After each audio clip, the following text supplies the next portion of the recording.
ball. Cameras. Alrighty, ladies and gentlemen, welcome back to the Seas of Azure. I don't have a name for this one yet, but it'll come probably in post-production. I want to do like an intro for people recording and maybe seeing this, but also we're not quite there yet, so you just have to deal. We could also introduce, we could say... Well, at this point, ideally, if they're seeing it, we're going to have like the individual like things for your characters, so they already know your voices and know your faces. Oh no, you're so right! Hey guys, that's me. That's the point. That is the idea down the road. It's me, Goku. And again, most people aren't going to see this for a long time, so, you know, no pressure. Yeah. It'll come out in post-production, it's fine. Hi chat. If you're seeing this in the future, comment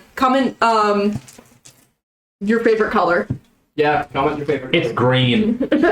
green. It's a green. Oh yeah, one thing real quick. One thing that I really want to comment on is the camera thing that kept happening last recording. I still have not found a fix for that. I'm so sorry. I've done like almost 3 hours of digging, but when we're recording with the base camera, the nice Canon, it just randomly shuts off. And I don't know how to fix that. That's just the problem. Not ideal. Yeah, it's not ideal, but it'll get fixed. And obviously, our mic quality, you guys can see the Yeti microphone over there. We're recording all of this with a Yeti microphone. So, yeah. Hopefully that'll also get improved. What do we ball? What do we? We play the game that's given to us. We voluntarily do math. You're a bunch of wannabe voice actors who play D&D. This is Vorsh's voice now. Oh no. Oh no, he's handsome. There's a card in the tarot card deck that looks exactly like Ryzen, and I didn't know if I showed it to you. You did not. Okay, but That's a later thing. let's get into it. We have a lot to get into. There's a lot of shit happened last session, so let me do a quick recap of what happened. Jesus Christ! I'm looking forward to this session because as opposed to it being 3 weeks of catch-up, it's just immediately getting into it, so this will be fun. We're already putting the barbecue sauce on. Oh, yeah. On our titties? I meant to say catch-up. Oh yeah. I meant to say catch-up. I'm going to stand up. Of course you have to. So, If anyone has some stroking off. our party is in the Netherilian ruins, a fallen empire that was caused by an individual named Karsus, who cast a spell using the goddess Mistral to fall from the fucking sky. In doing so, Mistral was killed. Mistral was used as the material component to cast this thing known as Karsus' divine avatar, and it went horribly wrong, eliminating all magic in the realm, causing all 3 floating cities to crash into a crater. Our party, specifically Vorsh, our little goblin friend, was tasked with finding an artifact that would be used for killing gods by his patron. Unfortunately for him, this artifact just so happened to lie at the bottom of the Netherilian ruins, so our party together has gone to the ruins and adventured.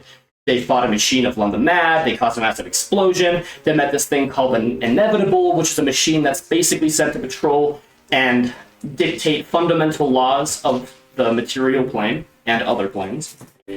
This Inevitable was known as the Unhydrid, a scorpion-like machine with the ability to control metal with its mind and rust any sort of material with its just aura, I guess.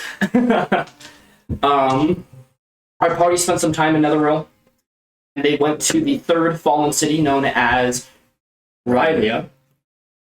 And on the outside of Rylea, it looked very pretty. It looked very in pristine condition. But upon adventuring into Rylea, our party very quickly found that this building had more to it than met the eye. They saw, as they traversed, the Unhydrid, the Inevitable, had made this place its home. A being that was forced to destroy and bring entire cities to ruin had a different objective in mind, and it was to defend and protect an artifact.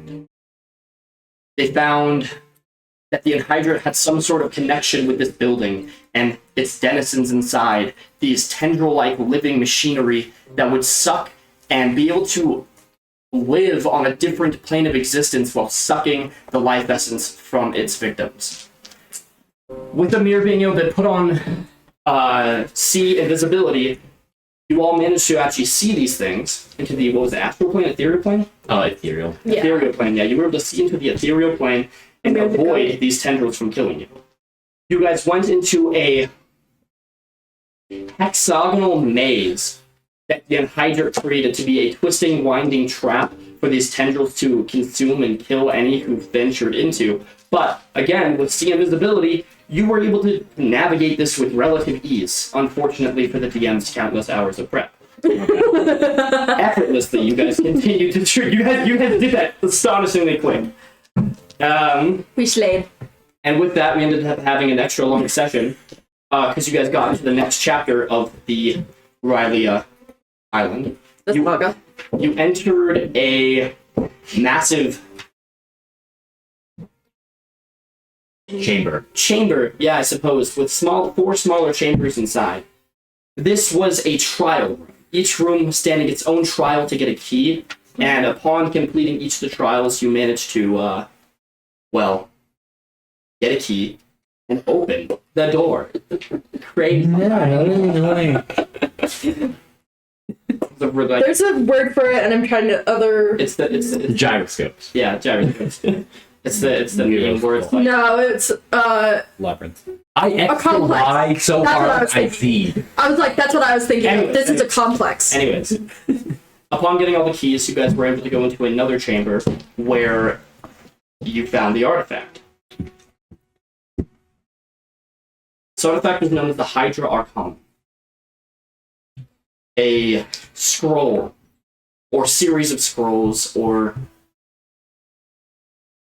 Ever shift. you don't really know what this thing is actually capable of doing, but the one thing that you guys were able to figure out with an identify spell is that this had eons of forgotten magics that were too powerful to be wielded by mortal hands. One of which of those spells was Karsus' avatar. You also were able to see a projection of Karsus, an old wizard who, well, in a folly of judgment, ended up killing many, many, many people to try to save a dire situation in a war. You found his corpse, sitting at a table holding the scroll and a mirror. Upon casting Identify, your body was transported to a place that your mind could not even begin to fathom where you were. You saw a being with stars and a galaxy cape, and then immediately being hurled, you were sitting at a dining table with an individual who appeared to be young, with brown hair, a mustache, and beard, along with skeletal hands. You, trying to recognize this individual, were not able to inference that this was, in fact, not Karsus. This was not Karsus. Oh. This was someone else. You guys were able to talk, and after having a rather climactic conversation, he allowed you, Amir, to wield some of his magic. A deck of many things was revealed to you, and you decided to draw 2 cards. One card was the moon. You were granted wish. And I'm terrified. So am I. The other card, in a very unfortunate for the DM turn of luck, was the night card. Upon drawing this card, the rest of the denizens, watching Amir disappear, saw 2 cards appear in his stead. One of a golden lion and one of a silver wolf.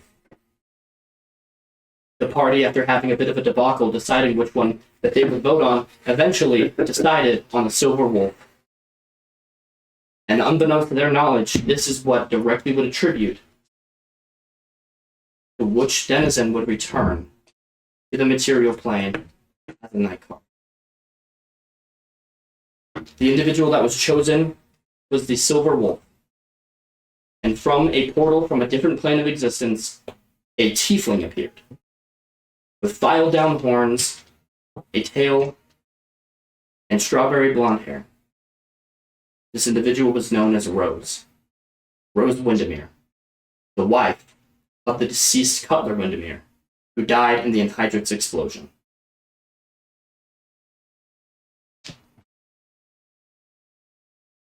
we pick up this session. Oh, we pick up this session. I don't even know where to start here. Does she say on your left? No, she does not say on your left. Dang it. I feel like this is a... No. That's perfect. Alright. We pick up this session.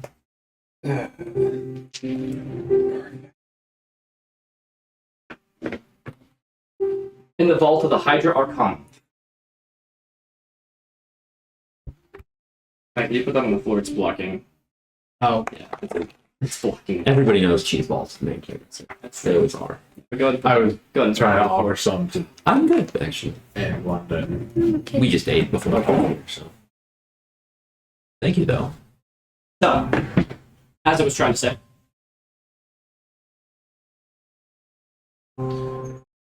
Sorry, there's just so much that I have to keep track of right now that I'm just like, I am actually bewildered. And we're about to put more on your plate. Yeah, you guys are really good at that. is that the music or is that the That's a car backing up. The unfortunate part about having actually good AC circulating through this room is that it's gonna make the outside really loud. So we'll be fine. Fortunately, the audio can't pick it up, so we're good. as long as only we can hear? Got it. I'll try not to notice it. Wait, what do you hear? Lock in. Sorry, it's It's okay. Let's all try to lock in.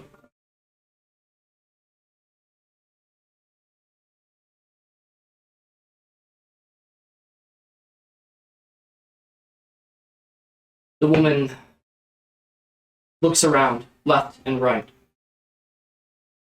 She looks at her hands. She looks up. She looks at each of you.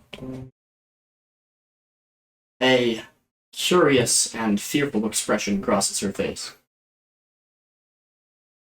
Each of you are inside the vault of the Hydra Arcanum. Amir, the scroll, and the Hydra Arcanum stands held by you, I suppose. Its unusual nature almost seems to vibrate in your hands subtly, but you know it's not shaking. It's just the sheer amount of raw Reeve energy pulsing from this artifact. Amir, thoughts of the conversation you had crosses your mind. You remember all of it intimately. The question he proposed to you. How much are you willing to risk for what you want? The rest of you watch as Amir slowly reappears to the material plane, scroll in hand. Puzzled look on his face? I'd say so, yes. She calls out, "Where am I?" Who are you? Another realm? Is it still standing that I made the history check to remember who that was from last Yes, session? you know that this is Rosewind Amir. Okay, cool. So I just want to get that out of the way. Actually, I would also say, Florish, I'm just going to give this to you as a freebie, actually. You were the individual who buried Cutler Windermere. You were able to inference very clearly that he had one of the only belongings that you decided to keep on his person was his necklace. The one in my bag. No, he had a locket of his rose that he kept on him at all times. Oh, so the one that I buried with him. Yes, and I would say that you probably looked at that and were able to get a good view with that, and you're able to inference that this is Rose from that. The rest of you, I think at this point, I'm looking at everybody with a very like, what the hell? What? Fake kind of face. I look between you and Rose mostly. Just What happened? What? Sorry, how do you know my name? Wait, Who are you all? Rose Windermere? What? Whatever you did to put me here, I promise you, you are in way over your heads. As you watch as she begins to grab her. We're friends with your husband. Amir's automatically rubbing his face. You watch as she slowly loosens her grip on a whip that lies at her side. It is chained and wrapped in a circle as she looks at you with fierce eyes. You watch as this. Can we get a detailed description? Just Okay, about sorry. that big I didn't want to interrupt you, but She used to be considered beautiful. And in a way, you could say she still is, but beautiful is not the first adjective that you would use to describe her. Fierce would be it. Her long strawberry blonde hair is not necessarily Vorsha and Amir.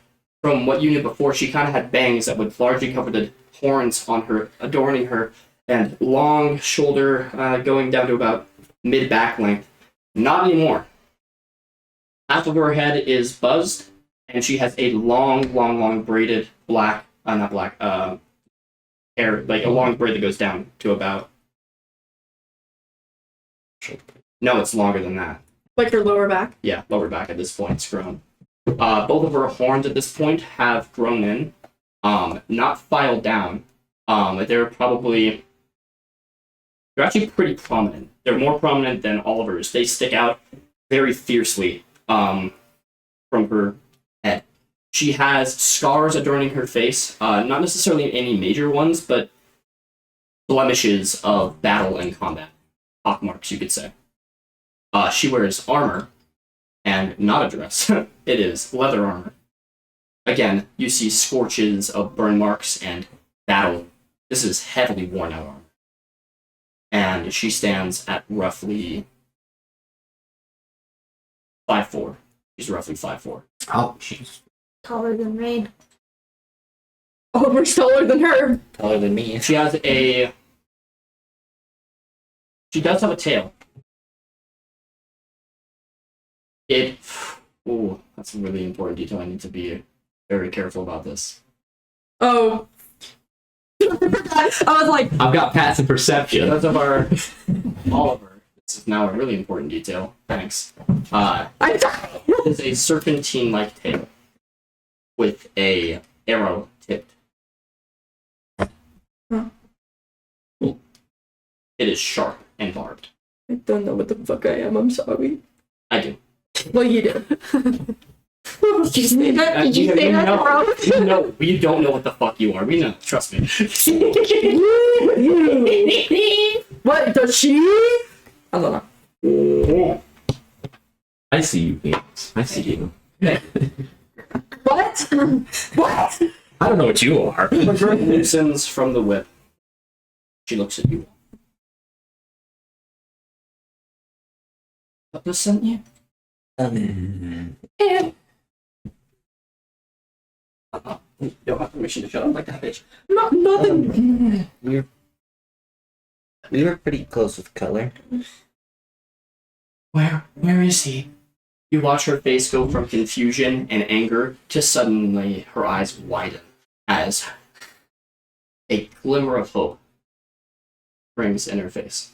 We can go to him after we're out of this area. Where are we? Netherville. That's not anywhere near Celeste. Where? Fast. Fast. Basque. We're in Basque. Yes. Underground, specifically. In an ancient lost city. Is he in Celeste? Where? He was with us. What do you mean Was. he was with you? Once How do we? What do you? Okay. So, a lot has happened. Oh no. I'd go into my bag to grab out the necklace of fireballs. There's a lot to explain. And I don't think that you really want to hear the long story right now. Be in danger.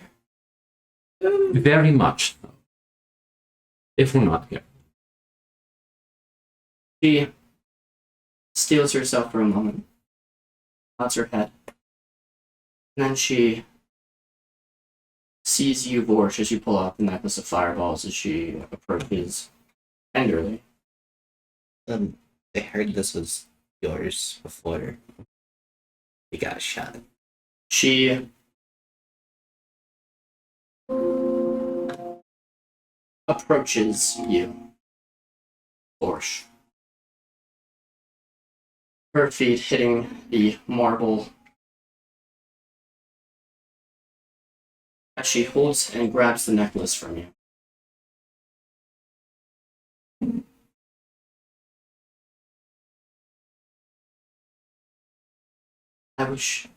You're right, I was shot.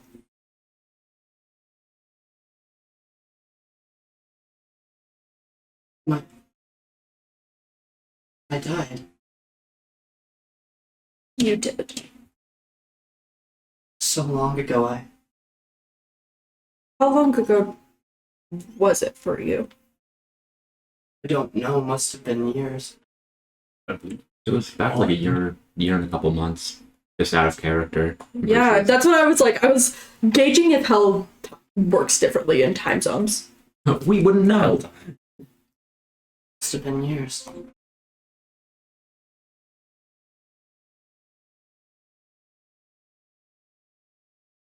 You watch her face become gentle for a moment. She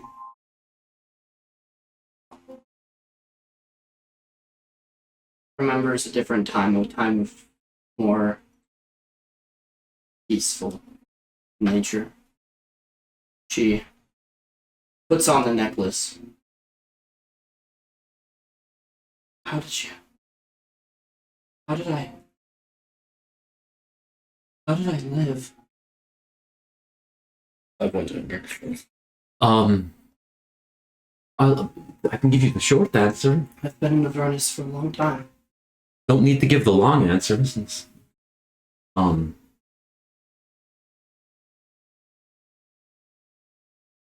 remember an individual in the window he shot me. And then the rest was fast. Very fast. And then Cutler burst in and he held me and I died. But I don't remember much before that. I don't remember where my mind and memories fade. Was in, I think it was hell for a long time. I woke up and there were many people. Some of them were like clay balls, but they had faces inside and they were being led somewhere. This massive pit. And they kept saying something about Zariel and war. We walked for, it must have been days. I was chained. They kept saying that they were going to do these terrible things to me, and then something flew overhead and released a poisonous cloud. I had to run, so I did. And the armies were chasing me. And I managed to evade them just barely. But I found this tower. Massive spire, looked abandoned. So I went to it, and there was no one there. So I spent my days learning. They had a lot of books there.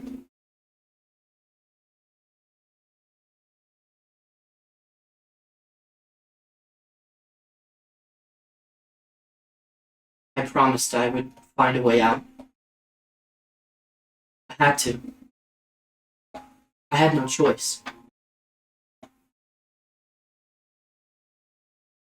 I guess the tower had some sort of ruin that made it so denizens of the completely chaotic evil alignment couldn't enter. So that kept the majority of the fiends out.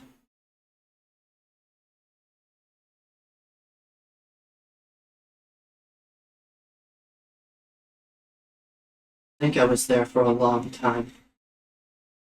And there for years and years.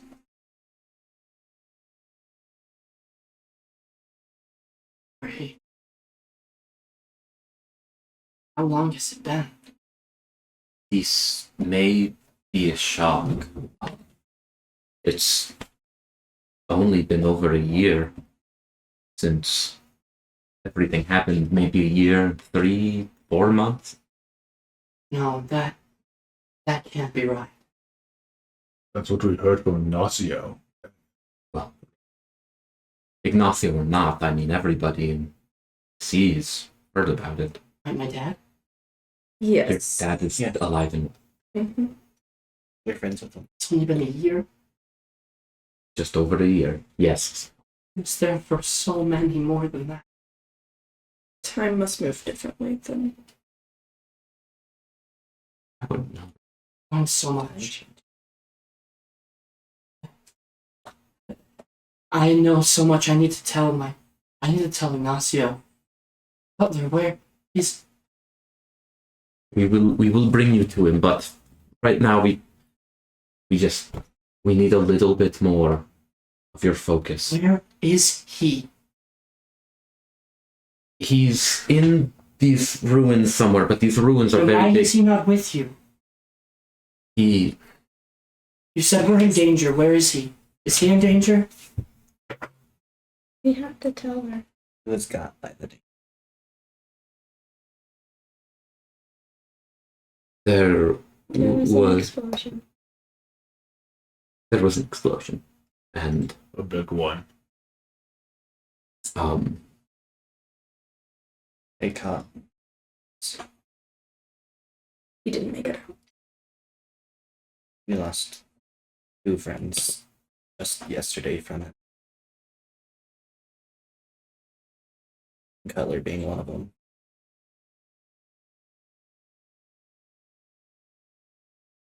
I then grabbed the sun blade off my head. This was one of those swords he was using this past few months with us. The other one she made with Yoshi.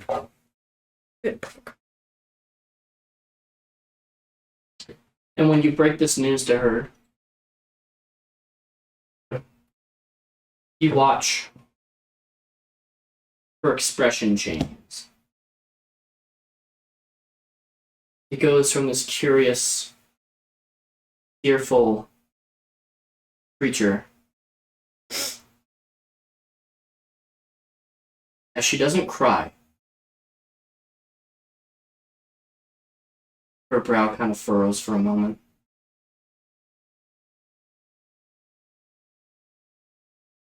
And kind of just hardens.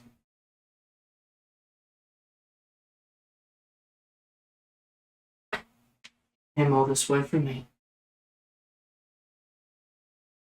yes,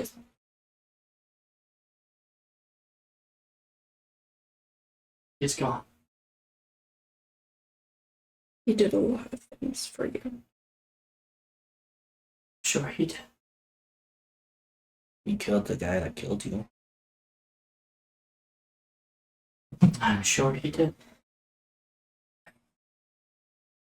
It's funny, we talked a lot. He always told me that I would be his one love.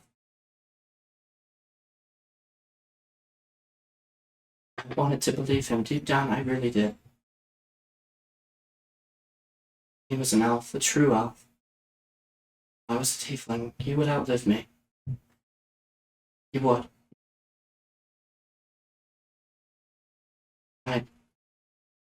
I didn't want him to live his entire life in everything. It's funny that it's turned on its head. Suppose I assumed that was going to be the case. It just doesn't make that any easier to deal with.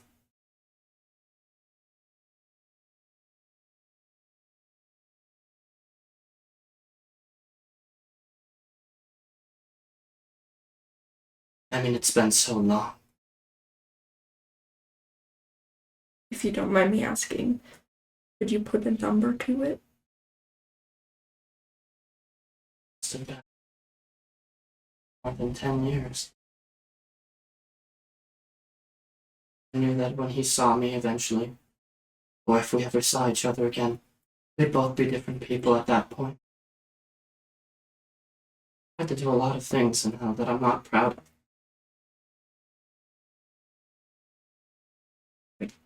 Tell.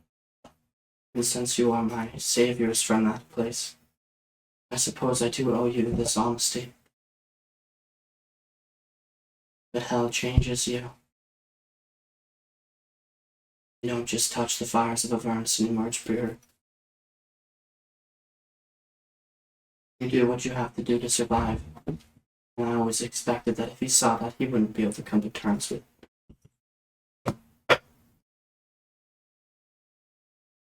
So perhaps that is for the best.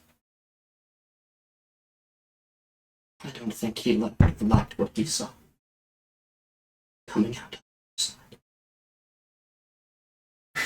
I don't think that's true. He never stopped loving you. When he found out that he could get you back from hell, he wanted to do anything he could to find a way in hell, even if it killed him.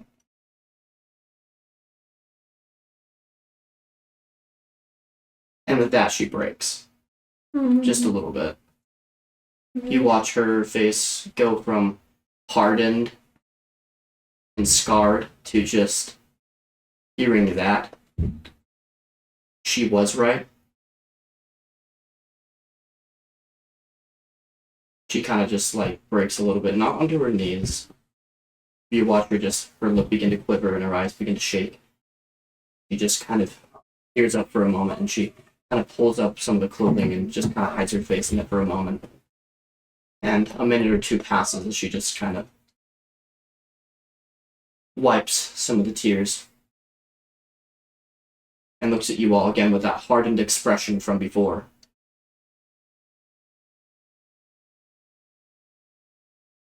What killed him? We Um, were. Well, when we were in here, the power got turned on, and the inevitable that we were warned to stay far away from was awoken. Of course, we decided to search around a bit.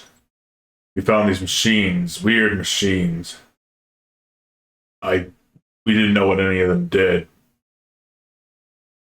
But then this man came. The fight broke out, and that's when we saw it, the inevitable. What is an inevitable? Big, Primus? none of us really know Primus all that well, except you. I think, Well, oh god. I know him. well, he and... Of course, he's gonna sound smart for once. He and Mistral created these wellbots to basically uphold the laws of the multiverse Was this before or after Maglebiot died? after. Right? Long before. Long before. Long before. Long before. You know? What's the step then? I don't know much. We have much to discuss. Yes. If that has made its way to this plane. Oh. Oh, she begins to rub her temples at this point. be honest, I thought you would be more surprised that we said we were in Netherrealm, but You don't. I don't know when they're believing this. here now. Netherrealm is why the Inevitables were created, so people can't turn into gods. Long story short, they're so things can't live for it. This one was so things can't live forever. That's more the Murat. Sorry. Roughly, yeah. Roughly, you got it. And Hydrate. Roughly.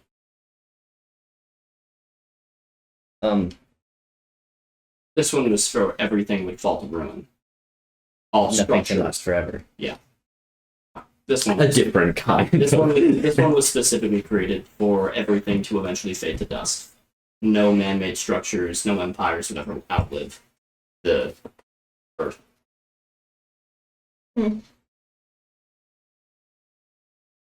So, I don't know if you're wanting to kill this thing. How do we kill it? Good question. That's Yo. not something we can do. Bigger explosion than Why the not? We, well, to continue with the story, our Olive, rogue, piloted one of these weird machines, and the machine basically bolted into this giant machine and punched it, which caused it to go into a sort of sequence. We tried to escape it, but it caused a massive explosion, one the size of Celeste. This is something we can't kill. But it still walked. Why? Made by gods. I mean, I don't want to be that guy who says, no, you can't avenge Cutler, but we couldn't do anything to it. I mean, unless you have an idea on how to destroy God-made machines. I haven't the faintest idea. But you said it exploded? And The then it only- started to rebuild itself. I saw what that thing looked like. It was horrifying. All it did was take its legs off. It's still in those hallways being attacked by statues. What if we turn the power off? I don't know if we can. We'd have to get back to Eco. It only activated once I put the key in. It clamped the gyroscope in. I could break that pedestal. We could try, but So who I knows? don't want to make everything super fast. Sorry. Yeah. We don't know if that has life-altering effects, like it also blowing up. Who knows? But I don't want to be in here. We're probably in some of the most danger in this room. So we need to find a way to get out. And then we can probably talk a little more freely. Head to base camp. Or what's left of it. Wait, where's Mouse and Pedal? They're with us. Oh, they're not. Oh, No, thought they came they're up not with with us. They did not. Yeah, I was like, where are they? So let's go get Faria and Mouse. Agreed. So just so we're Rose, I'm Amir. I'm Bleach. I'm Rain. Olive. Going off. Cool. Now that we're not entire strangers, let's get out of here and then we can answer all of your questions in depth. And I assume we all Yeah, turn and go and get the two little ones, if they're there. hopefully. And as you all begin to leave this room with Rose in tow, Does she have any open wounds? No. she's alright. But as you guys begin to leave this room with Rose Windermere in tow, you guys begin to go down the Crescent Moon steps and enter the main chamber. It's really interesting what happens next. Are we in Mouse Arm? You took the Right. It's actively shifting in my hand. You all go downstairs, and you are met in a room, the same main chamber that you saw before, that you saw when this was. You see Mouse standing down the hallway. He appears to be concentrating very hard on something right now. You hear this horrible guttural noise coming from down the hallway that appears to be focusing on something like a chainsaw caught in a blender.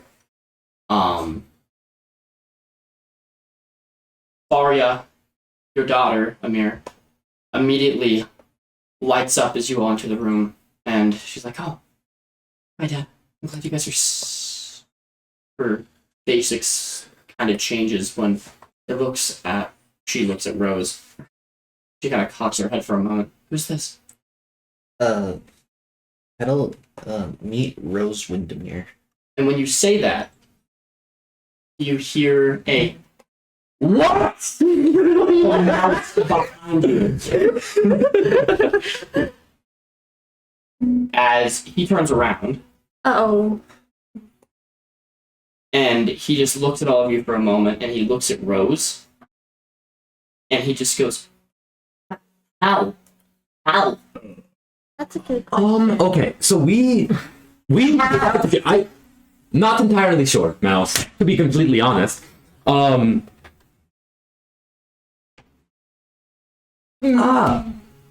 We need to get out of here. Now, we can explain it at the camp. Because I'm not sure what happened I entirely. just watched Cutler die and now his wife's back. Yes, I How did you bring her back? We don't know. And also, No, it's fair. I don't know. We don't know entirely, kind of. We're working with strange magic here. If it helps, we're pretty freaked out. Or at least I am. I am. oh, yeah, no, I think we're all mentally freaking the fuck out. Mouse, we need to get out of here. Do you know how it's looking? Other than awful. Yeah, so you watch him grab his necklace. And you watch him squint his eyes for a moment as he turns around and just points down the hallway. Then you watch as all of the statues just begin to go down the hallway at once. And he just goes, "No." He turns back around. No, How is she back? How are we gonna get her to her husband's dead body? It's not that. No. He cuts her off. Do you know how much he gave to you? You're all concerned and your guys are just acting like it's nothing. How did you bring her back? we are trying to come up with answers, okay? Why did you bring her back? Mouse, I did not try to bring her back. It just kind of happened. So you did this? I don't even know if I did it. Look, I drew some cards and things just happened, okay? Right about you all. What? Right about you all. Cost him his life. His wife's here, and you all don't even know what to do, and he's dead, and...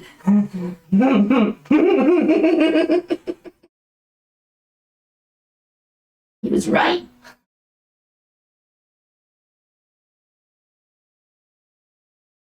Married.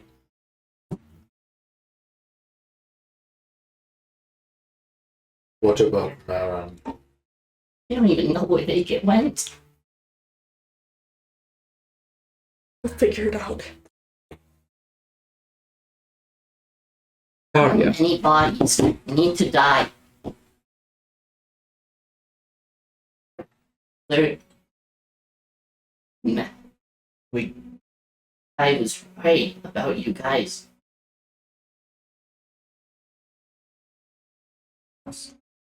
That's enough, Mouse. We got what we came for. Yeah, you guys always get what you come for, leaving hundreds of dead people in your wake. Cutler being one of them. Me being one of them.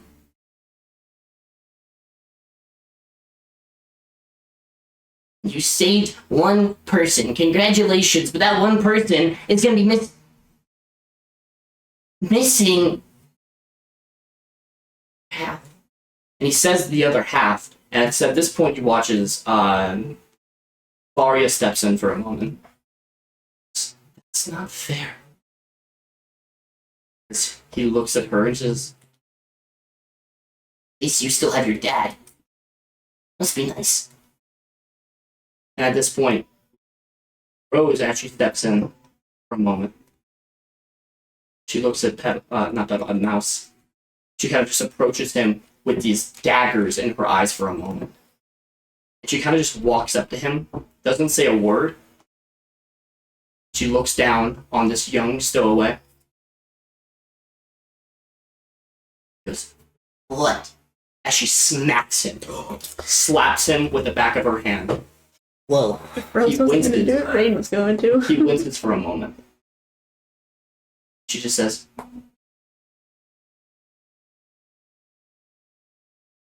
say that about my husband. And she walks off. She kind of just crosses her arms as she looks at the rest of you guys expectingly. So, Faria or Mouse, what is it looking like? We need to get out of here. He's been keeping it busy. You know where it is. It's in the labyrinth somewhere. He's been scattering the pawns and the king. They can't exactly die, so they're like a perfect diversion. We just need to conglomerate them at the opposite side as we go through. That's what we were planning, yes.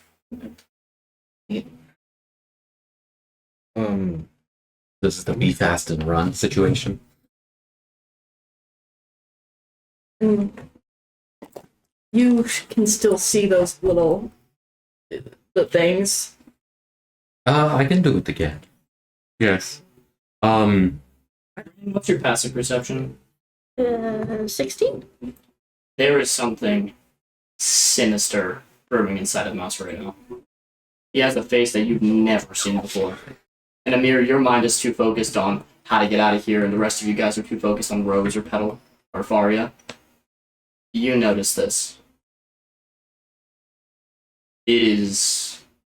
If evil had a word to it, it would be Mouse right now. His face is something that you will not forget anytime soon. Would my paladin sense feel that? It's not necessarily like his entire alignment's changing, but I mean, I still sense evil. not necessarily evil, because that would imply that every time someone got angry or wanted to kill, or every time a villain came out, you would be able to sense It's just that. dark. Yeah, it's just not. It's not that.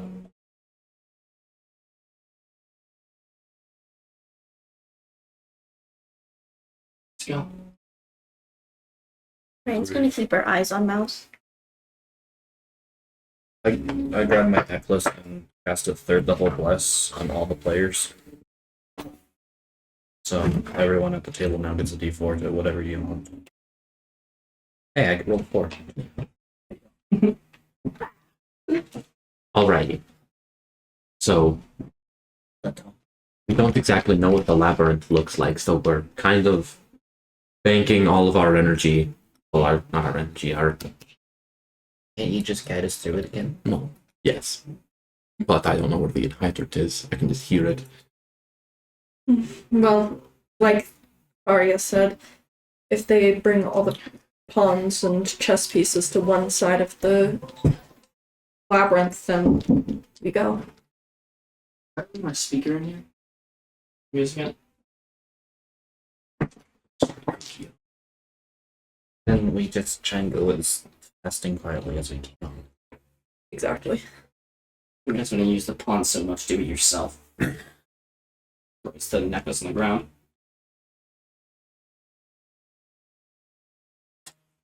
Well, I'm going to be keeping my eyes on the maze. I grabbed the necklace because Yeah.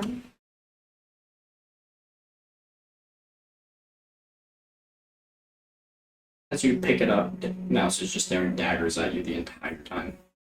And you make eye contact with him as you pick it up. Mouse. You wanted to join us. You knew the risks too.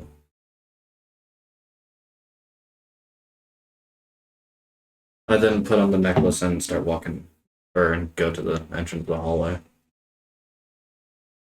You hear from behind your back, a very underneath his breath, he just says,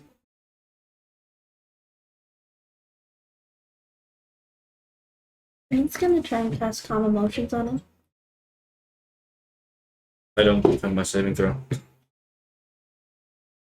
do you get? 20. Oh, 20. My first roll of the session is a 20. That's not even scuffed either. I just looked, that's nutty. he's angry. Yeah. I can relate. See invisibility is roll burden that spell slot.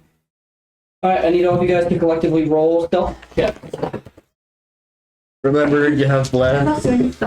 Oh, and we also have stuff if you do. I didn't roll bad with disadvantage.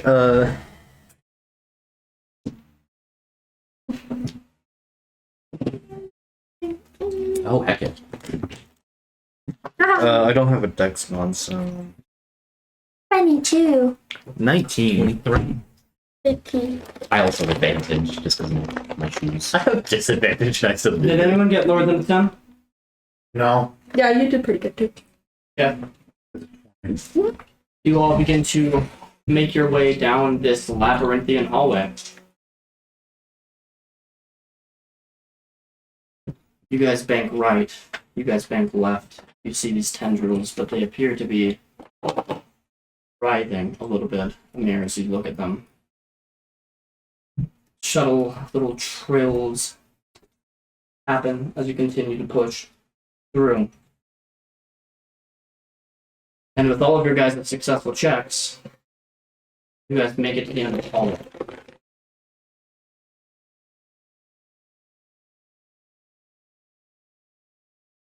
You guys find yourselves inside the main chamber of Rylea. The two double swinging doors stand open to you. By the way, really random. Have any of you guys eaten or any of you guys hungry? In character, out of character. Out of character. I mean, I ate that terrible calzone, but I ate breakfast. Hey, Mom. Food cake? Yes, please. If we could have some pizzas, that'd be awesome. One and I ate before we came. Yeah, that'd be awesome.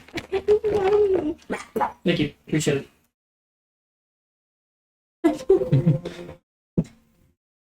I'll eat something. The main chamber. Doors in front. Okay. And that's the doors to the labyrinth, or out? this was the door. The main door to the out of the temple. Okay, just wanted to clarify. Did we leave the doors open? I presume. I presume. I so, assume. 'cause we're not trying to leave anyone out. Are the doors open? Can I make a perception check or a paranoia check? Because I'm. You guys have left the doors open. I would have. I mean, yeah, I just Okay, would the have. doors are still open. But that's not what I'm paranoia checking. I just. It's less paranoid. Just like, can I hear if the Enhydrid is close, or any of that? And what do I need from the chess piece? My mom made cookies for us. Mom's coming in clutch this session. What are you? My mom's too far away. I want to. Nice and sage I right want now. to see if I can hear the Enhydrid. I guess is the plainest way I can say it. What's your role? My perception was 25. 12 plus 11 plus 2. This is a paranoia check Kind of, yeah. and a perception check. Kind of, yeah. No, and that scares you. Um, You have walked into the domain of a creature that has been here since long before time, with its only purpose being that of which to protect the artifact that you hold in your very hands. And that terrifies you. Because you have effectively pulled off the one directive that it's had and you've nullified it. You don't know what will happen once you exit those doors. If you saw the explosion of the machine of Lum the Mad, you're holding an artifact that is 50 times more powerful than that.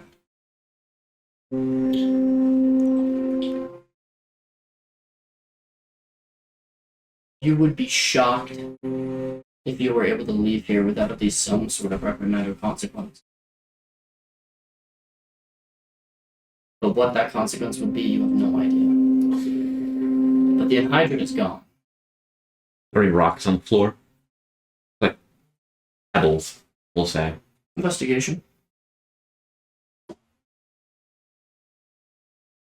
It's over 30. Do you want to know? No.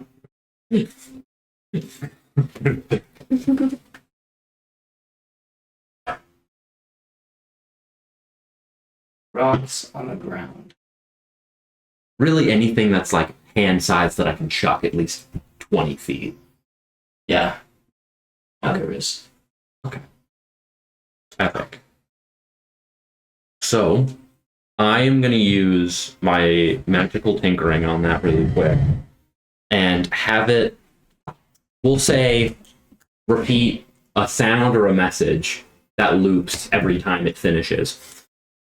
And we're just going to make it a really, I wouldn't say a really audible boom, but just, some present ambient noise. Like, we'll say knocking. We'll say it's present knocking.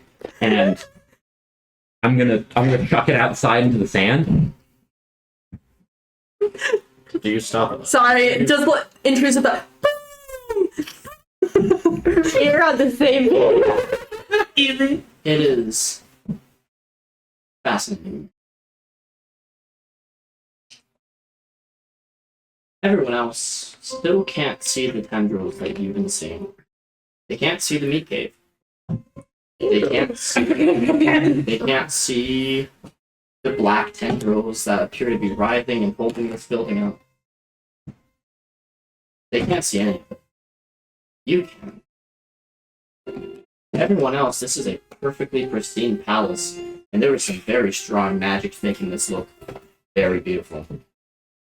It's all an illusion. But as you pick up this rock, you cast your magical tinkering and you throw it onto the sand.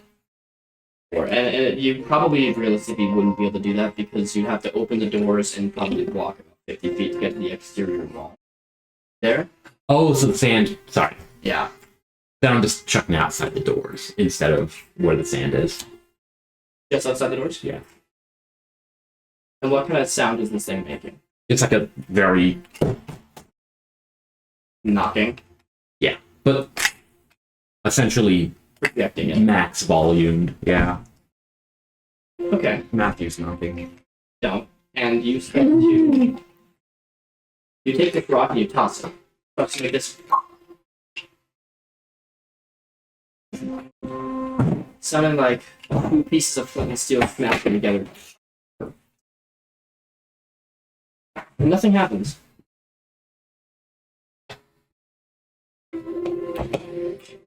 What's up, actually? Just overthinking. And I'm gonna end the tinkering on it. For now, it's just a normal rock again. Overthinking. I think that's very warranted here. I hold my shield out in front of me and block out the door, looking around.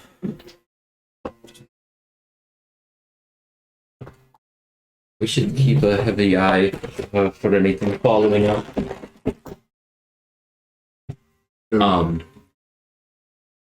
Is everyone with us?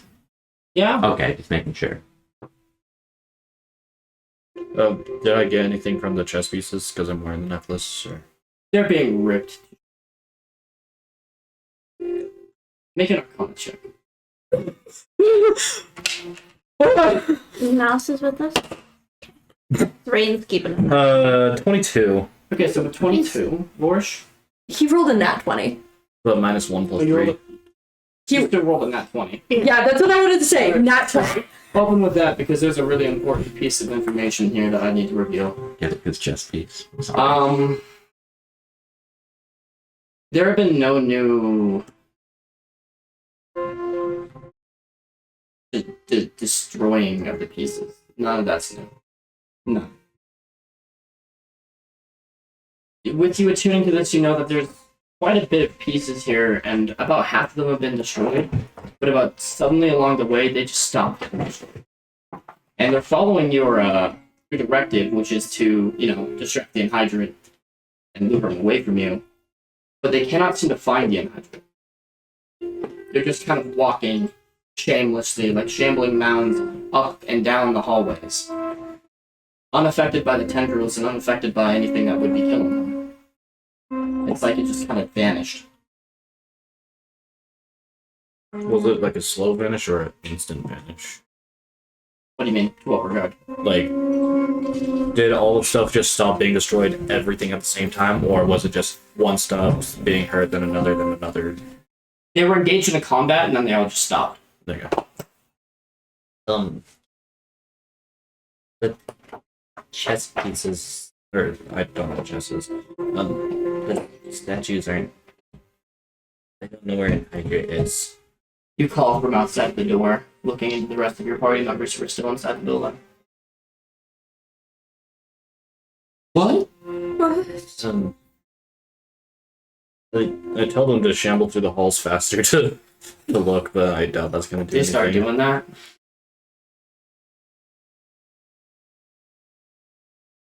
Still nothing. I'd look to the upper staircase, just in case. Perception check. Do you think it's in the sand again? It's behind me, isn't it? Perception. 13. 13. You look up the stairs and there's just nothing there. I think we should get out of here. Like now. Yeah. Or what if it's in the sand, waiting? We already did a test. That wasn't in the It sand. wasn't in the That was- stand. Wait, that was, That was just outside the building. where's the fucking sand then? On the edge of the city. Oh, I suppose. Then we go test the sand. Yeah, Yeah. I can pick up that same rock and. Because I don't know. I So think you we- leave the building. Yes. Outside the building, I thought. Yeah. Carefully, if it was me, but everything I'm doing is checking over my shoulder, kind of freaking out. Cool. Glad you said that. So Amir,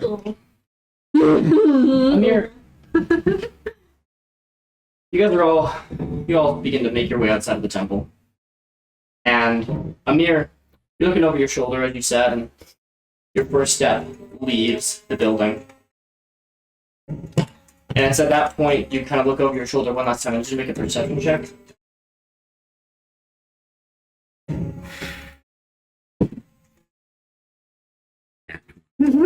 So, if you need the big number, 20 succeed.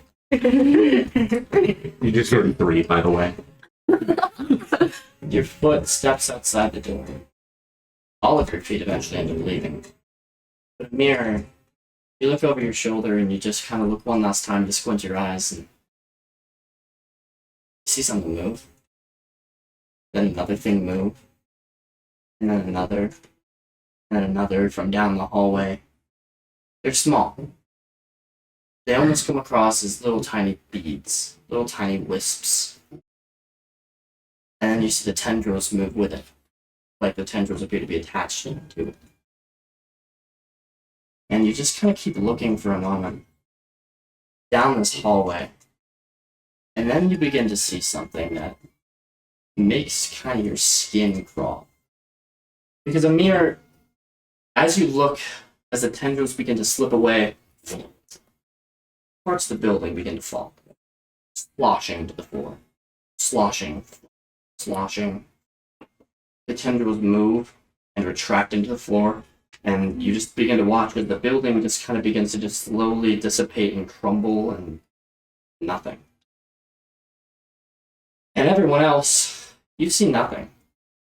You see a perfect illusionatory building that you've been inside of since day one. but a mirror. The building slowly. The stairs begin to fall, creating a massive thud to the floor as you hear the sloshing of meat and sloshing of machinery, and that same gear noise from behind you beginning to happen, but it's different this time. As opposed to it being like a you hear that. You hear a but then you just begin to hear this skittering.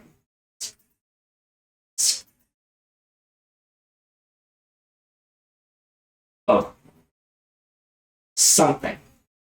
As you just continue to watch this building begin to fall apart, you watch from the shadows of this building that you haven't been able to see before, little tiny drones begin to crawl out from every single surface of this building. They're small. They're infant. They appear to be machinery of some kind with little tiny black tendrils that sprout out of the back, 2 to 3 to 4 to 5 to 6, all skittering. They have the face of the Hydra. As you look at them, their faceplates kind of open, revealing this horrific, many-eyed, mangling mess.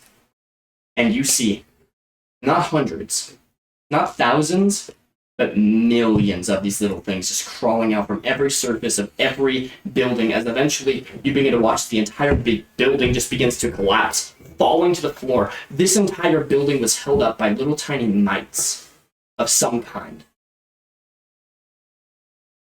And as you turn around, you see something else.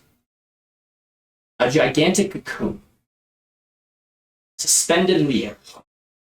From the top of this dome, hundreds of little mites creating something of an anthill to the center where the Hydra currently lays, as it is just magnetizing pieces of itself to itself, trying to fix it.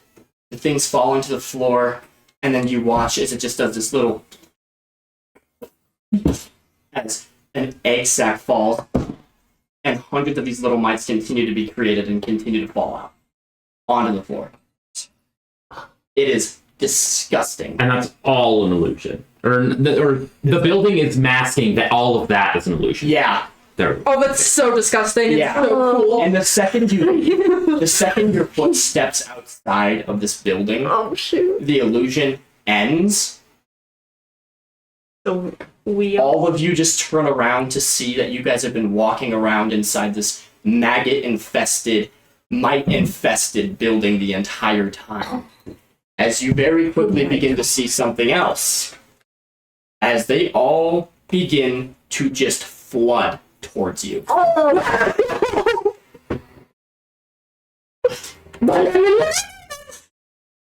Fast for mending. Bitch, I'm running. Bitch, I'm running. What's your plan? Smash! Running. I think now would be a good time to get that. You see that in the mirrors already. I want Robo Works. Okay, so you all begin to fucking book it. You're riding Smash. I cast haste. You cast haste. Running. You're running. I'm running. You're a naturally faster individual, and you are incredibly fast. Can I try and grab Rose onto the Well, horse as well? Yeah, you can do that on Smash. You watch as Petal very quickly polymorphs into a Quetzalcoatl. does she as- pick up mouse? Oh yeah. Yeah. Like pretty much without even like is Muscle okay. memory. Basically just grabs him by the collar and looks at the rest of you and just begins to book it. Yeah.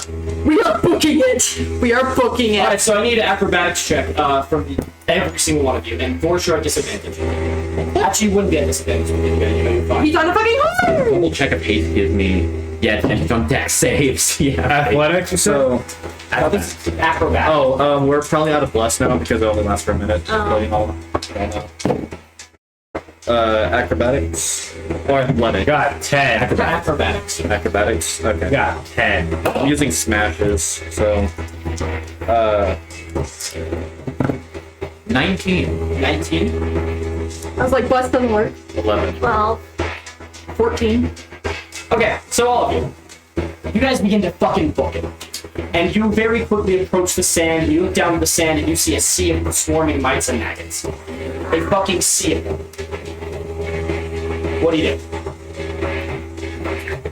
Question. I'm gonna teleport to get a little farther ahead.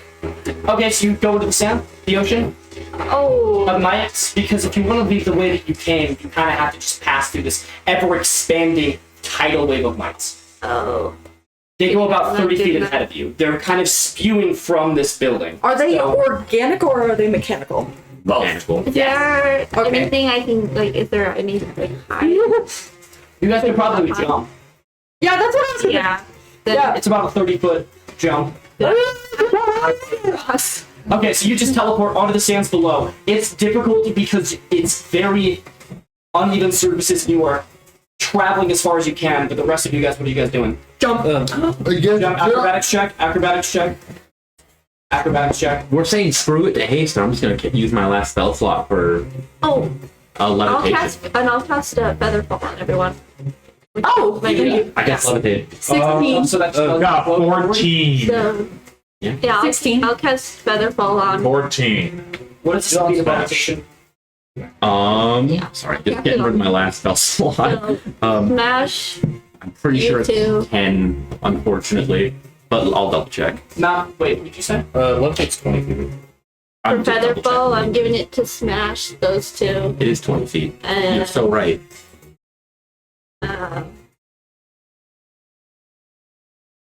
I guess I can give it to everyone. Yeah, you Yeah, I'll give it to everyone. So, The Rain, pedals carrying. all of you guys begin to just book it. You take a leap, and then suddenly you watch as your feet suddenly just kind of begin to stop plummeting as you kind of just glide gently forward as fast as you can. You can glide forward, can't you? Well, we already have momentum. so, I'm I just saying. can, so I can move my movement speed, but I can go up to 20 feet in the air. Oh, okay. So I'm gonna That's do. levitate. I'm gonna do that. Featherfall kind of just makes it a slow descent. It's not like a glide. Okay, so I need acrobatics check from everyone with feather falling. I thought I Another one? Sorry, what'd you guys get, I guess? Oh, got 14. 14? I was wondering if I could use athletics because it's a long jump. I would What'd you get dare. for your roll first? I haven't rolled yet because I was Yeah, go ahead. doesn't fucking matter. One? 3 plus 1 or 4 or 3 plus 1 or 3. Okay, all of you just immediately begin to book it. You jump forward, and then suddenly your momentum just kind of stops because featherfall takes place, and you guys begin to descend. And you guys very quickly begin to float slowly down as you watch all of these little fucking mite monsters look up at you with these eager little pincers as your feet touch the floor. I need you guys to make dexterity saving throws. Me. Not you. Okay. And you teleported forward. I got a 19. You did not. You teleported forward, and you just barely managed to escape this Right. team. Oh, am I within? Are we close enough to you? I was just trying to help. Are they close enough to? Yeah. No, you're great. Yeah. Alright. Okay. Fuck, I rolled low. 17. 4, 5, Oh wait. 9. 9. Okay. Smash. Stroganoff and Oliver, you guys managed to just rip your feet from this fucking tidal wave of pincing, gnashing blades, and you guys are gonna take.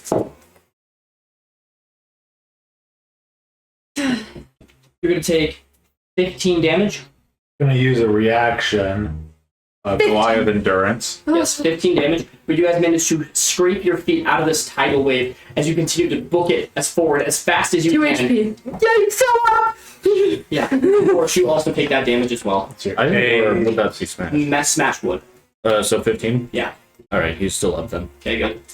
I already And I need him to 15. make a strength saving throw. Alright, 25 minus 15 is 10. We've got 10 multiple. And then strength saving throw? Yes. You watch as Rose begins to whip out. Oh, easily. 17 plus 8. Oh, okay, good. 25. And Smash immediately just begins to rip its mechanical feet out and just trudge forward. It's difficult terrain for him, but he just eventually managed to break free, all of you breaking free from this massive torrential spreading of like a virus. It's horrific. And you guys begin to make it. This is so gross. You watch as Rose whips out her whip, and she just begins to start raking it through the crowds, many as she runs away. Rose, you can use fireballs. She just basically takes the necklace, whips all of them out, and just All throws six. them. You would. All six. You would. Yeah, she just And just throws them into the crowd of this torrential, and you just watch as an unfathomably massive explosion happens behind you. Not as big as the Hydra. Yeah. It's actually kind of small in comparison, but you watch as hundreds, No if not dreadnought. definitely thousands of these little mite babies die. Yeah. Yeah, this actually gives you guys quite a substantial head start as they start to slowly reform, fixing that bridge of loss. And it's at this point you guys look up above to see where the Anhydrit's mechanical cocoon still stands, and you start to watch as things slowly start to get shot out of it as they begin to spread wings and fly for you. Ah, they can fly! You begin to watch as Fly now. You begin to watch as Faria is going as fast as she possibly can, but they begin to start dive bombing her, biting onto her wings, biting onto her legs. As you watch as the mouse is basically just freaking the fuck out. Guys, I think we just need to leave. We got what we needed. Back to the garden. Back to the yeah. She manages to keep herself up and not plummet to the ground. Oh, good. Let's. I want to cast Bless up to her She's out. She would be out. How would 30 feet. yeah, she'd be way out of range. Okay, she's floating pretty high. All right, every single one of you guys are continuing running after that first fucking torrential landing. Yeah. I was about to say back the way we came. Yeah. Where are you guys going? The gardens. Okay, you guys begin to book it as fast as you guys can. This is really bad. Sounding like the slowest person I'm here. gonna need all of you guys to make another collective dexterity, say, acrobatics check. Sorry. Is it always acrobat?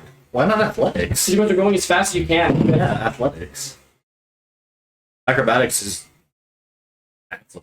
You guys, I mean, sure, go ahead and roll athletics as well, or if you want to. Because You got- athletics is like speed. Dirty 20, 19 plus 1. 22! Dirty 20 as well. 14. Succeed. Okay, so Derby 20. We can use athletics, right? Yes, you can use that. Okay, so that's a 19. 19. Okay. The sand flying beneath all of your guys' feet. Actually succeeds, thank God.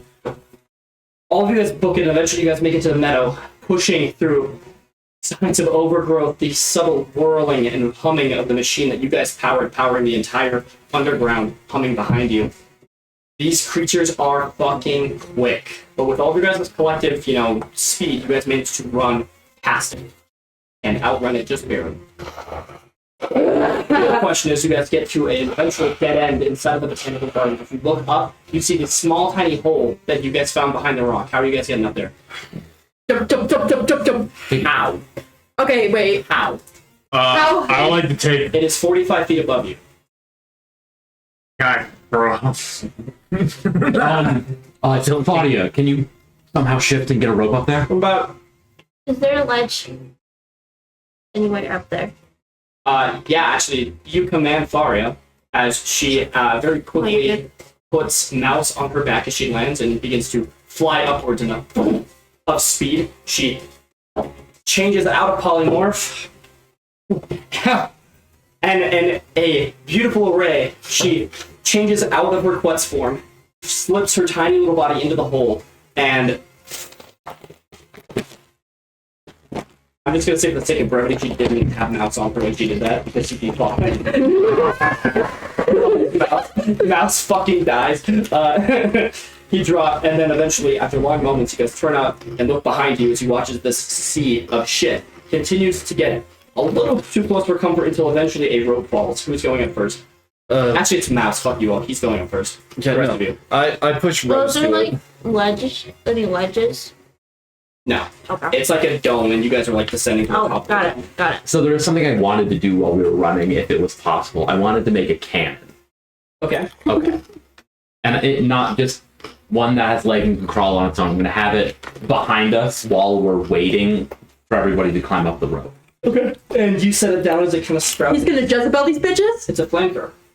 It's a flamethrower. So, I want a command action. Okay. So, as everybody's going up, I'm going to be using my bonus action to command it, flamethrower, whatever.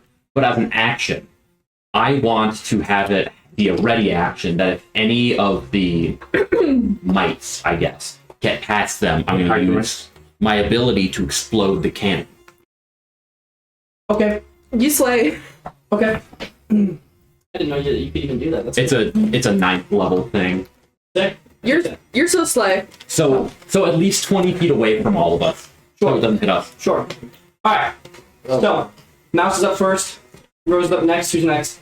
I cast Bless on all 5 of us again, and then I push Rain towards it. Okay, Rand, you can make a, this is gonna be Dex. Fair. This is giving me slight vibes of the Minecraft one where we're moving down the road. I'm a third Daniel. Hold on. I might say that I want to. No. So, Rand, you try to start climbing, and you make it about 10 feet up until eventually you, watching this, Hey, wait. If I'm 10 feet up, could I then teleport the rest of the way? it's gonna take another dexterity check. It's a general saving throw, not a, 19. okay. So, Wait, Rand, plus 22. So, Rand, you begin to climb 10 feet up, and you feel your feet begin to slip because you are not the most dexterous human being. You fall, and for a moment, you begin to plummet, and you just lock eyes on this hole, and you close your eyes, and instinctively, you are now sitting at the top of the hole, and you manage to muscle yourself up. And then, who's up next? I'll go. Okay. Who's at the bottom? Okay, so it's at this point, your turret begins to explode, actually. Uh-oh. Yeah. It's like trying its best. It shoots out one spew of flames, but it just seems to have almost no effect on these things because you're just so many. And so eventually it boom, explodes behind you. All of you guys see this from above. Do this recursive. So who's up next? Oliver, make a dex acrobatics check. Would they need to as a... Actually, no, you wouldn't. kind of Sorry, rogue? sorry for that. Yeah, I was like, do I even need to? You're up there for free, dog. You're up there for free. You're clean. You're in. I'm here to go. Keeper. Okay, who's next? Yeah, I'll go. Okay. Acrobatics. Or just Acrobatics. It's like, oh my god. Talk. It did what? What is that? 16. Okay. Yeah, you managed to muscle your way up there. It takes you a little bit of time to eventually reach the top of 45 feet. Like, this is not, maybe not to the top, but you make it about halfway. I'm getting used to the new arm. Yeah. Then I'll go next. Not bad. 18, 21. Anyone? Okay. Lord, you start making your way up there as well. And at this point, Akil, they are at your ankles. They are snipping and biting you, and make a general strength check. You are blessed. Ray tried to like shoot at them. It's from a the saving throw. above. It's a check, right? You said check. Or You saving. get on both. It's a saving. This is a saving throw. Ow, and that gets the 16 plus 8, so 24. Don't forget Get your blessed. I don't think he needs it. I'm gonna be honest. 26. You always You're need gonna less. take two little snippy damage as they begin to start just tickling your toes, and you make an acrobatic check climbing up to the top. Not his rock hard calloused feet. I'm surprised he's not just muscling himself up. Yeah, I wish I could do that. He could be doing like the cave diver thing, like ascending the wall. He's so large. I can- No! So he's just like extending his legs. Alright, let me calm down. Sorry. Not bad. It's always the exciting moments that the camera cuts out. I don't know how long it's been like that. Yeah, exciting for you. 16. Terrified. 16? Yeah. Shit my pants. 16? Okay. Akil, you begin to muffle your way up. You're huge. And just with you just being such a fucking beast of a human, I mean Goliath, you make it up and you actually get kind of bottlenecked by Borsh's stubby I mean, he's not struggling by any means, but he's going as fast as he can for a goblin that's trying to climb. And you look down, Doing great, boys. and they're climbing up the rope. Oh, Like a sea, or being stuck in a room where water is constantly filling up, except the water is now traveling up the rope towards you. Oh my god. It's awful. It's like an ant hill. But eventually, you guys make it up to the top, because all of you guys succeeded. What are you guys doing with the fucking rope? I grab out the sunblade and I cut it. You cut the rope, and with about 25 or so little babies just begin to fall and plummet to the ground. And you watch from up here as the entire room just begins to slowly start filling and filling as it begins Oh, I gotta go. like fucking World War Z climbing on top of each other to get to the top. Run! Like those fucking wolves that made a suspension bridge. Yeah, it's like World War Z where they just start using their bodies. Why am I just imagining them as like the suits, right? It's like red ants. Yeah. Oh, I just imagine them as the suit sprites from Spirited Away, the little, little black little blob guys. I was gonna say I like the storks reference. That's pretty good. Just pure flavor. When we got to it, I dismissed Smash. One Okay, real cool. plan. Yes. I wish we still had the fireballs to do. So, and you guys begin to fucking book it. Okay, but that. And it's at this point you guys begin to hear something. The walls around you.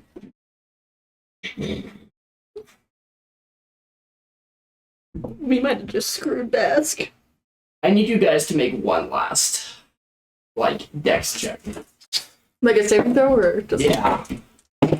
So, guys, I don't want to be the breaker of bad news, but I don't think we can show Rose's grave. Yeah. You mean the cover's grave? Ooh! Dirty 20. Use acrobatics or just dex save. Echo. Actually, it would be dex. Wait, it's the same thing. Same for me, yeah. 21. Dirty 20. 23. Oh, poor guy. Wait a the minute. biggest reaction. Wait, no, I don't have any flash left. I used it all. So, you all begin to run. As you begin to hear these, it was a group check, so it didn't matter. You guys all succeeded. As you begin to hear the walls around you begin to crack and concave as it begins to slowly, like, encave around you. Walls just begin to, as you guys continue to dart forward. Vorch, you being caught off guard. Eventually, most of you guys make it out of the hole, and Vorch, you barely manage to make it out as the hole continues to get smaller and smaller. The entrance of this place. Good thing I'm smaller. Yeah. But even for you, all the form still gets compressed and having to like barely scramble your way out like Maze Runner style. It's yeah. It's gnarly. Jesus Christ. Yeah, it's gnarly. I think you mean the premise Christ. But eventually, Okay. after running for your lives, all your guys' sweat drips down your brows. You guys are out of breath as the hole is sealed behind you. And you guys reach the surface of the crater. I can finally replay. You sit for a moment in the center of this crater. As you begin to hear once more, like imagine, you ever stand on a giant sheet of ice that's about to crack? Yeah. Yeah. They explode out the top. It just starts like, as you watch as the crater that lies and where you stand also begins to crack. And it just cracks. And you begin to realize that if this thing were to give, there's nothing you guys could do. It doesn't matter how far you run, you would not be able to reach the side in time.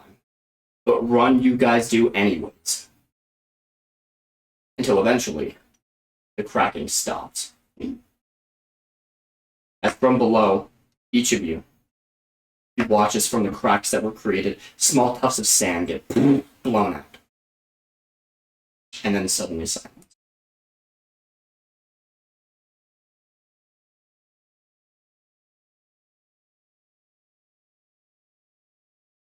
Did we do it? I sure hope so. Wait, can't you talk to your guy? My God, Logos? Yeah, we're out of it now. You can talk to him. I'd rather get further from the hole before I die. Or we should get the Where's fuck the out of here. wagon? Where's the what? Wagon. Where is the wagon? Did somebody steal it? There's probably dudes that stole it. They stole it. All the way over here in the Badlands. It's fucking Bask. Of course somebody stole it. Well, not many people know about Netheril, according to Mr. DM. You find the wagon. Yeah! But the But it's horses. The horses are fucking deader than a doornail. Oh. They're dead as shit. Like, That makes they're sense, dead, actually. dead. Like, there's actually nothing left of their Yeah. bodies besides just the skeleton and, like, the occasional tufts of hair. How and long were we down flesh. there? 2 days. How did they decay so fast? They weren't. Animals. Oh, that's fair. Being like hooked to a giant wooden, maybe partially metal contraption, and there's dangerous creatures in the desert, and they're just My bad. That's totally. Imagine you are chained in the middle of a zoo, in the middle of the lion's habitat. Yeah, that was very bad. Imagine being a gorilla with a child following. You forgot to add the sniper team. Don't do that to Harambe. He makes such a great. Oh my god, the horses got Harambe! Okay, sorry. That was my bad. No, there was no small child. They didn't. It was a very funny analogy that was not close at all. so. There was no news coverage. So There's no you all- shot. Yeah, we're locking in. I'm sorry. Fine, you guys are relieved. I'm also relieved that we're out of the fucking hole. Oh my god! So much relief that I was That's full pullout. I was like, most men can't survive the hole. Was it a lumpy hole? It wasn't lumpy. So Where's my gun? I hate it. Who was kidding? You all approach the side that you guys entered in this massive crater. Huge crater, but now it's a lot more cracky at the end and inside. A lot more lumpy. It is a lot more lumpy. Oh, hey, a cracky The hole. rope is still largely intact. It's buried under some sand, and after a little bit of time of looking, you manage to grab the rope and help everyone up. Rose kind of just mutters under her breath. It's too close. Yeah. You guys get to the wagons. The wagon. And you guys quickly realize it's going to be a bit of a crowded trip back. You guys barely had enough room with Mouse and Margaret joining you. Let One- alone. Oh wait, one no, was it's total. not. It's not even actually. I take that back in every capacity. It's actually it's just. roomier. It's just. It's now the right It amount. is actually roomier. It's roomier. It is roomier. For one less person. 2. Two less One. Well, because Rose, right. Minus 2 plus 1. Rose Yeah. kind of replaced one person. I got you. So Yeah. Yeah. But there still begs the question of the dead horses attached to the front of the wagon. Vorsh would do just a small little prayer for them. Very subtle. that doesn't help us. Very subtle in the afterlife. I know. Nay. He's one of the balloons. That would be a funny time to raise the dead. Oh, Yeah. sorry. Raise the dead. And you, Oh, Horses. I was making a joke. Now would be. if Do you know the previous joke if you from? had raised the dead. I don't. Yeah, I know. Not yet, at least. You won't need it. And it's at that point. What are you guys doing to get back? He's Smash. cooking. Robo horse. I have another Look. second level spell slot. I'm gonna be real with you, big dog. I don't think Smash can do it. Dog is stretching. Most Of course. I know, but I'm gonna need you to say that instead of just being I- dog smash. I didn't say dog smash, I just said smash. Okay, but you've always summoned him as a dog. I just summoned him as a horse down. Okay, then to that's what escape. you say. I did! I know. Smash was a horse when we were running from the It's termites. true. He said that. He said He did say horse. that. He said I mean, Oh, I didn't know that. I thought you to be fair, I'm still kind of. Yeah, he said it was- Yeah, no, he did. I was thinking Ganon horse. I got you. Yeah, no, he was Robot. cooking. So, But no, from a cog, from a different plane, a horse appears, and this is not Smash. This is just what you would call Smash. Batch. Yes. Bash. With the A's capital this time, I think. And it appears and it kind of just like trots itself in the sand for a minute as it looks at you, and it kind of just has its jaw open as it just kind of does it.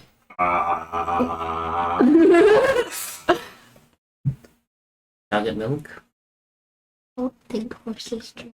No! Looks at you. It's also a fucking machine! Do not feed your wheat orange juice. It is not you thirsty. watch Maria just kind of Can I just start? face palms. What's up? Just the as She wild shapes into a fucking horse as well. And she goes, she doesn't even say anything as a horse, but you can tell if this horse should speak, she's gonna say, it's a... Can I start to hook them up to the wagon? This is weird, by the way. It's really weird. She just kind of, she has just left this. This is segregating. I don't know what I'm supposed to do. What? And Well, at least it's a significantly slower pace than having, you know, actual horses drive you back as wild shape. Faria is a horse. She can believe she's a horse. Wild shape only lasts for a little bit though, but my horse lasts. Be a horse girl. You know, actually, I think wild shape actually is able to last pretty fucking long. Horse girl. I actually remember this being covered in Critical Role. I think when Keelan tried to become a bird, it's like actually surprisingly long. I believe. I couldn't imagine it being longer than 8 hours. I think it's like more. I think it's more than an hour. Yeah, it's gotta be. But I would also be willing as a DM to say, just for the sake of brevity, like, I mean, you guys are able to. It's gonna probably be a slow pace either way. yeah. I believe it's like About 200 feet every 2 miles, 60 miles a day. But hey, at least you guys are able to use stealth. I don't know what it says, actually. Oh well. I thought I was. Well, we're out of the hole. No, Last an hour. I'll just take it as long as you we're want me thinking to. of poets. Yeah, I think wild shape is actually to be able to be significantly longer. Okay, well if that's the case, I'll just look. I'll say you guys are able to As long as she doesn't get knocked out HP wise or unconscious, yeah, it's kind of yes until further notice. Until Purple Worm shows up. Don't jinx it.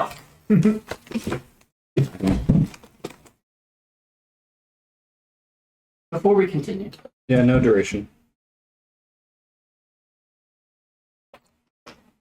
You guys eventually suit up, Smack and Faria. What's the summon time for your steed?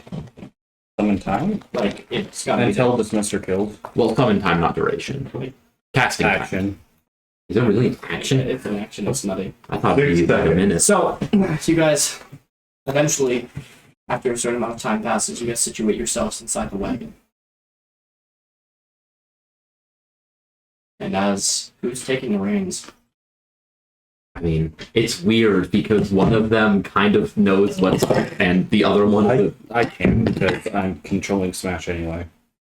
Well, it's like If that's the case, then no reins are needed because Faria can probably guide herself and that. Yeah, I was like, they look to you. Yeah. yeah. Okay. I'm just gonna say Smash follow Faria's lead. Or Petal's lead, because she hasn't put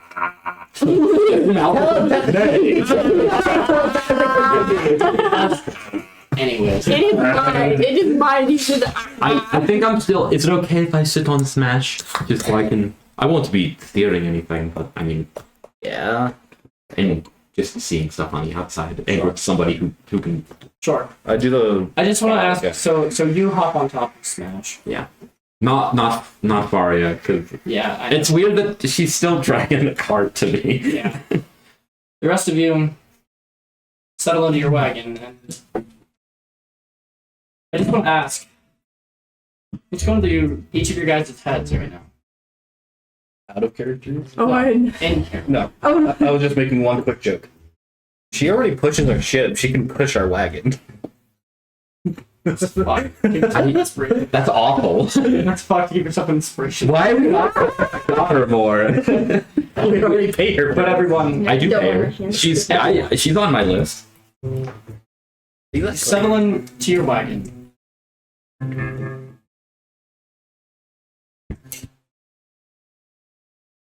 For some of you guys, this might be somber. For some of you guys, you might be thankful that you left and managed to escape with your lives. Rose chooses to take a seat in the front cabin, right next to the driver of the wagon. Faria is a horse. And Mouth is in the back of the wagon. don't know why. He has his cowl up and his arms are crossed. He just kind of sits in a corner. He doesn't say much. A stark reminder of what you guys might have lost in the ruins of Nether. But you guys escaped the Netherilian ruins with the artifact that you guys so desperately wanted and needed. Or at least one of you desperately need it. The rest of them don't see it yet, but they will. Or they will. One day. But for 7 swindlers of fate entered the Netherilian ruins. 5 swindlers left. Mouse, Aria, Amir, Rain, Vorsh, Oliver, Stroganoff, and a newly found ruins.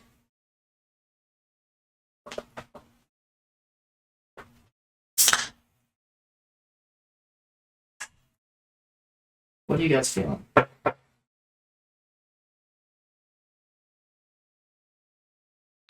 I have accidentally broken my word. I didn't even know I would. What was your word? I promise nobody's gonna die. Promise that same thing again. Told Rose that we'd go visit the grave of Cutler. The triple whammy, dude. It's tough. So Amir, you're a liar. Figures. Rain, what are you? I'd say Rain is exhausted. But also still feeling a lot of guilt. I mean, hearing Roganov explain everything that happened to Rose about how it all started because she was the one to turn the power on. She feels like it was her fault that Cutler's now dead. So, That's a lot. yeah, she feels very guilty.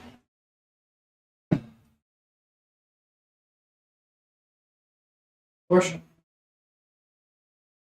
We're just confused about a lot of things. I mean, his mind keeps dwelling to the fact that Marin and Cutler aren't with us anymore.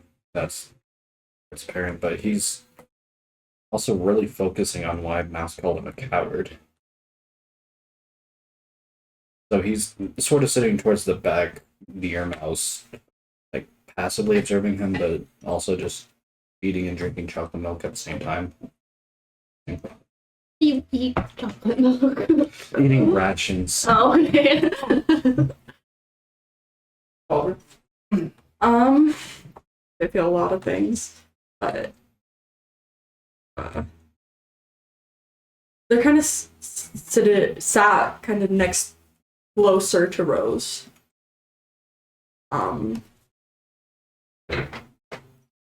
mean,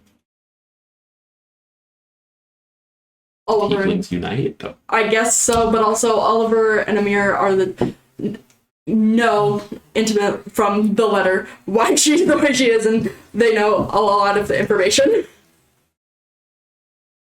So they feel like, oh, should I tell her? Probably not. I don't know. I have the information. Should I tell her? Maybe not. That's what's going through their head right now. It's like, oh, should I tell them this information? Their husband just died. Maybe give it a day. Your husband's dead.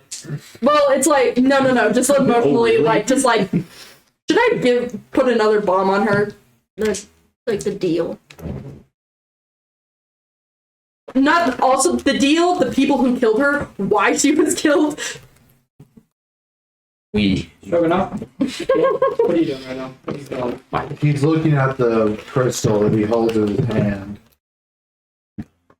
And he is just wondering, why would Tymesis only lead him to Cutler's body? If both Marin and Cutler were both in the same place.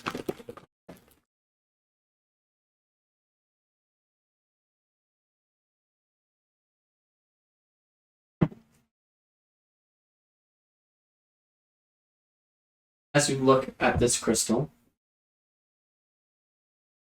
its obsidian, jagged exterior almost stares back at you, but it doesn't have eyes, but it senses you looking at it. As you just feel this little tiny voice in the back of your head that just says, "Oh, yeah." You're in the back of the wagon with Mouse, Rain, Gorsh.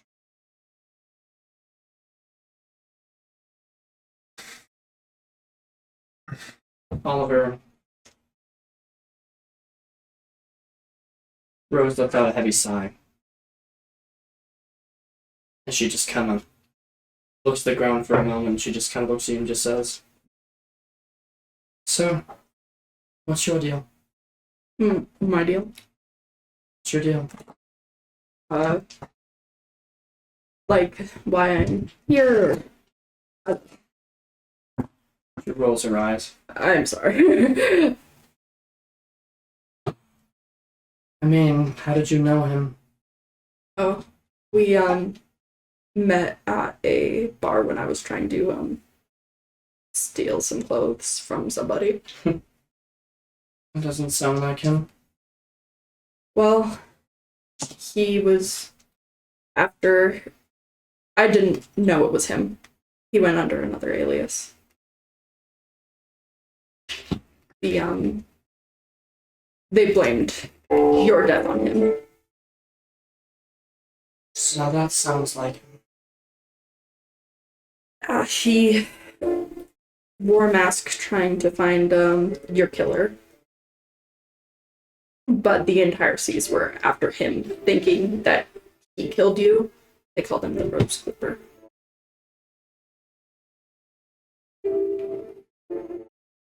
He had the biggest bounty in the seas for a while. Or like one of them. He had a pretty big bounty. It was big. It was a big bounty. I thought you said that at one point. What about his family? Did they not even bother to take his side? This. How much information do you want to know? Do you want to know this information? Because this will change your views on everything.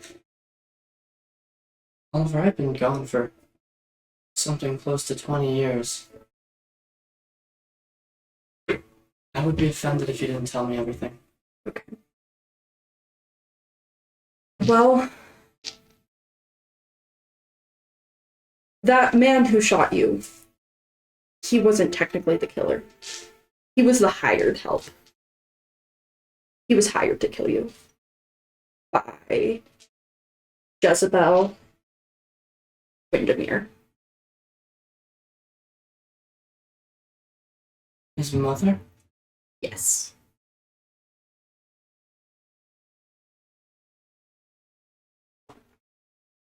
Why? Because of, you know, No, I don't. well, what we are.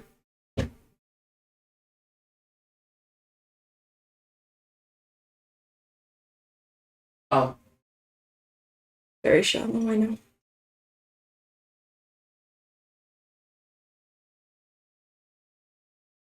where are they now? Dead. Or hopefully dead. Cutler killed his mom and his dad. Was on. No, with us. So you've known each other for a long time then? About a few 6 months.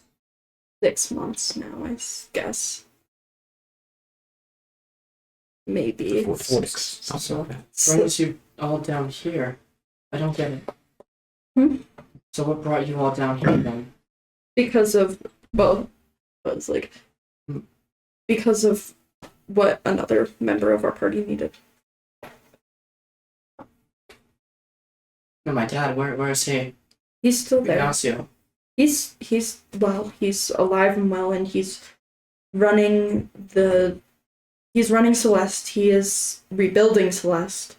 There was a lot of it was broken because Zombie war. Oh, I was like, are you there? We're all No, in the wagon. You're actually not. Oh. Oliver and the only person even really be able to hear anything maybe is Amir and And Faria. Faria. Mental. I thought it was all just like one little Driver's wagon. seat on the horse is the horse, and the rest in the back. Imagine Faria and I. I mean, there's no divider on those. We're just like side eye. It's just you guys keep giving each other side eye. But yeah, I'm gonna say Jezebel. How much? She never Said everything. Okay. Well, she was.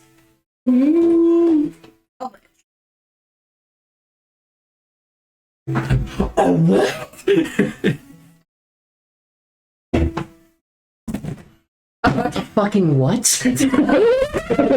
John point. Lit. She wasn't alive. She was. I don't even know if she was in. Surprisingly, that doesn't surprise me. Yeah. Well, she had I think they said a phylactery under Celeste, and were killing people and killing people of Celeste, and then there was an undead uprising and war that we had to squabble because of a crystal that she had. A crystal that we carry now. Or a part of it, at least. The Crystal of Death. What? Jezebel had the Crystal of Death, and that's how she was able to create an entire army of undead. Where is this crystal? We have it. Well, we have part of it. You have. I don't know if you know this. This guy gave. Okay. Listen. Did you ever go into the criminal underground of Celeste? No. He's like, she's noble to you. No, I was like, I don't know how much you know. Unless you call the back streets of the Tumbledown districts that, no. Well, there's this person who he holds artifacts, and his name is the Magpie. He holds artifacts in his lair. He has it. Yes, what? The Death Crystal. We have a shard of it. No, you don't. It's the whole thing. You have the whole thing. It's the Oh, whole it's the whole thing. thing. You have the whole thing. It's not just a part of it. It's the entire thing. Oh, we have the entire thing. Yeah, you got the whole thing. Oh, okay. We have the whole thing. Yeah, he gave you the whole thing. Sorry, Rose. My commentators are saying about the whole thing. Hold on. That is correct. You didn't hear that. Just kidding. Okay, so we took the crystal from Jezebel, and now Stroganoff, our barbarian over there, has the crystal, and he has I don't know exactly what it is. Can't see. What? You can't see Olive from the camera. Oh yeah, you're blocking her. Or them. Okay. Part of it, I know. Until we get better cameras, it's just going to be how it is. Yeah. Anyway, there's so Cutler killed his parents. His parents had a crystal. Okay, knew that was coming. That's actually why I moved. There's a lot of things. Yes. That's... Did he get a message? Can I just like go? No. Why is all this just... I don't understand. There's so much that happened. All of that for a crystal. And I know how powerful crystals can be. But I don't understand why Jezebel would want it and how. I don't understand. Because it had. How much do I remember? How much do I remember? Do you have memory issues? No, there's a lot that's been happening, and I kind of recently I died and came back, I think. And that has been very jarring. So that's a thing that just happens a lot here then? Yeah, So he didn't come back. he was. No, it's like.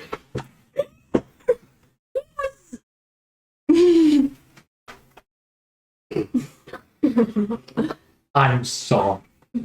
I was like, we don't usually do that. It's just. I feel like everything I'm saying is gonna make Stop somebody. worrying about what everyone else thinks. Just say stuff with Oliver. Okay. Jesus. I'm laughing at the conversation, not at you. It's like. Anyway, Sorry. there's been so much that happened, and not only did we lose Cutler, we lost another member. We couldn't. Somebody very, very close to me. I'm sorry for your loss. I'm just still lost in the crystals and the mirrors. I'm sorry, I'm jumbling up the story, but it's a lot, especially from me. I'm not usually the one that does the retelling, it's usually Amir. Evidently. Yeah, I'm better at, sneaking around, I guess. Okay. But I have some information that you said you want to know everything. Yes, I want to know everything. More than ever. I don't think I don't know if you want to hear it from me or your father. What about my father? Is he okay? He's okay, but it's something pertaining to you and why you are a tiefling. What?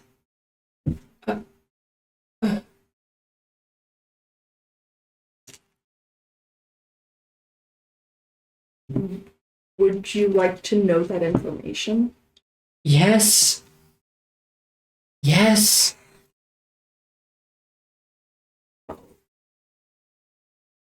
He made a deal. With, What kind of deal? well, I was like, he made a deal. He made a deal for power. With an archdevil, was it? We didn't get that far. It was a deal with a devil. That's all we found. Deal with the devil. And he thought it would be under. He believed that he would be only graced with a curse, but it turns out for that deal, the punishment was his firstborn would be devil touched, I guess. Reason why you and him are different. What do you mean, and him? What about him is different? I don't understand. Well, he got power from that, and you got the My dad made a pact with the devil. yes, My dad made a pact with Zara. yes. Oh my god. And that's the reason why you're a tiefling. That's it? There's not... I'm sorry. There was a letter, and You made that out to be like, all of Celeste got destroyed, my father's dead, and everyone's going to die. well, most of the Celestes did get destroyed. Your father you almost died. you scared me there. I really thought that was going to be worse. Should just Really, you're taking this news People very. make pacts with demons and devils all the time. Yes, I just. Didn't know. I didn't think my father would wager my soul. Well, he didn't know that it would. That's the That's big. how it goes. Yes. Yeah. There's a lot of information, and You're really bad at Pacts and- communicating it. what? Huh?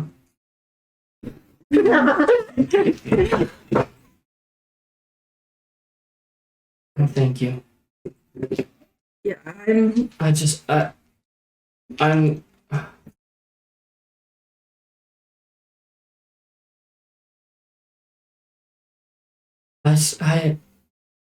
I still have so much to tell you all too about what I've learned in my time in hell. Oh. My father made me into a tiefling and sold my soul. Power, my husband's dead. And my husband's parents killed me. And there's some magic crystal with some baron in the underworld of Celeste. And somehow that has fallen in the hands of, what was his name? Akil? Stroganoff. Stroganoff. Yeah, Akil Stroganoff. Trust me, it could be worse, and it's also like, maybe he used to be other people. At this point, she kind of beating around the bush. At this point, I don't know how to explain things. All it's not At talking. this point, she just starts laughing to herself. All of in character. This is me. At this point, Rose starts laughing, and the people in the back start to hear this too. It's like, oh, you're fucking with me. Oh, I get it. Huh. Yeah. Fucking with you about what? You're joking. I understand now. You're, About which part? all of it. Amir can still hear, right? Yes, you've been able to hear it. No, You're not that far up ahead. You're like maybe like 7. I was like, I know I'm just about 7 feet. I was like, Yeah. The horses are about usually like Can- 4 feet in front of the wagon. I was like, I'm just gonna kind of lean out of the front and go, Amir, please back me up. Oh, You're not leaning out the front, so it's like I can You're hear you. sitting on the front in the shotgun seat. you're. Oh, okay. Can I lean forward and go? Amir? You don't even need to do that. Just fork it out. Yeah. Yeah. It's No. all within I conversation know. distance. I just didn't want to interrupt. Yeah. Please help me. I'm struggling. Oh, Rose. And the there- rest of you guys at this point, like, I'm just gonna assume one of you guys opens the fucking cloth that's been separated. Stroganoff. Oh God. It's the laughter that really kind of. They're not joking. What is so? Oh, sorry. No, you're all good. What is so funny? Oh, just Oliver was joking about something about crystals and. You mean this? Oh, It's not a joke. And there's multiple Multiple what? crystals. Or Sorry, I thought that was common knowledge. yes, there. Yeah. Yeah, we just met. We Yeah. And, what is? oh, and also that like. crystals? That's a good question. Eldridge. No. Well, I know. We saw something about tyrants on an old map. Oh, I thought they were Titans. Oh, I mean, I'm just doing how Mira would say it. Titans or tyrants. I kind of want to see what he says. I don't want you are probably the most equipped to answer this question. I'm trying to be more laid back. No, you're good. You could actually probably speak up. Yeah, go for so one. When I grabbed the crystal, I wasn't in the best of moods, and The understatement of this century. I know. I have inspiration for that. Real life. Richard Nixon. I was really upset when you tried to kill the entire party. Anyways, continue. I tried. Okay. So we We need Louise.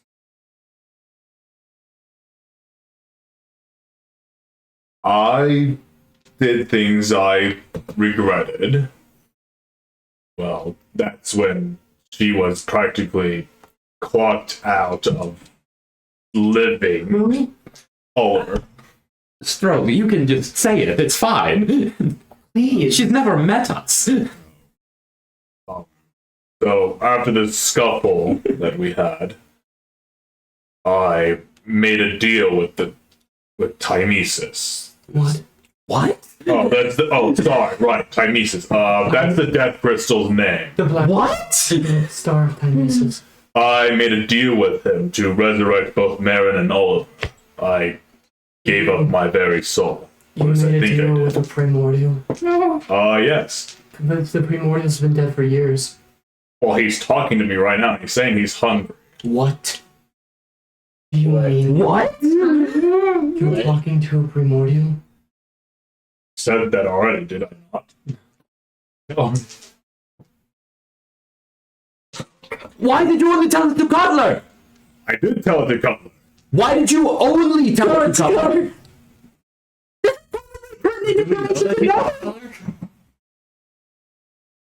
I just assumed he Cutler would have. mentioned. Yeah. No, he doesn't tell. He didn't tell us anything. He Oh. never tells us anything. Yes, he never told you guys. Yeah, no. Yeah, he kept his identity from us for like how many months? My favorite bit in this party is how out of fucking tune everyone is with each other. So unfortunate. I just felt really bad for what I did back at, the cave with Coyer. How did you bring them back? I made a deal with Timesis. You keep saying that, but that is a. So basically, I held on to this dark crystal. I offered to make a deal with my soul. Timesis responded. Weird stuff that I cannot explain. Why are you guys surprised? You guys have been this out of tune with each other since the get-go. Mouse. Last time I checked, you guys got all pissy at Cutler for wanting to know your guys' secrets, and now you're surprised that people have secrets? I have been open with my secrets. Yeah, well, that makes one of you. And plus, I thought it was obvious when he whipped out the site. Sorry, I don't just go around assuming Death Tyrant. Very helpful, Mouse. Thank you for the commentary. And he's had the crystal the whole time. That's also not been a secret. Once again, I don't tie things to Death Tyrants on the first go around. Look, man, magic artifact is magic artifact. We already knew it was evil. It doesn't surprise me that there's a dude inside of it. I don't remember that. I don't remember much, actually. Yeah, go figure. Mouse. Anyways, continue, Stroganoff. Okay, well, let's catch up with where I last was before everyone got surprised. Made deal with Timesis, resurrected Marin to resurrect Marin and Oliver. Yep, accepted deal, and now basically I serve as basically a warrior of soul. An Arbiter of Death. Basically, I feed Timesis souls, and You guys never stopped killing. Some of us have maintained the choice to not kill. And we made an agreement in Tarlethi to try our best to Says not the kill. person who's killed the most people out of all of us here. that was No, what they no. told Mouse. You know that. You weren't on the boat. You do not know what happened. Yeah, thank God. Just be another body in the water.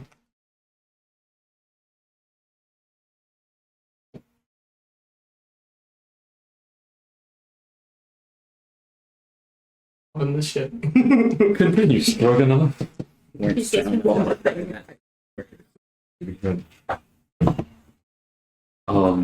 Arbiter of Death feeding soul to Timesis. Yeah, that's basically the past, mostly. I just told Cutler this, and then I just assumed he'd talk to you because I overheard a small bit of the conversation that you guys may have had. Fuck, I told him that I'd catch up with him when he was ready, and he never... My mistake. No, that's totally fine. Flash. So that crystal is a way to commune with the dead primordial. What does it know? Have you ever bothered to actually commune with it? Last time I communed with it was, What does it know about the Elder Elemental Eye? What? no clue what that is. Are there any other major details I'm missing right now? I don't know what Olive told you because I wasn't listening, but I think so.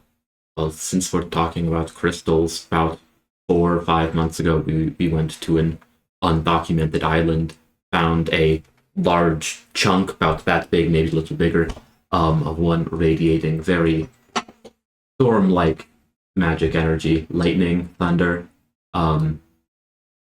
I did give that one up because I wasn't sure of the implications of its power. Also, people were threatened to be killed if I didn't hand it over. Once again, didn't understand the implications of it. Should I just tell the story third- from the beginning? At this point, I don't know what the beginning is. I thought you were all already doing that. All the way back to Tarwethi. Yes, I Were we told all you. first? I gave it to Uh, this one. So what about the draft? What? Ezra. That's we gave the lightning crystal to. I think that's just what And we're it's calling it. similar to that one. But lightning. So I assume it ties I the need to make her make Bigger. a history roll real quick.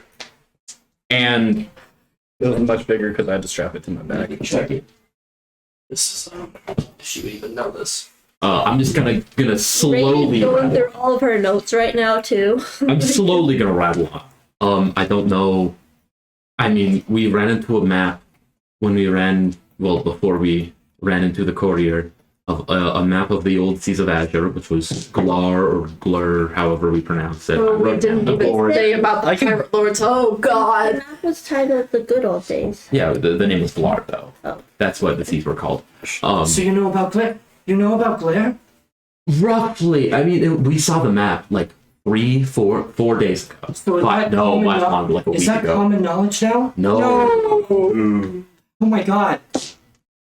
no, the seas of Azure is everything's called. It was cracked. Anesthesia. And the word for the. Who and who? Speak a little louder for me, Rose. So, if there's a lightning crystal and a death crystal, I have a feeling I made it. does Crow have the ice crystal then? Ice crystal. Because from my notes in the map, Crow had the ice titan. Okay. Holy shit. You guys know a lot more than I thought you guys would. Do you know the name Mel? No, I don't know the name Mel. But I know the name Glare, and I know very vague knowledge about primordials. It was written all over the books and in the place that I reside or lived in. I had a lot of time to read in what's it called? Oh, why I can't even think about where I came from. Avernus. Avernus, thank you.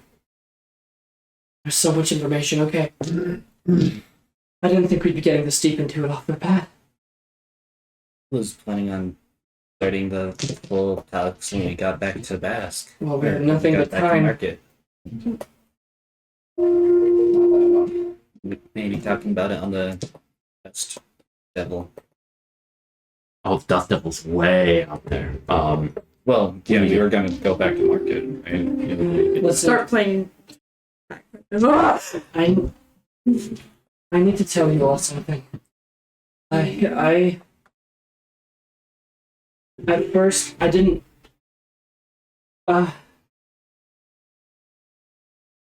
should start where I'm at. You know the majority of it. I died. Went to Avernus, that's most of what I remember. In my time I got to do a lot of reading. Whoever lived in this tower used to be someone of a lot of knowledge. Documented the majority of the events, hell, and he had a lot of magic. Was able to study and learn from him. And I got to learn a lot of interesting things. Spells.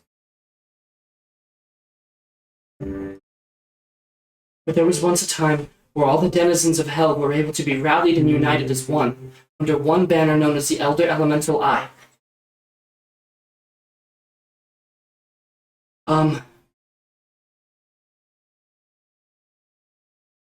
This event is what triggered the start of the Dawn War.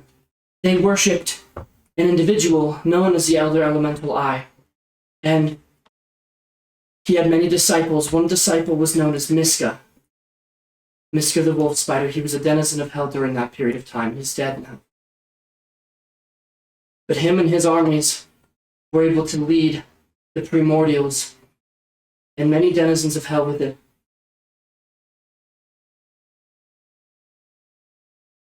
one of the primordials was known as Nestusha, and golem made of metal. She crafted a realm known as Vlare, where the majority of this battle took place. The primordials, the gods. The reason why it was called the Dawn War is because the primordials wanted to fight the gods. They wanted to devour everything and everyone. Nestusha created Galera, and that's where the battle took place, and now it's known as the Seas of Azure. In the aftermath of this war, with the fall of one primordial of water, is what filled this place to the brim and making the oceans that we now sail.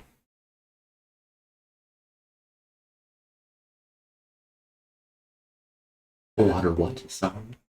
Primordial of water.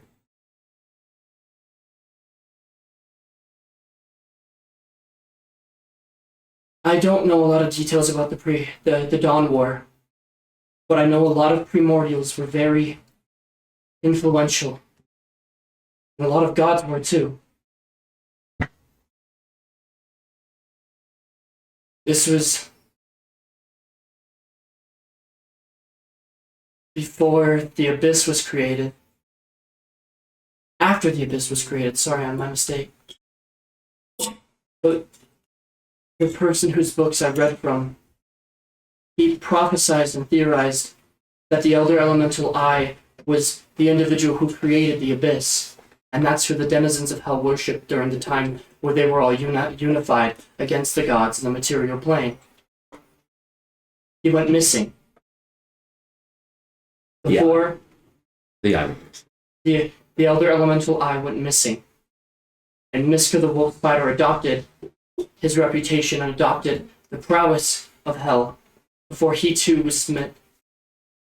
But before he gave, and before he fell in the Dawn War, he gave his control and reign to Timesis.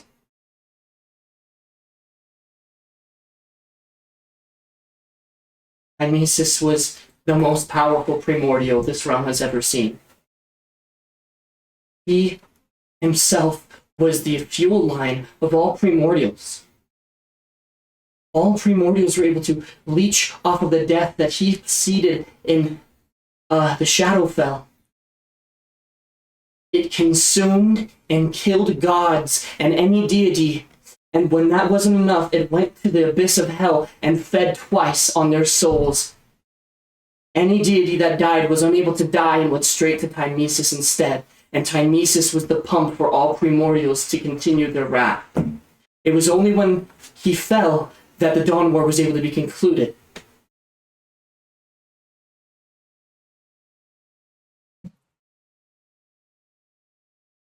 Now, if what you say is true, that he is able to commune with you,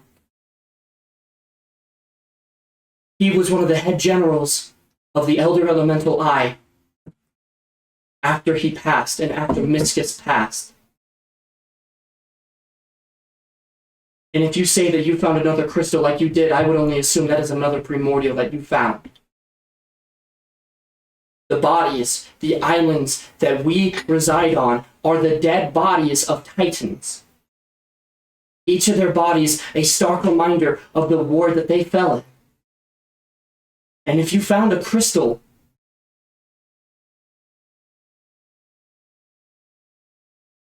then that implies that you are able to harness the very power of a titan, of a primordial from a long ago war that they were forgotten about because of their bodies. And that begs the question for me. So that would explain why it's magic.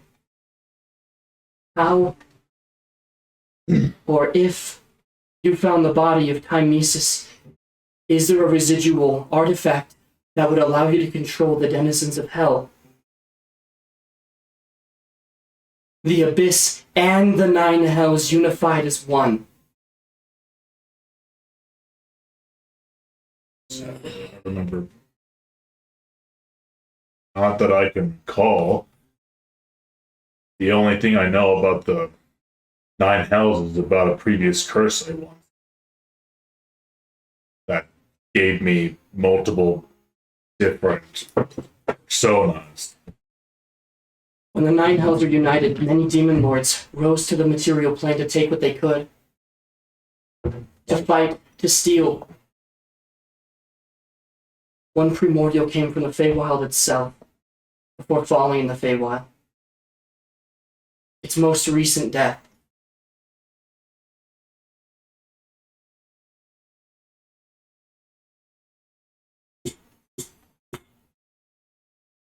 Zariel, Yama, and any denizen of the 9 hells were at one point unified as one.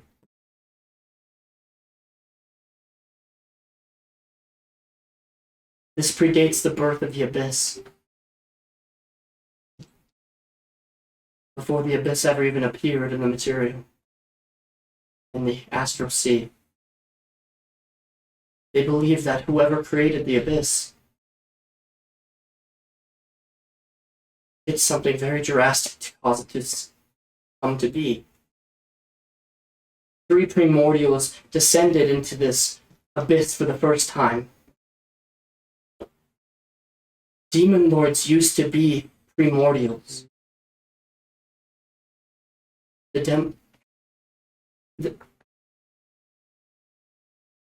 She tries to speak, but she's unable to finish the sentence. One of the first 3 entered the abyss and forever were changed to know as the first demon lords of the abyss.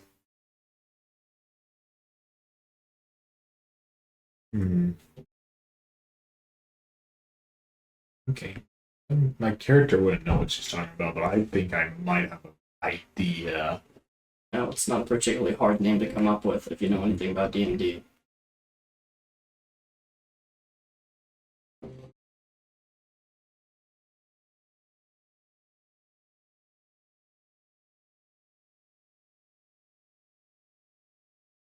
I don't know about these crystals, but I do know about the bodies. Mimesis died in Celeste.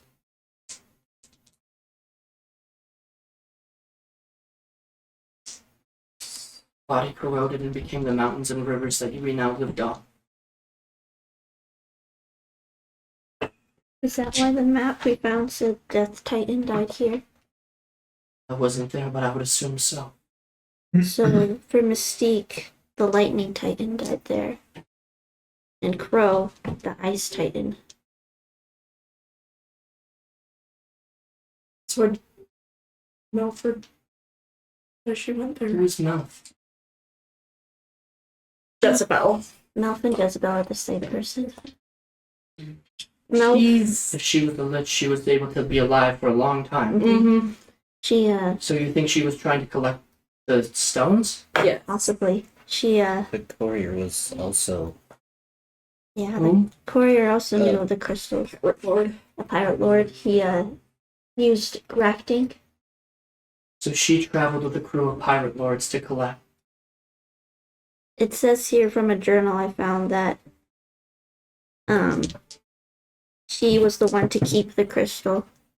So But the courier was very jealous of how her. did they stop? If they had been around for so long and they managed to, how did you get the crystal? Did you take it from her, or did she have it, or did she know about it? We technically. We Well, technically, we had to slay a giant, horrible, abomination zombie thing. made by her. After we So Her she grafting. fought her, She also grafted. No, she didn't. Oh, She did not graft. sorry, my bad. she grafted on all The difference things. between Jezebel and the courier is Jezebel reanimated the dead That's and was right. able to sculpt their flesh. Yeah, The courier courier. kept people Yeah. alive that's right. as he attached their body parts to himself. So gross. Yeah. Two others versus himself, yeah. Yeah. The courier also said in his journal that she would get what was coming to her. So they didn't have good terms. But who else did she travel with? And did they get the crystals? That makes no sense. What about this lightning crystal you found? Actually, we didn't find out much about it. We were mainly in a similar situation, fighting for our lives, trying to get to a safe spot. We got to a safe spot our first night back. Yeah, We had an ultimatum. we had to fend off against a giant wind serpent. So where is it now? Is it still on the island? The crystal or the wind serpent? Because they're both not. The crystal's not on the island. What happened to it? We took it, and then I thought you guys didn't have I it anymore. mentioned I gave it to this Vezra. Where is she? some Why? Gods know where. you never know Maybe with not dragons. She's Yeah, she's a dragon. The green one. Small little green one, yeah. Small. Her, Well, do you relative know to the, Beatrice. do you know the dragon in Celeste? no. Oh, Beatrice. Yeah, that's her mom. What? And Oh, we had to fight her again. She was brought back from the dead. I won that. From Jezebel's magic. Or Mel's magic.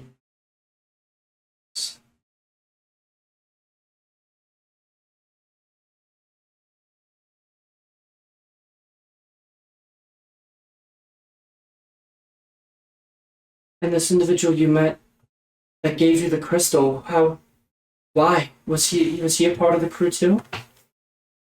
And why would he give you it? That one only they would know. We didn't know they had the crystal till we were in a fight. And they brought it out.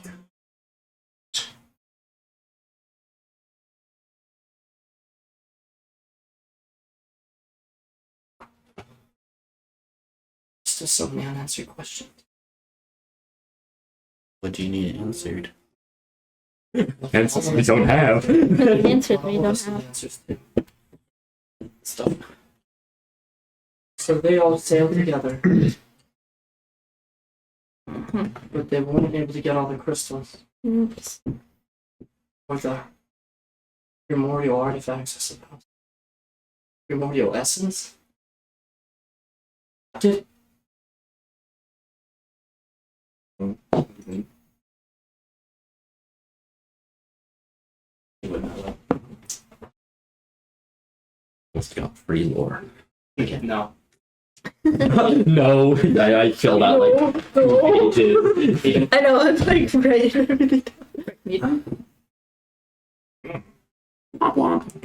Man, why do the gods fight so much? So you said there was a primordial from the Feywild? That fell into the Feywild. Or fell into the Feywild?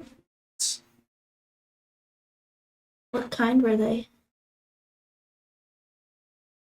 And they were the most recent to die? Yes, he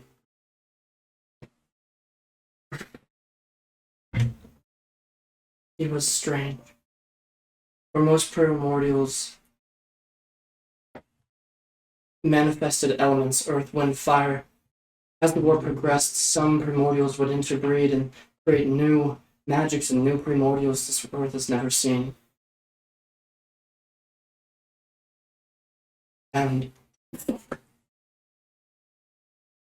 sometimes they would take captors and more would result from that.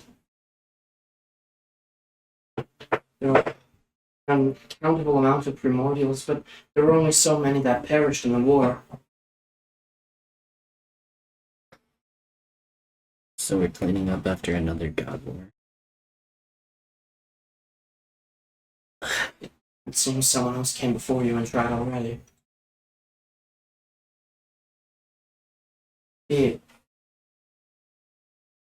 I don't know a lot about what his essence was. But he originated from the Feywild and dwelt with Fays before he went to the material plane to fight it, not he. fight, and then fell. And before it fell, its final resting place was the farewell. This is back when realms were easy to be crossed as crossing oceans were. You'd just merely swim or walk and you'd arrive.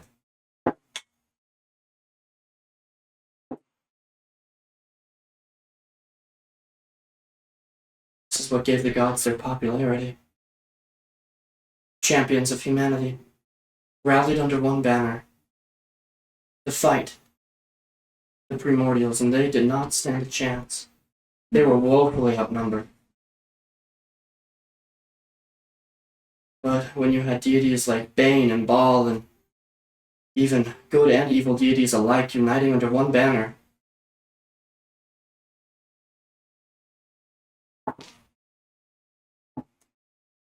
eventually they dispersed and went along their own ways when the war was finished and the primordials finally found and walked away to their planets.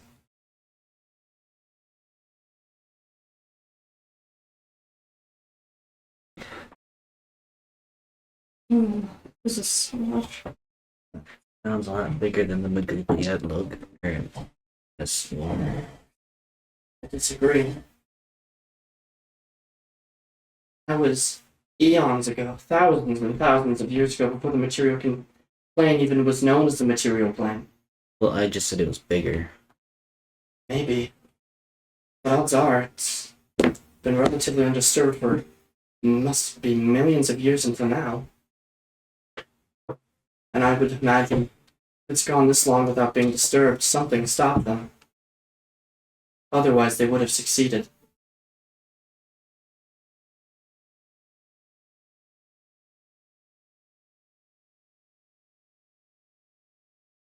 Champion of heroes. Now the demon lords and the demon lords of the abyss and the hells, they still fight one another. Things are back to what would be considered normal.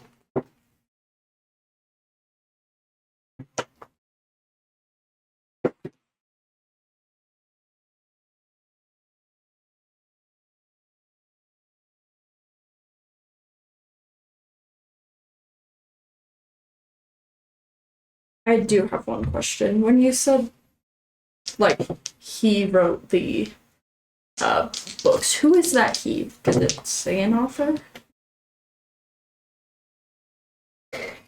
What?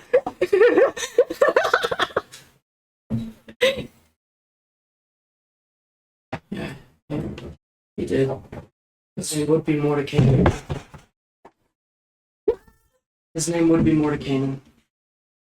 He was something of a watcher, and then the Avernus, and he had a place of resort. He had multiple places he resided.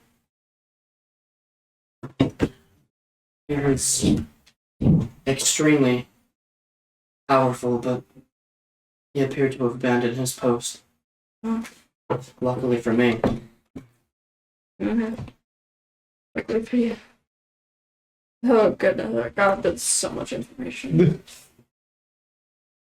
Probably is for you too. And years to study and learn. That's why I was so eager to come back. I thought that you guys would be more surprised. Well, we didn't expect you to come back. I'm really surprised. That's actually, that wasn't John.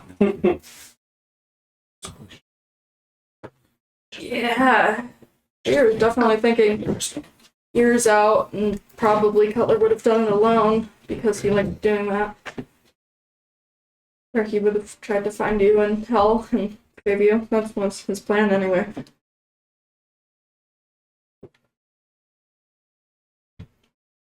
It's funny, I was so concerned about finally telling you guys what the fuck was going on, but still there's so many questions. Yeah! Hey, dude, it's the paradox of information. You get more answers, but there's 3 times as many questions at the end. I'm like, what Pursuit the? of knowledge, curse. You know, it's why powerful wizards hide in the world. Yeah, we still don't know what the. Well, we know a bit more, but still, like, what the fuck? As players, obviously go Crow. We might get Ice Crystal. Yeah. Stop whatever. As Vorsh, I don't want to be cleaning up 2 wars. Oh, it's like, oh, we just do silly, goofy thing. We do character drama. Oh, we're fighting gods. Again. What do you mean again? I still don't understand where you fall in all this. My story is a bit different than everyone else's. So you heard me mention Primus back down in Netherrealm. So, remember? Well, his secondaries, all split and tried to create order in their own ways. And after both Maguglia and Primus died. So Logos, one of the three, is kind of helping me get stronger and more powerful to stop them, to help order become order again. How I see it. Because Ethos took over Rindal, which is why most goblins are smart.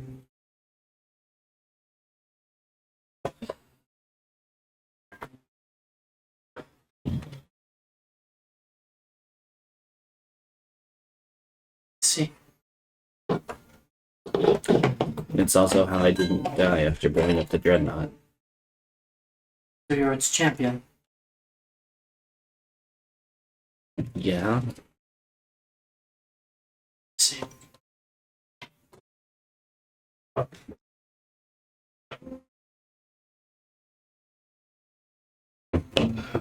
So what is your plan now? What do you do next?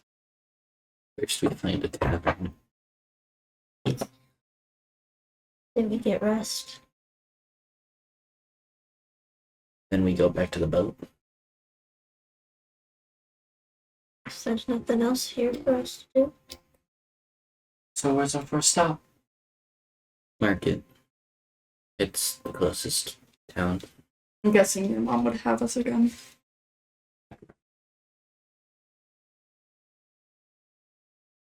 And with that, the rest of you guys begin to make your way to Marquette. The days are long and the travel is brutal. Your rations begin to not dwindle thanks to the borscht.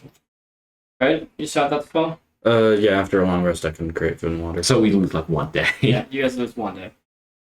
And after that, Actually, I still have one third level, so I can do it still. Ration? It's 2 for big guy, but Actually, no, I can't. One ration. Rations do I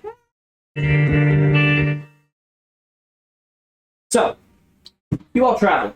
You begin to make your way from the ruins of Netherrill after having this new revelation with Rose Windermere telling you about the Primordial War and giving you guys, honestly, more questions than answers. However, eventually you guys arrive to Marquette. I'm not going to do any rolls for weather because I feel like that would just delay. But eventually you guys arrive. It is good to see a city again. Now it stays relatively quiet in the back for the majority of it. Battle gets very fed up with being a horse very quickly. Aria. Sorry, same thing.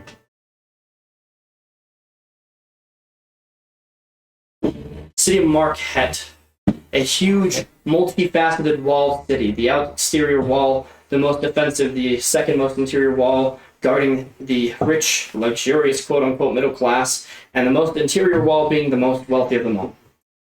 This place is known for its illustrious trade life, its shady criminal underground, and also, most importantly, a mirror where you've grown up. Eventually, you guys arrive and the gates open and a pair of guards stand in front of you. What's your business? resting. Resting? Where are you coming from? Are you more, Actually, there's a really important detail I need to include here. actually. Wow, I must just completely skipped over that.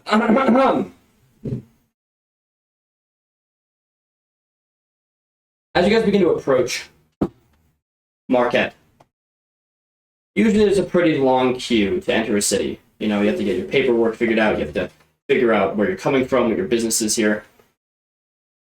The line is longer than it should be. In fact, longer than you've ever seen it, Amir. And it's interesting because, you know, there's usually a lot of people who have wagons. There's usually a lot of people who have horses traveling for trade, but this is like caravans and convoys of individuals. They look rough around the edges, almost as they've just been to battle, waiting outside of the queue to enter Marquette.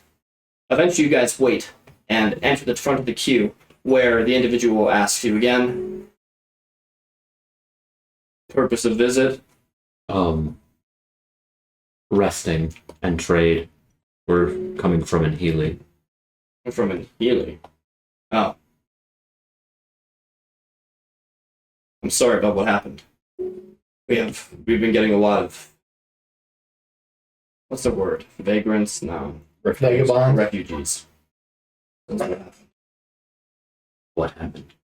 We've been out for longer. You haven't heard? You said you come from Anhealy. How long was your day of travel? We ran into some complications with the weather. Anhealy's been attacked. By who? We don't know. Lovely. They don't tell us. They don't pay us that much, but Anhealy's been attacked. And that's all you know. All that we're allowed to know. The High Guard is questioning some first-hand witnesses. Master Shipmaster is Getch. He's returned. He's returned from retirement? He never retired. He never let himself into the... He was never allowed in. Self-proclaimed Master Shipwright, please. You guys really aren't from here, huh? No matter. Get rest, you look like shit. Welcome to Marquette. As the gate creaks open, you all enter. And the once bustling city of Marquette is a much more somber memory of itself. So who was the truck? Green? The only truck. Yeah. Okay. Yeah. Okay, with that, I'm gonna finish this description real quick, then we'll call a quick break. The city of Marquette is a a much more crowded and depressing version of itself, where market stalls turn left and right, and this place is still a place of trade, but you see homeless shelters and homeless tents pitched up against the wall and through every street. You see individuals moping about, looking for food and money. You find a tavern, and all of you turn in for the night. I was actually going to suggest we go to my house. You go to your house? My house. Okay. Not my mother's. You have a house? Yes, I have a house. The house. Actually, everyone decides to turn to Amir's house and turn in for the night. Did you have a house? Didn't know that. He's from I that. thought you. A family. We're going to take a very quick break. We're going to get some food in our systems and return here very quickly. We still have a lot I want to get through, but for now, that is enough. I have to talk to Amir. Alright, bitches, we're back. That's what they Say call hello to my it. pizza crew. They're all eating pizza. Have a good time. But we're gonna get back into it, what are we? All right, time to cut. Also, nobody's sleeping in my daughter's room. Let her have privacy. Yeah, we're gonna get there, big dog. That's okay, I'm gonna be sleeping in your room. weekly dose of Seeds of Azure. This is your part 2 of the part 1 of the part 2. How many rooms do you need in a house to house all of us? One. We can all just bunk bed. I'm gonna sleep in my room. Faria's gonna sleep in her room. You're all gonna sleep in the kitchen. In the kitchen. Oh, okay. You sure you want Vorsh sleeping in the kitchen? You think I have food in my house that I haven't been at in like 6 years? Okay. Everyone. As soon as You still have a house? Amir. Your house is pretty alright. I thought you were gonna say like windows are smashed and people are living in Your it. houses are right. Like it has a conglomeration of mail that's been piled up for years and years and neglected. Yeah, the dust bunnies are ever present, and Amir. I cleaned up after killing him. Don't worry. I cleaned up. Oh and yeah, left. but there's still Good. just something so nostalgic about. Not the right playlist for what's happening. Let me fix that real quick. Poor man's poison. No. Oh, Amir's not like that. Calm down. Closer to the end of the playlist probably is the stuff you want to be. Heather. I think Lost God, Lanterns is pretty good. This is pretty good. Protect your home. You're in your house. You can.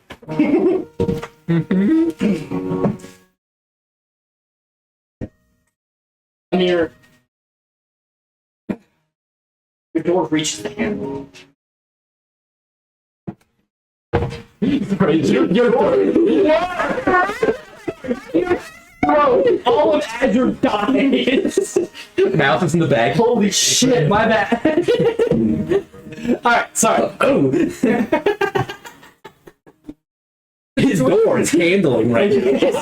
I was really cooking for a minute. I just fumbled so bad. I was so ready to lock in. So, Alright, you two.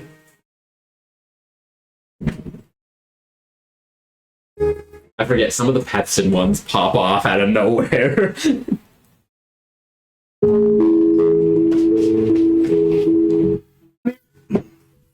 You all rally behind the mirror. Little Faria holds your hand. She's not so little anymore. Though it's weird having your daughter hold your hand as you enter your house that you haven't been in years. Little Faria looks at you and she just says, "You know, it's funny. I think I've been in here more than you have recently." Yeah. You know, I came back and looked for you. I could never find you. Made the stupid decision of leaving again.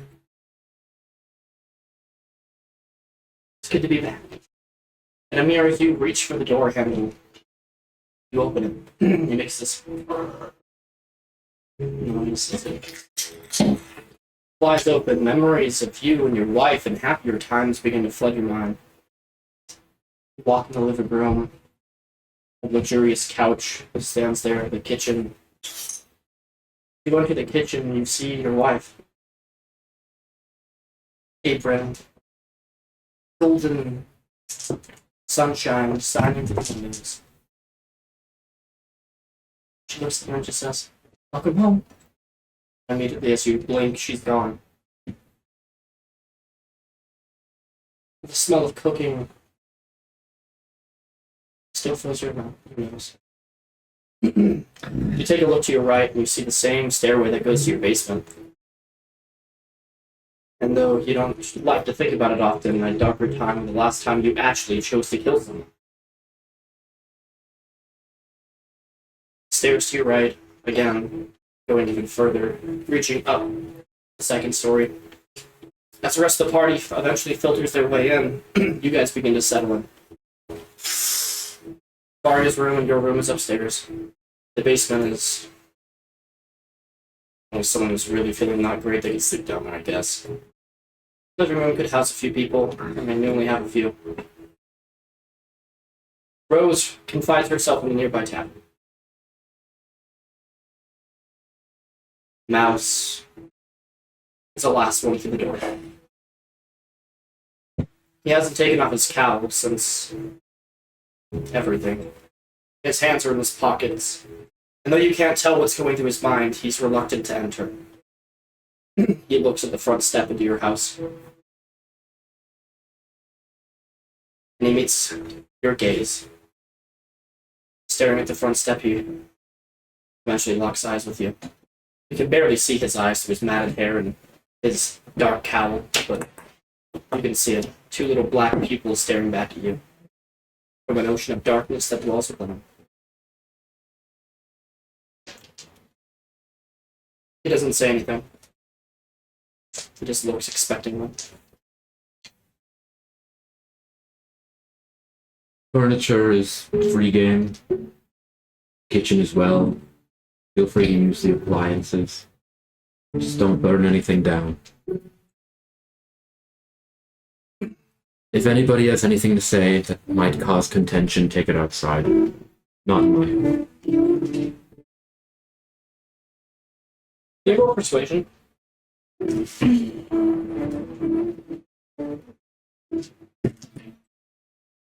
Funny. What? It's fittingly low. Well, low. 13. Amir has taken his hat off and his scarf is low.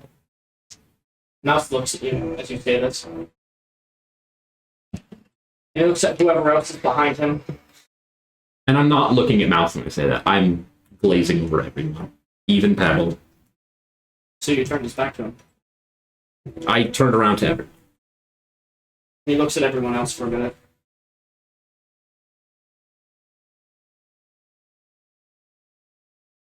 And he just turns around and walks away. Like out of the house? He was never in the house. He was at the front step looking at the front door with all of you in it. He locked eyes with Amir. Amir turned around and told you guys what he said. You all were able to get a glimpse out of Mouse. You looked at him, he looked at you, and he turned around and walked away. Or begins to, at least.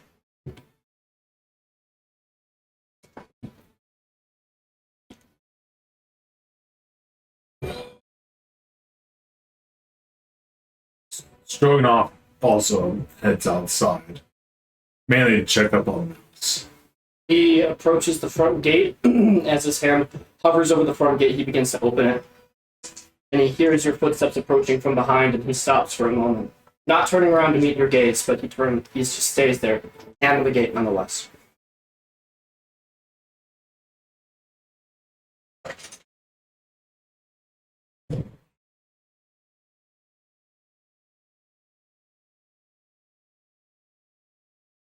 You must have a lot on you. Don't you?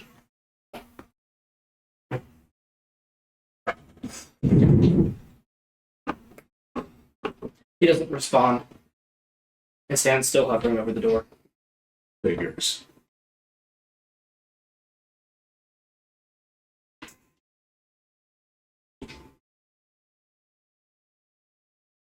I've never. You know that quite well. But you know I can listen to those that hurt you. Very least I can do. And the rest of you kind of see this frame from either the window or you step outside, please tell me.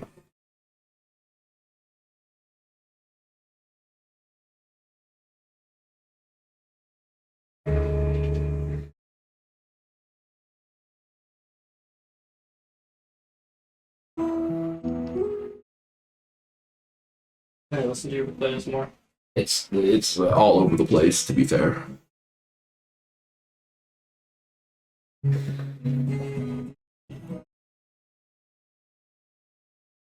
For persuasion. Yeah, figured.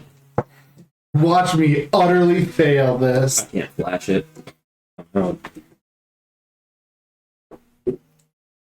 Oh, Persuasion, right? Yes. This is the only skill I have proficiency in. 7. He doesn't turn around. If anyone is still standing at that doorway, they hear Stroganoff say this. Forge. See him start to, like, Mouse is starting to leave, right? Alice, wait. And then I want to walk up to Mouse. You standing next to Akil.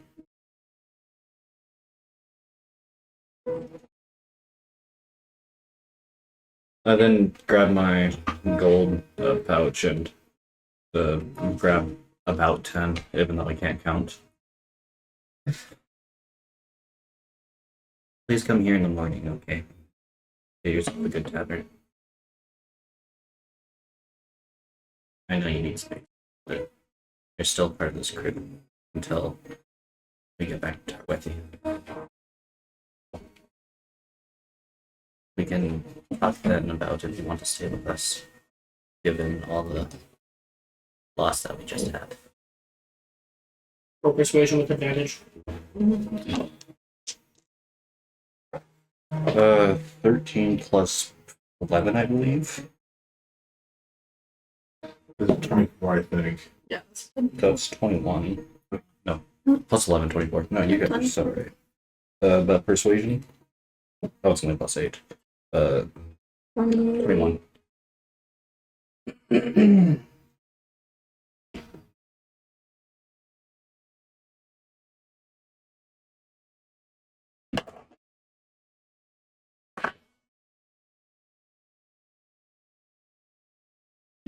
His hand breaks for a moment as he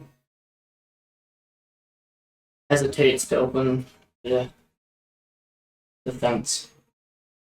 But eventually he puts his hand down and he turns to you. Not his entire body, but just his head as he looks in. I need you both to make a perception check. Nat 20. Nice. That's There's a so glint of silver on his face. 17. He's good too.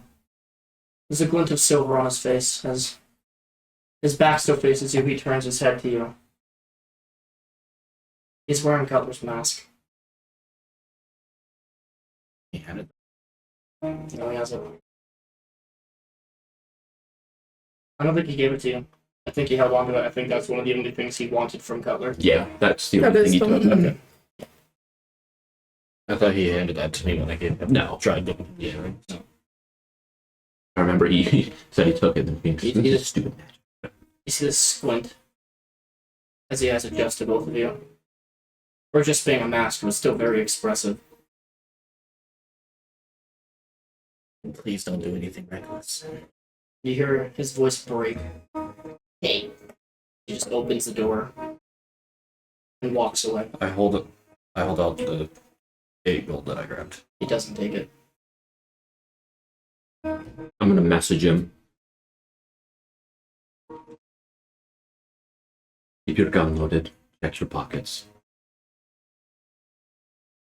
Sticky fingers out there. No response. Didn't he? But he heads out for the night. Thank you. And it's at this point you begin to hear a pat. As rain begins to start clashing into the concrete.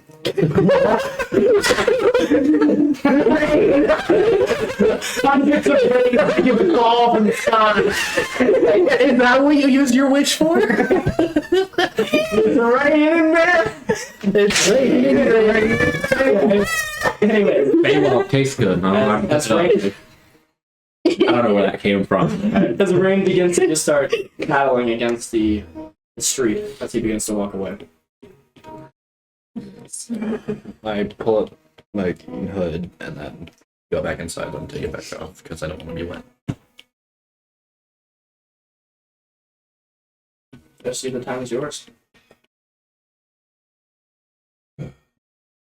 I start turning whatever lights on that I can. A lot of candles. I'm gonna spend a little time outside. Like the rain. Storm's gonna stay outside for a couple hours. Never mind. I don't go inside. Come back here. I'll just be out there for like 5 minutes. Chilling. Just thinking about what Mal said. Bush would want to try and cook for everyone. Instead, just uses. Don't have food in the house. What's everyone doing right now? On their long rest. Funny.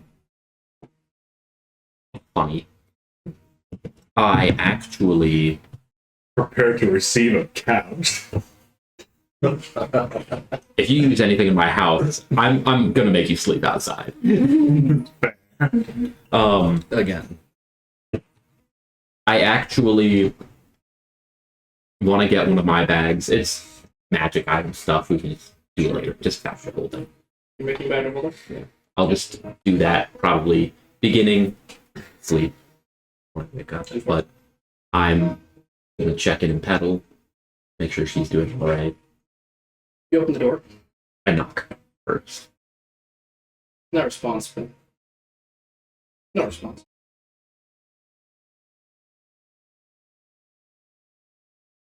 Varia, it's me. I slowly open the door.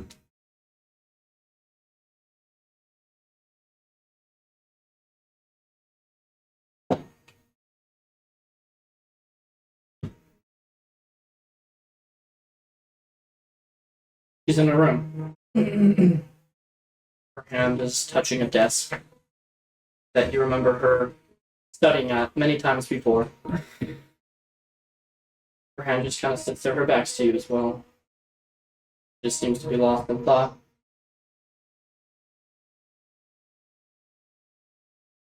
A memory. You're helping little Varia with homework. You made a point to keep her educated. You knew the value in it. She was brilliant.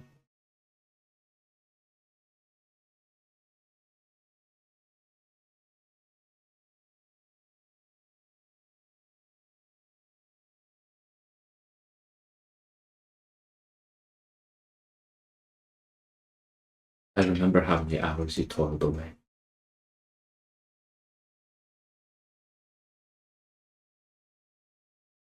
You still show that.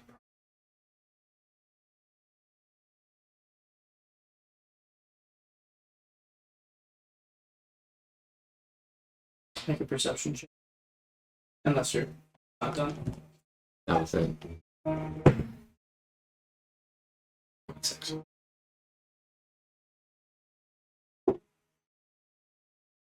Tries to hide it. From the moment you went to this room, you've been able to hear a little. She's been trying to hide and mask.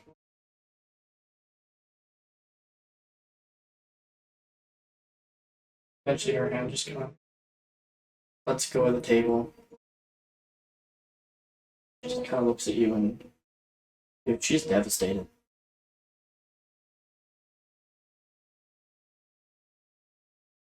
I'm going to sit down on the floor next to the chair at the desk. I don't even know if she's sitting. But I'm going to sit on the floor, rest my back on the desk. Before you even make it there, take your first 2 steps forward, and then she just looks at you and she breaks, and she just rushes into your arms and she holds you and she buries her head into your chest. She just begins to sob. Dad.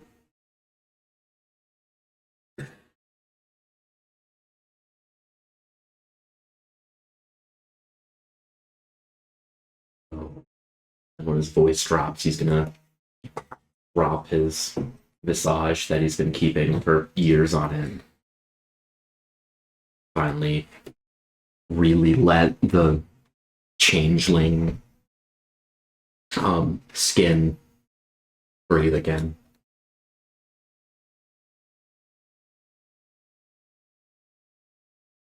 It's hard.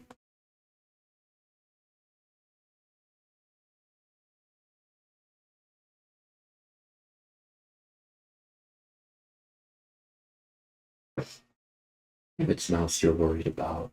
He's not making the stupidest choice he could do. He'll be back.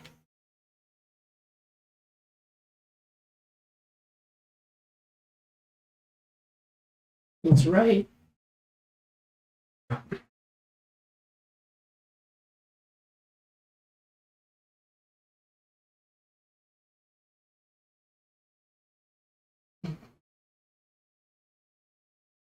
Mary.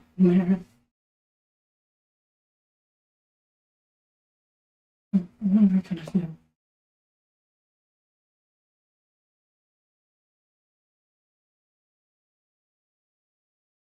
We have to do the right thing and find anybody who knew them and let them know.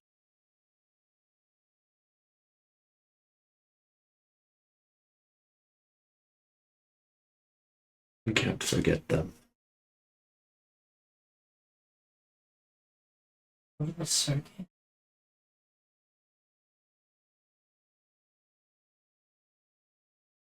I know where they come from. Butler had no one besides her.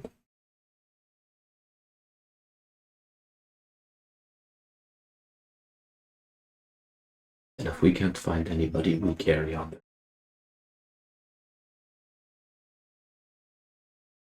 We tell people about them.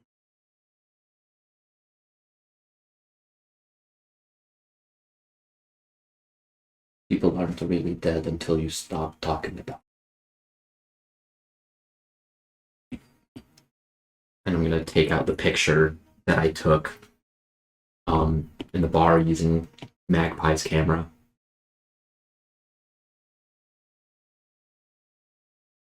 I didn't take this for selfish reasons.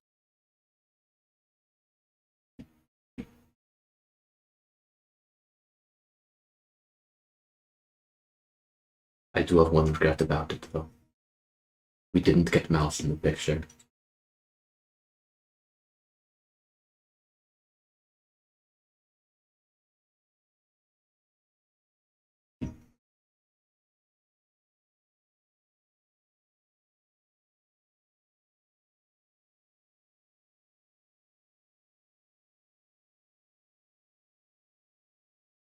I want to tell you it's going to be okay.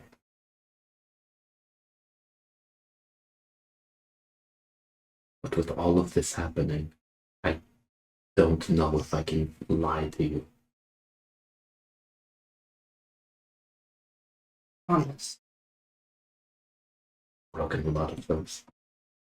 If we have forgotten over our heads, we leave. Do you think we're to that point? I don't know. I don't think it matters. I think this is bigger than us. I don't think we have a choice, even if we wanted to. If we tried to leave, it just finds us again.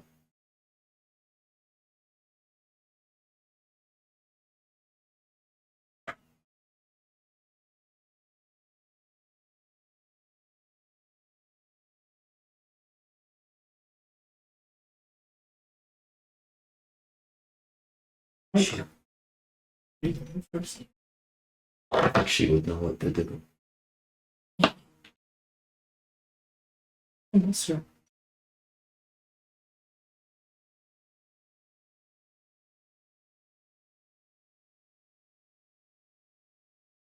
Can I sleep in your room tonight? Of course. With that, you guys turn and hit there. The reason why. This sounds stupid. But you know when Timesa said he was hungry? Yeah. That's why he was standing outside. He's looking for someone. Some poor smuck. What kind of poor schmuck we talking here? Oh, Someone to feed The one that the Timesa. pink fluffy unicorns dance on. Alright. Deal. It's scuffed. That's what you're doing. Just kidding, you're gone. let's be honest. They were always the same person. He was just crazy. Unicorns dancing. Deal. Hey, I don't want to murder any of my friends, so. You stand outside. Pink patterns against your back. Brain, you get cleaved in half. Look, I'm just scared of what Timesa is going to do if I And, don't feed him. So you're looking for victims. Basically, someone. Look, this is a crowded place. No. The most difficult With the part. recent influx of, refugees, there's no shortage of potential victims. It just depends on what exactly they're looking for. Not a lot of people could fight against a big guy like you. Yeah, but I also don't want to get caught. So you? I want to kill somebody that doesn't hinder my party. Some of the guards will never notice. The guards won't even care if I kill them. That's a person I'm looking for. Okay. Hey. No one will care if they're gone. Why don't you give yourself a point of inspiration? Also, you too. Fucking dark as shit.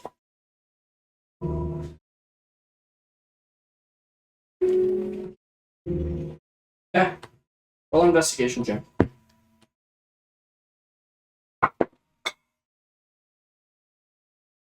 As a 16. You're in a pretty rural part of the city. You could take someone and cleave their head in half and bury them in the backyard. They'd never know. But you break into someone's house. It's about 8 o'clock p.m. There's people walking in the streets, so most people are turning in for the night, but you get a feeling that if you continued and if you wanted to continue the search, you'd have to go into the city a little bit more. Just at least leave this place. It's not safe to kill someone so close to your party. Makes sense. I was hoping to follow somebody until I was in a more secluded area, but fine. Here you end up skulking. I need you to either roll performance or I need you to roll stealth. Let's roll stealth. I'm better at that. Not really. That's a fucking 10. It's different. It's not the best, not the worst. Akil, you're a Goliath. You're not just a Goliath, you're one of the Goliaths that in Tarwethi and in Celeste have saved a lot of people. You're not exactly an individual who is, Good at hiding, I know. you are a decent hiding in plain sight, You get some people catching glimpses at you, cocking their head, most of which not noticing or not caring. But eventually on your street, someone does notice you. It's kind of like one of those weird moments where, you're kind of pseudo-famous and someone else recognizes you and, they look at you and they keep trying to catch glimpses of you for a minute. But, they don't actually, want to approach and talk to you, but you can tell the individual is definitely looking at you. He appears to be 20. He has curly-ish hair. Pretty decent stubble. Slimmer build, elven individual. Appears to have a set of carpentry tools. Job. Carpentry no less. People might know if he goes missing. Probably not the best target. You said that out loud? No. Thinking in his head. I was like, are you crunking it? Eventually, by the time you're still thinking in your head, excuse me, hate to ask, but, are you Alexander's boy? And talk of a Goliath going around and, doing good and shit. Well, my sister was in Celeste and, I don't know, I just wanted to thank you for what you did. You folks, you guys did something really good for everyone out there. So, thank you. See. He just nods. Just acknowledging the fact. And he kind of just gets off-put a little bit by that and just goes, alright, well, Sorry. I've had a long. sure. Well, I'll tell you what. Can I buy you around?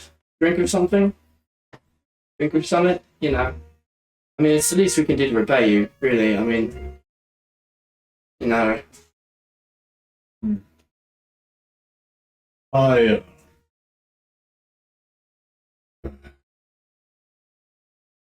sure, why not? His eyes light up for a moment. Really, thank you. And, I probably won't get much to drink though. big fucker like you could certainly drink more than most people. Personally.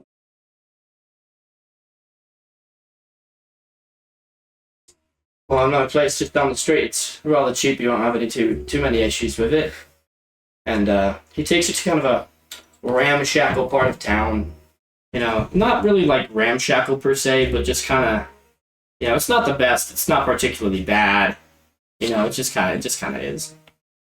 Just is. It's no tale. It is what it is. And, you know, it's a pretty thriving part of the night. You know, you got a lot of folks coming in and out, and, you know, it's been a long time since you've gone through the tavern. You know, even a lowly place like this, you know, they stand there in 2 feet, but it's no tale's end. But, you know, eventually he opens... Every time I start from humble beginnings, I assume. You know, I suppose, you know, you come from a nice place with tale's end, so... He approaches the tavern keep, and, he's like, oh, can I get, 3 rounds on me? I'm a big fellow here. And, you know, he pulls up a chair for you and he sits down and, you know, a drink is out. He just kind of looks at you and he just goes, so what brings you out to our lovely part of the city? You know, someone a big shot like you. I figure I just might explore the city of a ally of mine. Get to know the place a bit. Sure. Wait, there's an ally of yours that lives out here? Yes. Really? Who?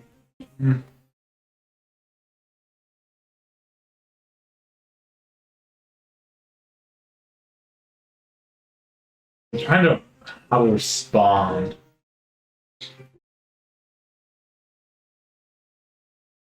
He's a shipmate. Oh, really? Huh. What, is the rest of your troop out here too? What, are you calling yourself swindlers or something? Yes. It's a name. It's a good name. You're, That's gross. it's a rather rubbish name if you ask me. I very much. Sure. Well, I assume you guys don't want to tip of your business, I'm sure. You're just here to visit around and do some sort of secret shit that you adventurers seem to get up to. We're just tucking in for the night. So we're gonna explore the place. Oh, sure. Time. Sure. And what's your name again? Call me Donut. Darren, it's lovely to meet you, mate. My name is John. Nice to meet you. Nice to meet you, John. So you got some wife and kids around? Never been much of a what's the word? Woman. What was it? Oh, sorry, I'm just terrible. I hate women. Well, I can't say I'm much of a womanizer either, but in terms of ladies, I've got rubbish luck. Guess you and I have something in common. Yeah, I suppose so, innit? Not surprising me though, big chap like you, big muscles, you could certainly get around, I'm sure, if you really wanted to. I just say the wrong thing. Women, they're ambiguous creatures. You know, they are. You know, one day you think you're doing amazing, the other day they kick you to the curb and say you never had a shot with them to begin with, and then you're just alone.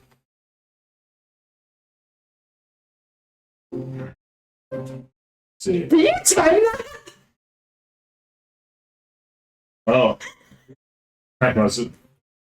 Well, it would be rude of me to not give my thanks for this experience and the free hospitality. Yeah, sure.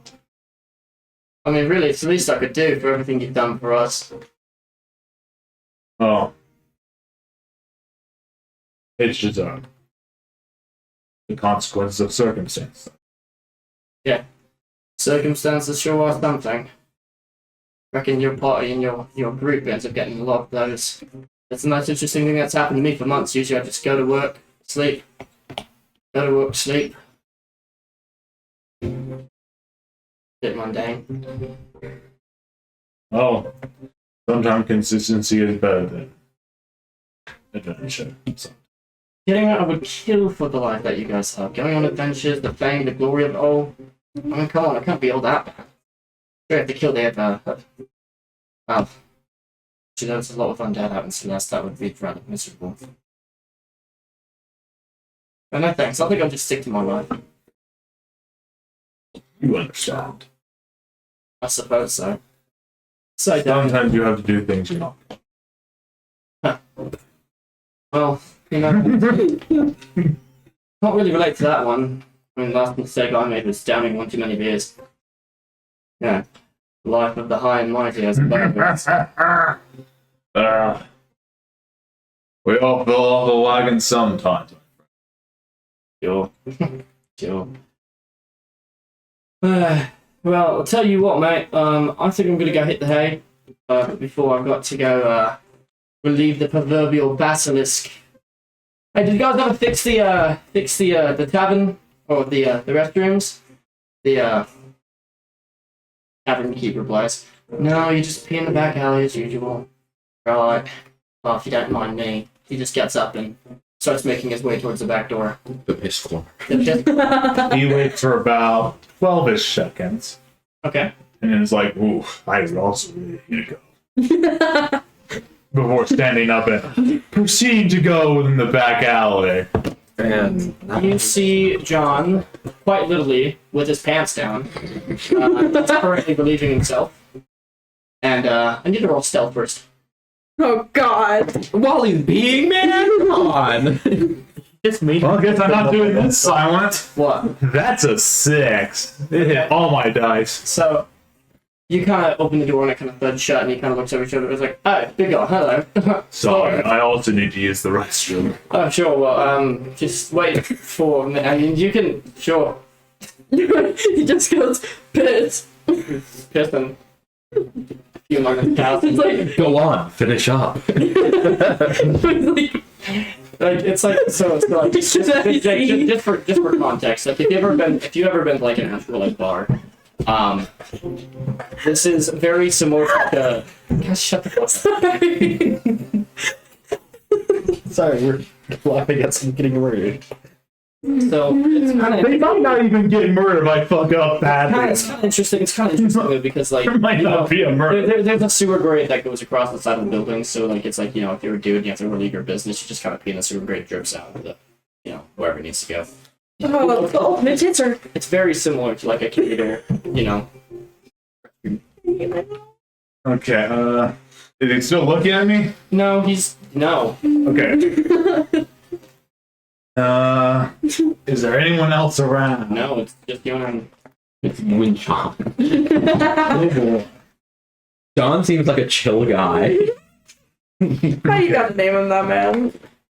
it's a very basic English European name. Yeah, basic. That's what they called me in high school. I don't think a spell's gonna work on him, so. What are you trying to do? Never. He pulls up a crystal.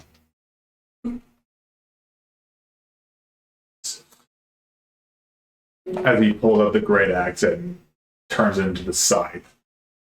Roll ahead.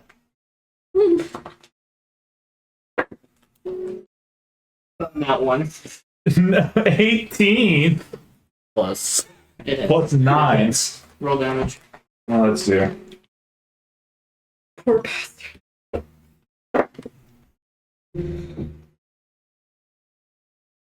11. How do you want to do this?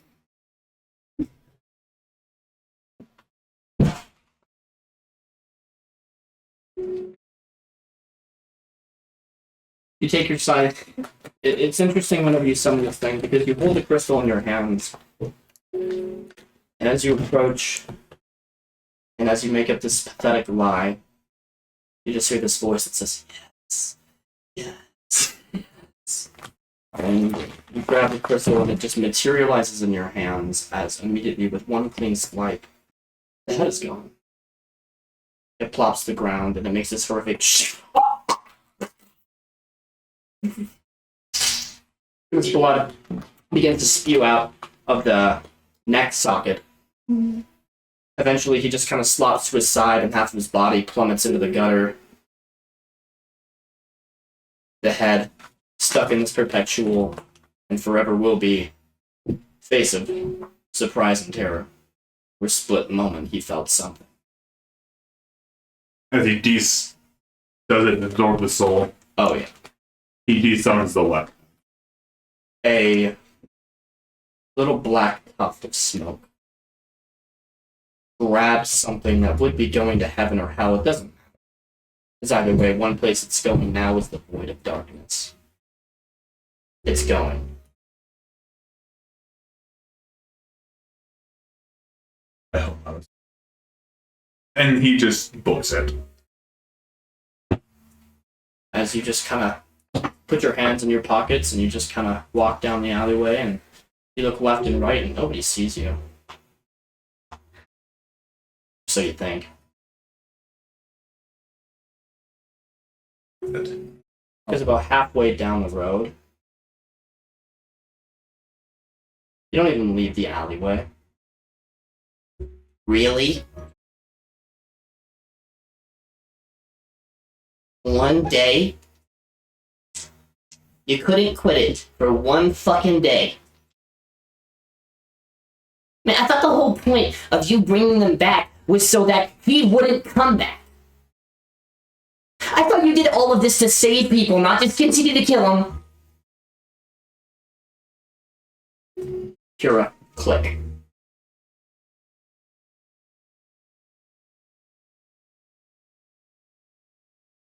Do you know what happens if I break that deal? You turn around, and you watch as Mouse has a pistol pointed at you, and is wearing a color's mask. Do you understand? I get it. You're mad. I don't expect you to be forgiving. Not in a million years.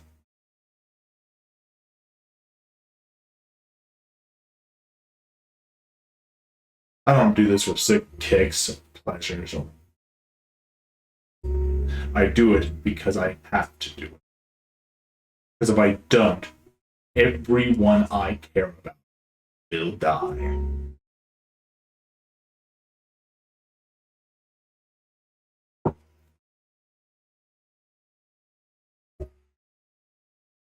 So what, you just continue to kill people?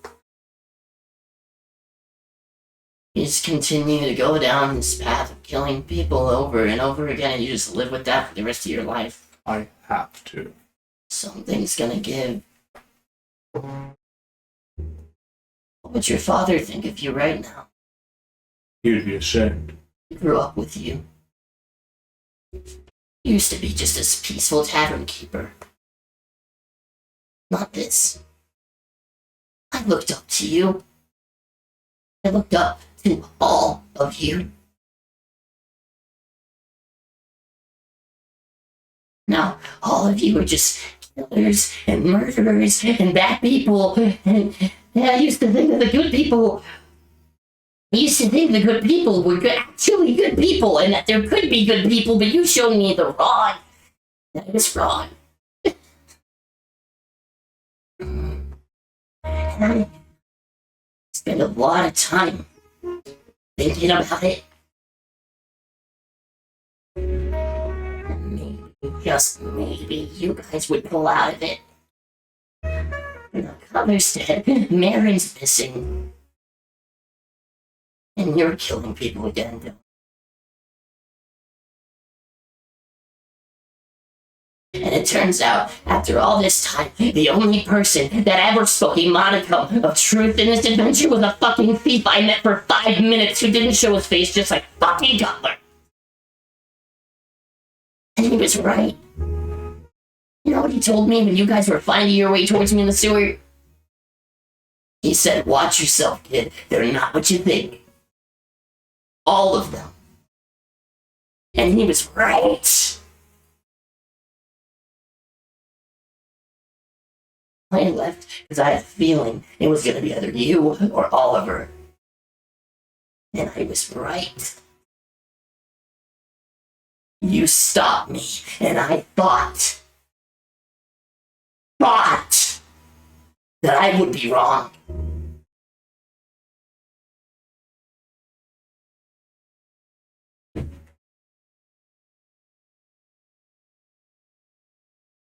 Do what you gotta do. Just don't expect Annabelle to bail you out when you fuck yourself over with irrational choices. Because you always have a choice. I had to do this. There's no other way. I can appease his appetite. Goodbye. And in a tuft of smoke, he's gone.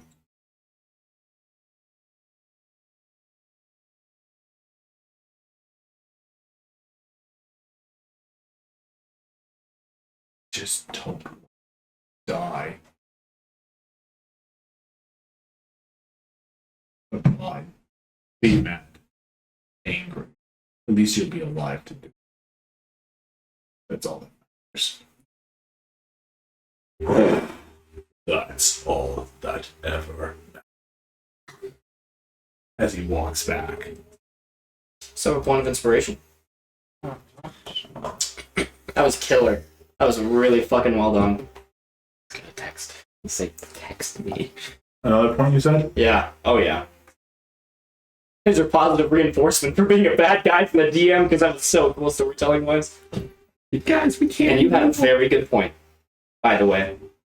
Very good point. I rolled for it. And he heads back.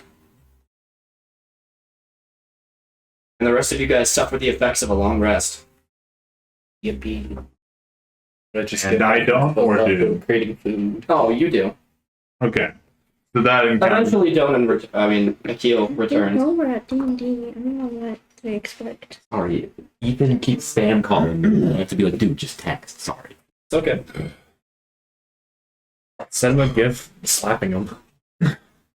Hello. Well done. I'm sitting there. He's giving one of the hardest monologues, and so is Mouse. And my wrist is just vibrating. I'll blow him up. I'm so glad I got that on video, dude. That was so hard. That was tough. That was edgy, but that was tough. When you introduced yourself as Donut, I just stared straight into the camera like, what the fuck? For those of you guys who don't know at home, Akil used to no, but they already know. We've already recorded all the introduction to the characters. At this point, they know. At the point, yeah. At this point, they know. Sorry, editing magic. Yeah, they know. Oh man. So That's puffy. the rest of you guys return. Well, you return to the rest of the party.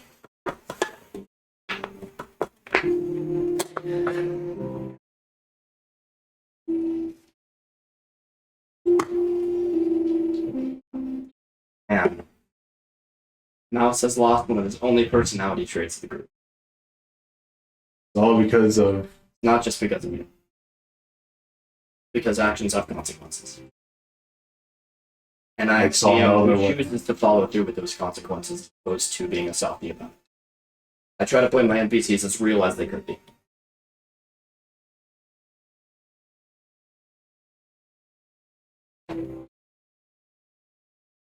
But the rest of you guys are doing what you do. Mia. I know it's a bad time, but Sorry, is it morning? It's Okay. probably about 9 p.m. p.m., yeah. oh, 9 p.m. Never mind. Yeah, it's 9 p.m. Unless you want it to be a new morning, in which we can do that. I was gonna do a new morning, so that way it would be like a new. Okay. So yeah, if you guys all suffer the effects of a long rest, it's a new morning then. Womp womp. And then I'm gonna. And Mouse doesn't return. Hey, Mia. I know it's a bad time. Are you knocking on my door? Oh. I guess so. I put the drow skin back on. I think I'm just gonna call it skin, not a persona, because it's not a persona. Yes. Okay. Let Faria do whatever she needs to do. Shut the door behind me. Can we speak outside? Yes. You just said something about if you have anything compulsory, take it outside. If you have any issues, conflicts, take it outside. Oh. It's not going to be in my house. Oh, my. Are we about to have a conflict? No. I just have something I need to tell you that I told Cutler. Wonderful. I don't see why you can't tell the whole party, but why not? You guys step outside. No. I just got confused on what Amir said. Is it something that we can tell the party, or is it something that only I should know? Because I'm going to be honest, I'm really close to telling everything that I know about everything to everyone. Very well. So if it's a secret, I would recommend telling it to everyone. Very well. Let's. But if you want to brief me ahead of time. Yes. Allow me to. I just get anxious around everyone. I want to insight check that. I don't think he gets anxious. Are you mine? Whatever it is, it's a nat 20. Do you want him to be anxious? I'm sorry. You dictate his emotions. Mr. Man, I just don't typically think him as the anxious, like, I gotta tell you something. Are you anxious? Guns to your head. Damn, Mal just saw me murder something. Not I murdered someone. Damn, I was caught.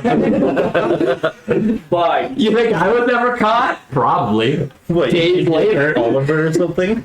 Getting away with it? Counter offer. Mouse watched you kill a dude. Didn't stop you. If you fucking want to.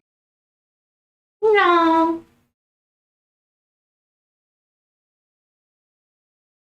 When I. Back during after the corridor fight, when I went to the afterlife, I almost died that day. I saw my grandfather, Alexander Storm. Mhm. I got to talk to him, but something went off after a while. He started disappearing from the afterlife itself. That normally doesn't happen. So, what of it? Are we saying his soul got Worst pulled case into scenario, this? Jezebel got her hands on his body, resurrected it. Potentially. I feel like that's a bit of a jump. I mean, you just dropped a death tyrant on us and a war about him harvesting souls. I don't think he can harvest them once they reach the afterlife.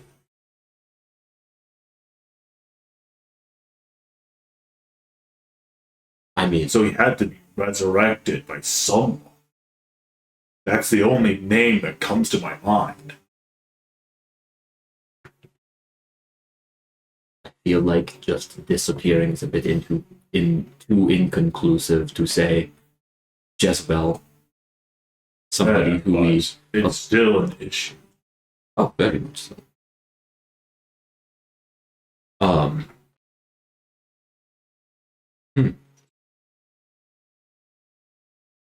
So, I'm a bit confused. You don't know where he disappeared to, but he has a purpose? As you know, my grandfather was the hero who fended off against Baal. Or is it Baal? Bail. Ew. Baal. Not a demon lord, but definitely a big demon lord lackey, that's for sure. When my grandfather defeated him, he cursed him. Yes. with the whole ultra-violent thing Yes. that you see afflicted through me.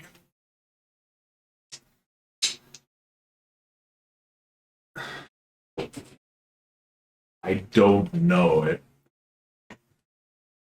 I was able to break the curse, but I don't know if it also broke with the other members of my family or if it was just me.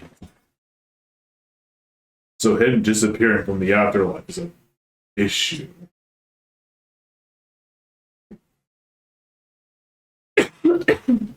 Sorry, did you bring up Jezebel because you think he's become an undead lackey? I don't know. It's just a name that comes to mind that's able to do something like that. No, I understand what you're saying. I don't I think. know if anyone else can do such a. Well, I don't know either. But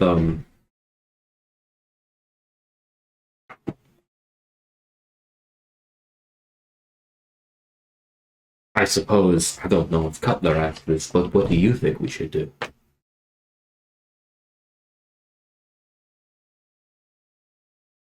They actually never asked me. But if I had to advise, I guess just be wary. I guess.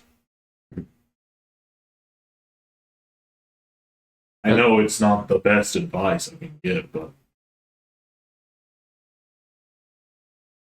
I'd say sit on it. Give it some thought. Because if there's hypothetically a mindless, raging version of your father somewhere causing mayhem, hypothetically, I don't think thinking about it is really going to do anything. if we encounter it, I just recommend some course of action if it comes to it. And I will tell the party about that. This isn't something that should be kept secret. It's not out of spite or anything.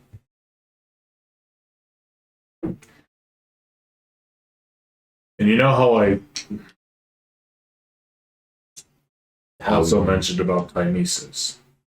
Very, yes, it's very fresh in my memory. How do I word this? We didn't go outside, did we? No. Perfect.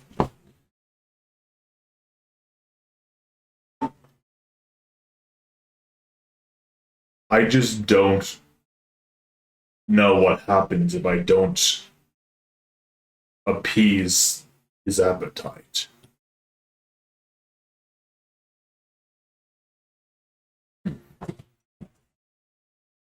I guess I'm just too scared to defy him. I guess. I say this to you. I'm confused. So I killed him.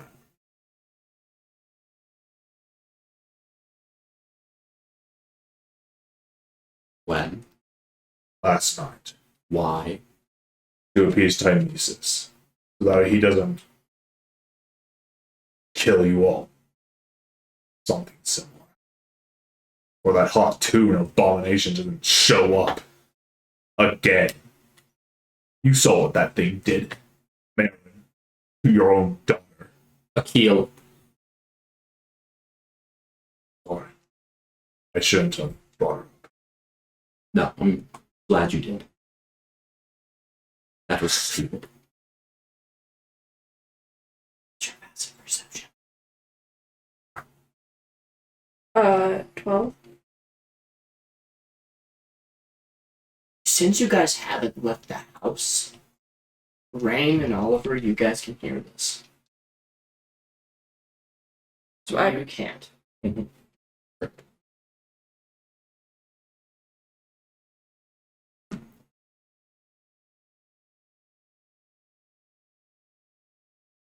Again, you were saying this was stupid? Yes. Very. Let me guess, on my end? I don't think you do. I'm not trying to be. Actually, no, I am trying to be confrontational. I think you're blaming this on a dead tyrant. A dead tyrant. A tyrant that has a hold on magic still, but not as great a hold. Yes, I'm scared of dying to a death tyrant. To be fair, if anybody was said, tonight you're going to be killed by a tyrant of death, I think that would cause some concern. But I don't think blaming it on something like that saves more people.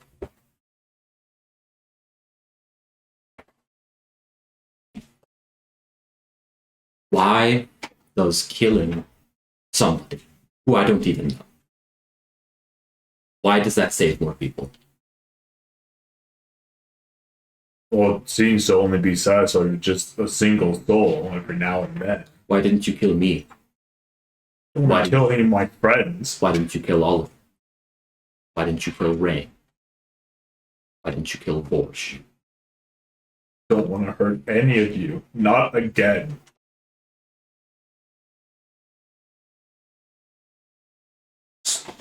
Akil. Strong. None of us are arrogants of good judgment, but I don't think killing others equates to saving others. As much as I want to live, I don't think my life is worth any more than anyone else's. There are some people that, admittedly, living is more than a luxury for them.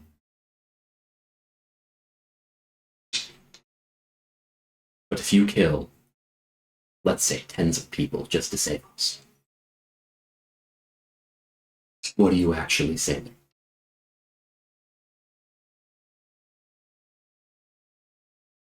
I guess the friendship we probably once had. You're breaking other friendships by doing that. I know. Mouse told me directly. Before he leaves.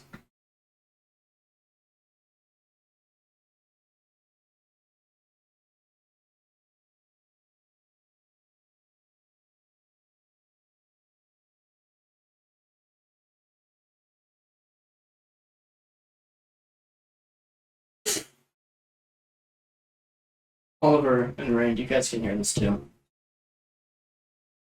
Whatever you'd be doing at this point in the day.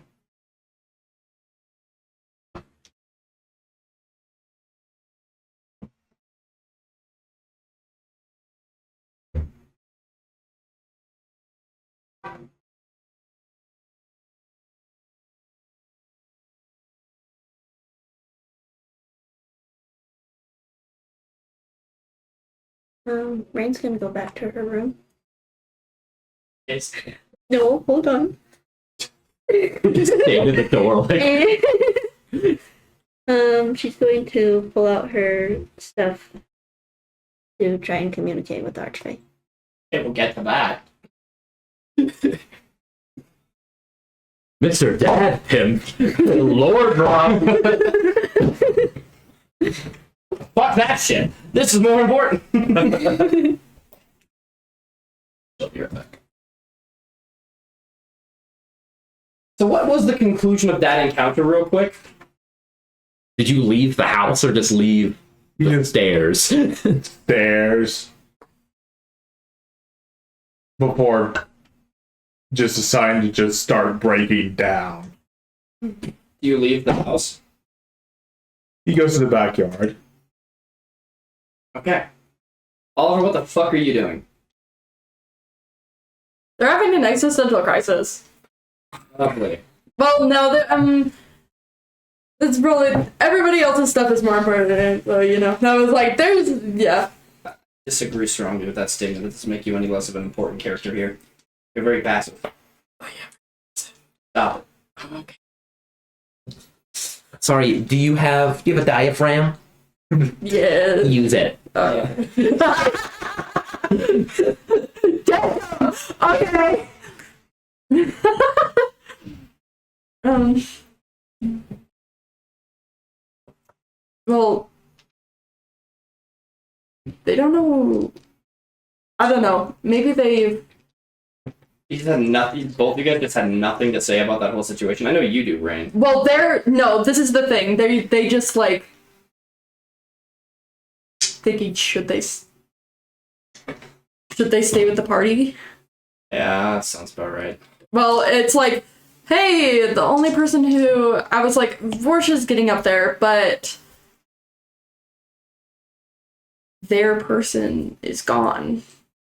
That kept them in the party.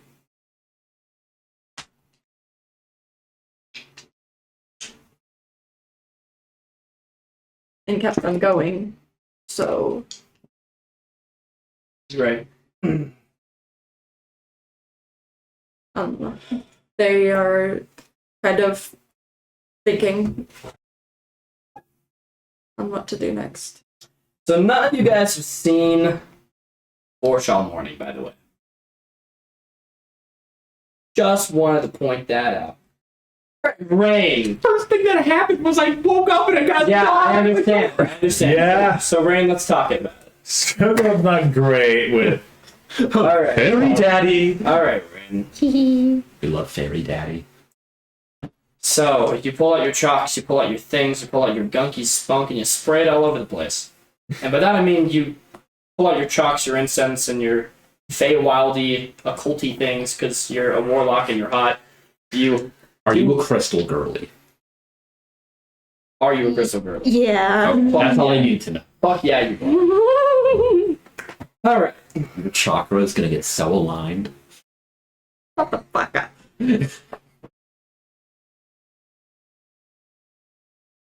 I was so unbelievably not ready for this in any capacity today. Ray's got so many questions. She wants to have And tea. Auntie, yeah. I just need to hold on. Mentally prepare. I just need to. I can't not hold you in anymore. I just gotta. Wait for me to find it, bitch. Wait for me to find it, bitch. Hey. So who died? Everyone. Oh, God. Everyone's died. Okay. Let's get down to business. Okay, but before we start this, there's one interaction I wanted to have before we got to it. Borsch. You sit on the front footsteps of the house. And you wait expectantly for Mouse to come. He never does.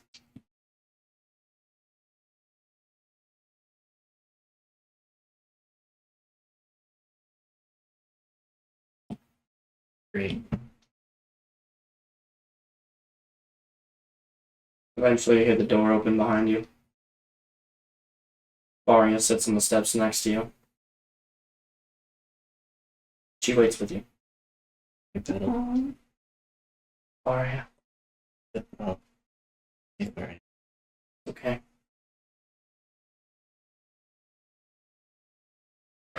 He comes back.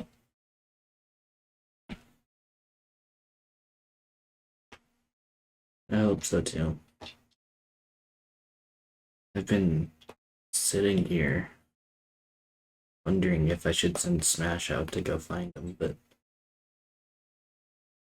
I also know that Mouse just might need some time. Did Rose? You said Rose went to a tavern. Rose out of tavern. We'll get to that shit in a bit. Yeah. I got some shit to cover. Had shit I had planned, but Mm-hmm. no, it's okay. Never played D&D before. No. Never once. I'm new. I don't know what's happening, guys. Would pee my pants. Well, right. Achievement unlocked. I meant that. Guys, hold on. Negative. Let's get back to it. I still don't know what Nintendo House while I was in Celeste's Harbor. Those I've been able to gather bits and pieces, but he's not been the same Maxwell that we met. I don't think he's been the same since he passed away and came back.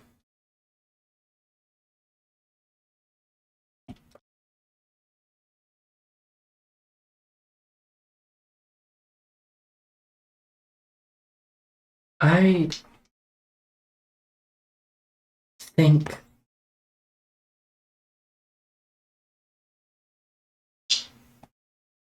my mom. I had a mom, right?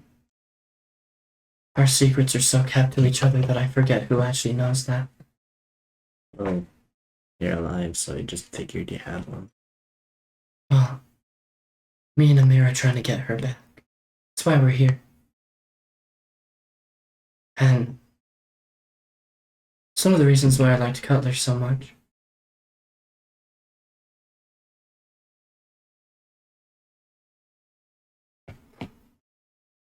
It's one of the reasons why I forgave him so much for the things he did.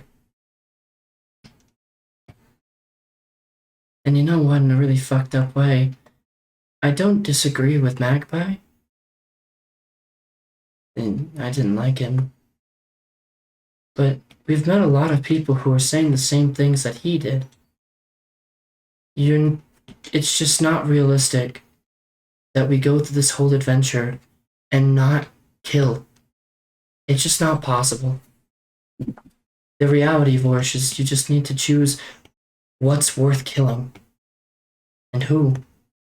Did I know that? I said this was Petal in the meeting on Interwethy. I think so. I don't believe she was. I don't remember. I think she was, because that was the time she was staying at Tail's End and not somewhere else. Right. Okay. And that's how she saw Olive murder motherfucker. Oh yeah, it's true. Mouse and Petal have both seen their party members murder people now. Anyways, both in cold blood. Sleeper agent. Sleeper agent. Anyways. Yes, there are some people that do need to be killed, like the courier, and if you don't remember, I did smash his face in. Yeah, you beat the shit out of him, actually. But I don't agree with killing those that don't need to be killed. I agree. When Cutler and Stroganoff were slaughtering everyone at the Windermere estate, I almost turned to them to try and stop them too. It's not our job to kill those people. Everyone still has a chance to do good. Gosh, I agree.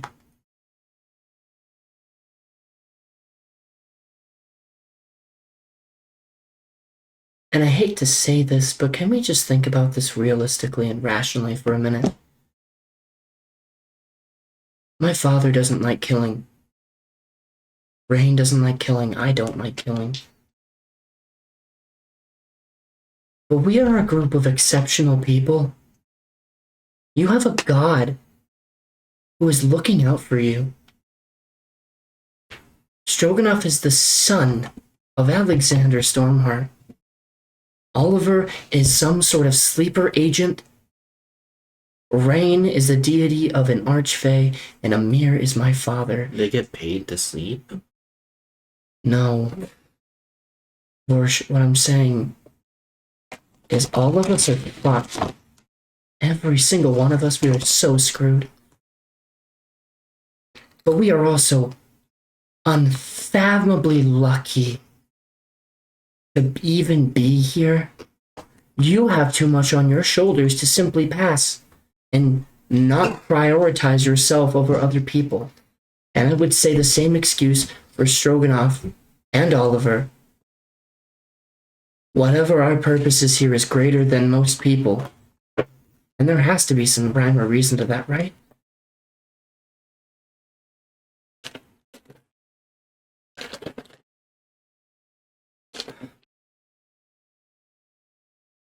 I miss Mouse.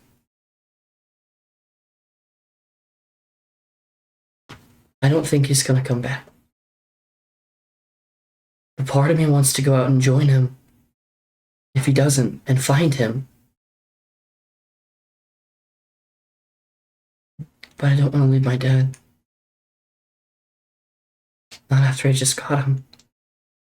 Because he's not wrong for being angry at you all. There is so much death where you guys go, but it's justified death to me. As much as my dad would hate to hear me say that. We do what we do because we don't have a choice. We don't. And especially you. I'm just worried about who our group will end up killing. Somebody who deserves it. And the people that won't. And fuck them. Fuck all those people that were on the dreadnought. Okay, yeah, maybe you can be a little bit smarter. And maybe we can all be a little bit less careless. And maybe we can all just try to be the best versions of ourselves that we can be. I still hear their screams when I sleep.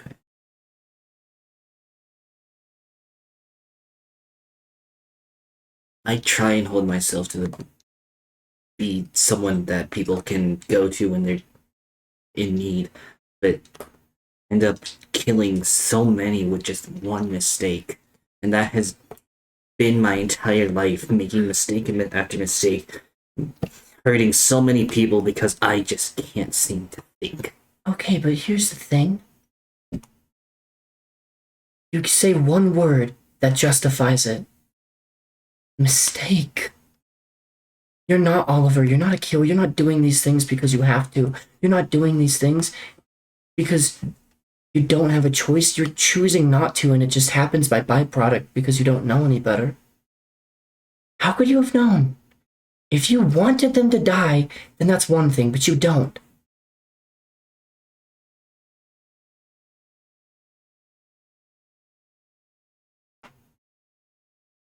I think that's the point. It doesn't matter.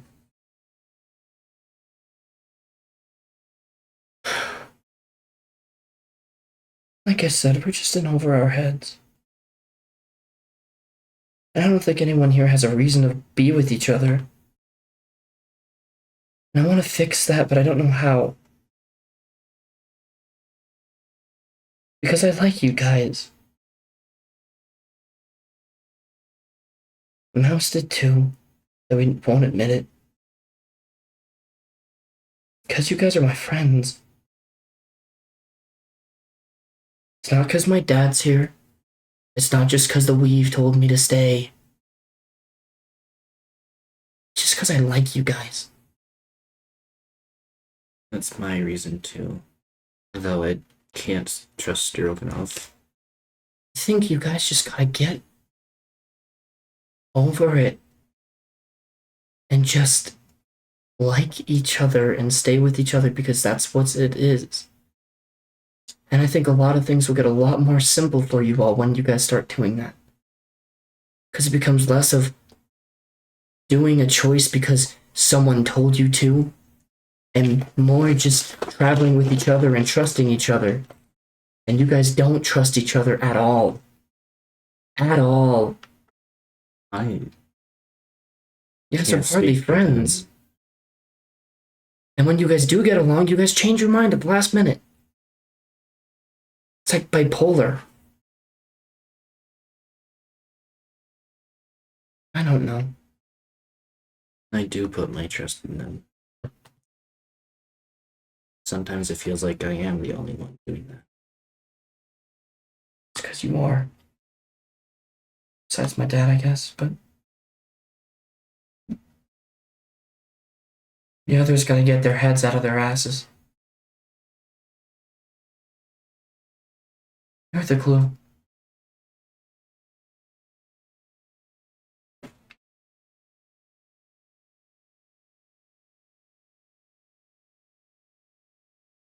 They're not even me anymore. Amir could talk to you a lot about the philosophy of that.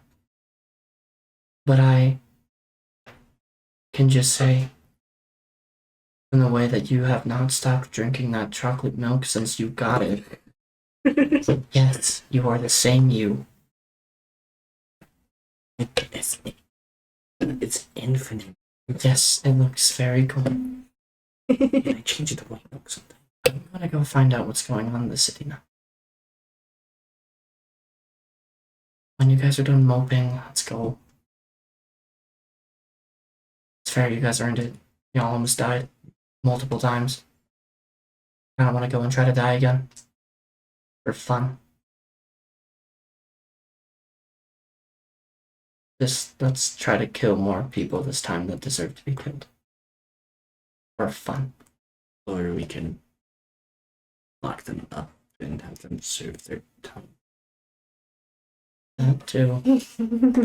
Weird question. Could I hear any of like this? No, I was gonna ask before she said we're like I kind of want to see if I die again. I was gonna ask before that. We're on the patio. I don't know if you have like a screen. I would or say this is whatever. probably happening during the same time that you and Akil are talking. Okay, just making sure. This So one no. probably lasted longer than that. Yeah. So you could probably hear like the wrapping up of it. We do I was gonna fucking say- massive perception having I out. was gonna say I wanted to actually go out on the town with my daughter. Not like that. Dog, no one thought that until. No, that's what the term "go out on the town" means typically. Oh, Um, I didn't think that. Which is funny because It's always been shopping for me. well, that's what it means. I was gonna say I have my daughter back. I was there, but yeah, no. You've already still- gone out on the town with your daughter. Well, I didn't know. That changes it. That was the point. That's why that was so cute to me. Anyways, I still want to do it. sure. Forget that. Fairy daddy. Yay! It's the boy. Daddy. I just wanted to cast Bless on Faria before she left. She polymorphs into a weasel and weasels away like a little sprat. She jumps into the hair. Such a W. My daughter doesn't want to stop. No. She's just waiting there. I'm just figuring it out. I know. No, All right, bitch. I go back inside and create food and water. I help. Oh yeah. I help. It's that time. We're using my cook. The moment we've all been waiting for. Our favorite arch gay in the house. Arch play. He's arch bi. Okay. All right, let's get this shit going. Oh, it's changed my whole mentality. I've been so depressed the whole fucking session. All right. What happened? What I missed? You have to say it again. That's too good. The archbag. That's what I've been saying for so long. Just like I dig it. Okay, so Rain, darling, you take your crystals out and your incense out, and you make yourself a little circle. You sit crisscross applesauce. You clap your hands 3 times. And you open your eyes, and wow! Wow. Guess where you are? You're in the Fey realm. Oh, just kidding. Not Pretty much. exactly. Pretty much.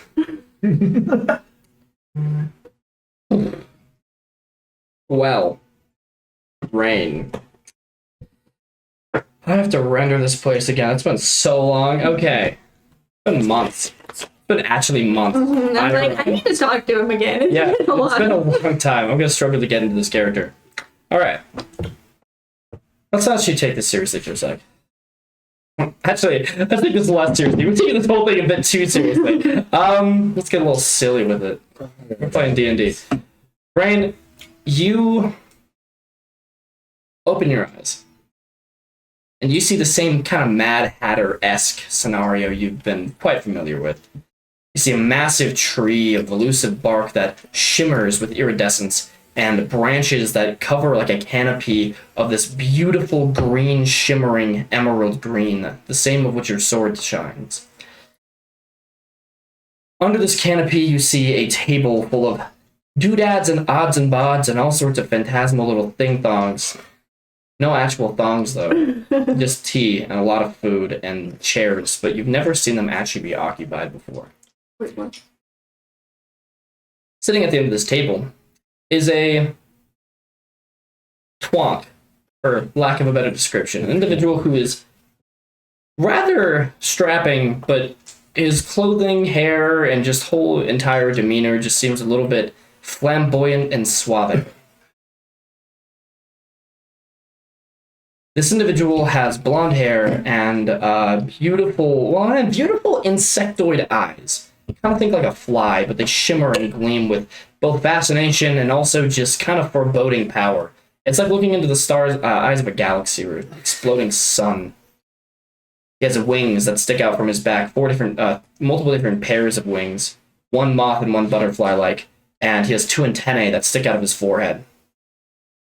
Shut up. No, I was like, thank you for giving me a description. I can draw him. Yeah, I got you. So.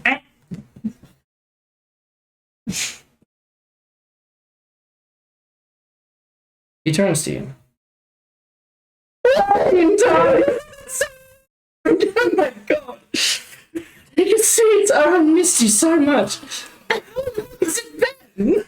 Too long. Yes, you haven't been reaching me. You haven't reached me. I reached out to me in a long time. That's a hard. Sorry. A lot. No, it's been so much. I mean, they're just fucking dead. He just fucking died. Yeah. I didn't even see that coming, and I can see everything. Not everything. I'm just messing with you. Don't laugh. It's not funny. Stop it. You don't have permission to laugh here. Ignore the butterflies. They're very annoying. But how are you? What troubles your mind? I have questions. I'm sure you do. You only ever come here with questions. You never come here with tea. I miss that tea time. I have some information for you. Certainly, but I've already seen most of it. That's true. So, what plagues your mind? Well, she's gonna pull out her notebook and start flipping through. A little bit of notes. What do you want to do first? Everybody who You know, you could also just skip the notes and just get down to the chit chat if that's what you like. Well, I guess. What do you know of the primordial that was in the Feywild? Which one? Well, if there's multiple, then Yeah, so many. I guess Primordials existed to create worlds. They created most of the Feywild. the one that was the most recent to die. Oh. Him. Ooh. I was hoping you didn't ask that one. Sorry. It's So that he's bad. so gay. I love it. Look, there was a period of time when I would have told you immediately, but unfortunately, due to Feywild, I had my hands tied behind my back by a strapping young gentleman. I can't quite tell you. That's okay. The strapping young gentleman is fate. I can't tell you much. It's just, what can I tell you? Total cunt. Sorry, total ass. What? No, not a nice man. It seems like primordials weren't very nice. Not all of them, you know. They had ones that just turned on each other and started helping the gods out. Not all of them. Should I say black and grey? Don't laugh at that. Not funny. Okay, Damn business. it. Time for business. He died some odd years ago.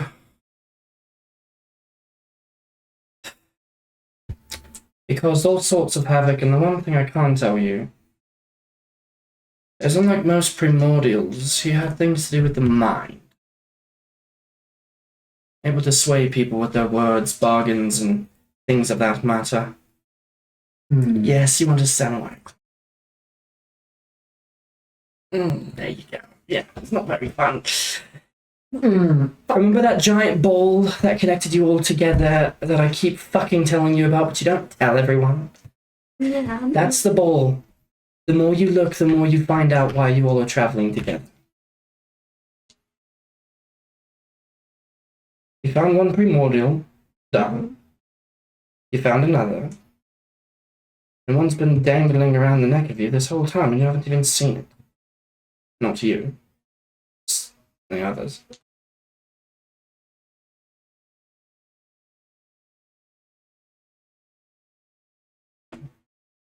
And it goes deeper than even that. But unfortunately, I can't tell you. Look, darling, you found your way into a very deep hole. All of you have. You've all paid the price for it very dearly. But that's life. That's the game. Sometimes you win, sometimes you lose. And you all have been winning. Too frequently, sometimes fate steps in and evens it out. Doesn't feel like we're winning.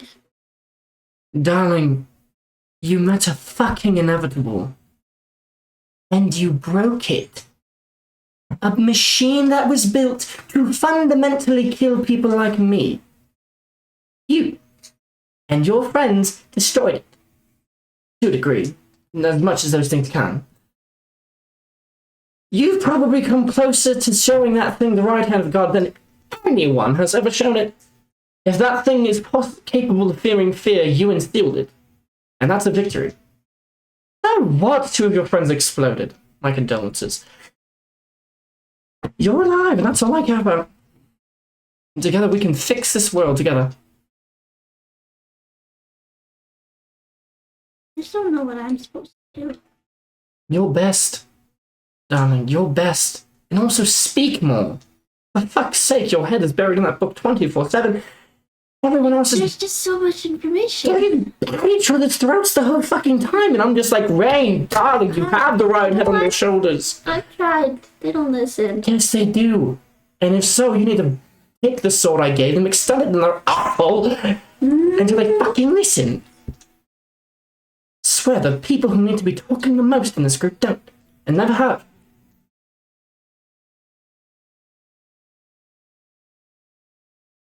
What if I don't have the confidence to? Then get over yourself! I don't know how to.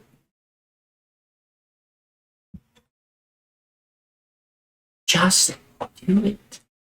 I know that's not good advice, darling, but eventually you're gonna have to get to a point where you get so sick and tired of watching other people hurt because you didn't do anything. Eventually you're going to have to stop blaming yourself and the actual people who are worth blaming that do evil and caused it. It's not you. It never is. Turn the power on. You turned the fucking power on! You didn't explode the anhydride, that was Oliver! The fucking careless! I turned the anhydride on. You turned the anhydride on? Okay, but... Yes! Not like that! Sure, but at the same time, you had to, that was inevitable. No, stop it. It's not funny.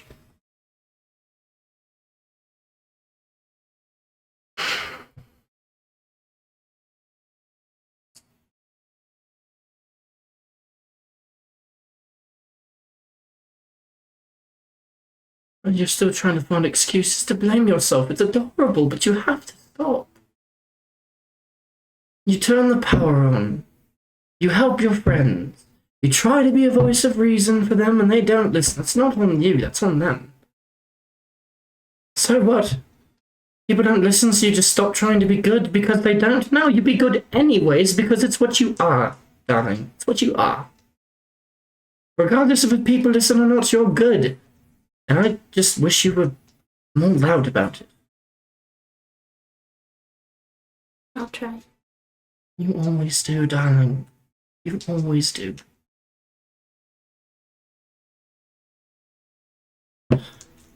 Look, I was meditating one night. I had a dream. I don't have dreams.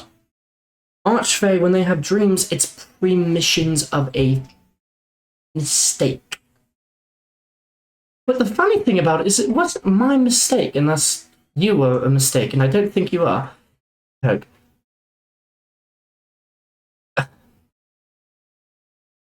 There is about to be a very dear consequence that's going to haunt you. That you have made. And it's coming faster than you think. And you have had a lot of consequences that have come to haunt you from wherever. This one is a bit different. So, as per usual, I'm giving you 3 questions. I have to answer them truthfully. To the best of my knowledge, of course.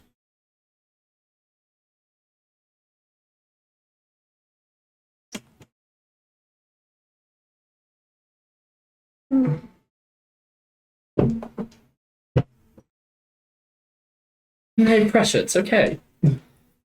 What's the matter? Owlbear got your tongue? I'm just thinking. I'm sure you are. If we go to Crow, what can we expect there? Not even the gods have touched Crow yet. I mean, brief ideas here and there, but I would imagine more hardship. Maybe not, though. It might be quite pleasant. A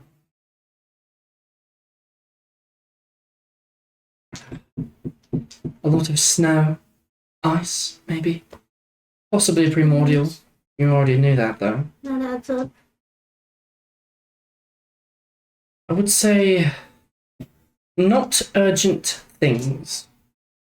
You have far more pressing matters than to go to Crow. For fuck's sake, you got the girl back. But do you think you should go now? It's not Celeste. Oh. Next question. What can you tell me about Karsus? Ooh.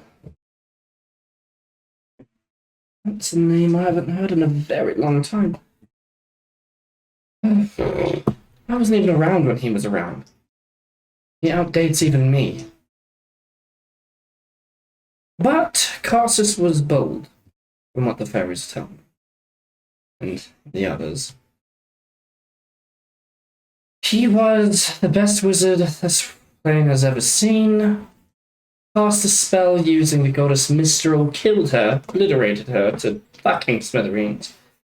She got rebuilt, new magic was created, the inevitables were created, and Karsus is dead. He found his body, I saw that. But the individual that he spoke to was not Karsus, it was Monoman, a different high wizard. Though you don't know who that means I'm talking about. Talk to him about it. You two would get along so well. It was a monument? Yes, Monoman the Watcher. Conjuration, not conjuration. The crazy shit with your mind guy. Cursed to watch forever. Don't ask how I know that. Gods would call it metagaming, I call them shut the fuck up. And names, I call them dumb. Ignore the man.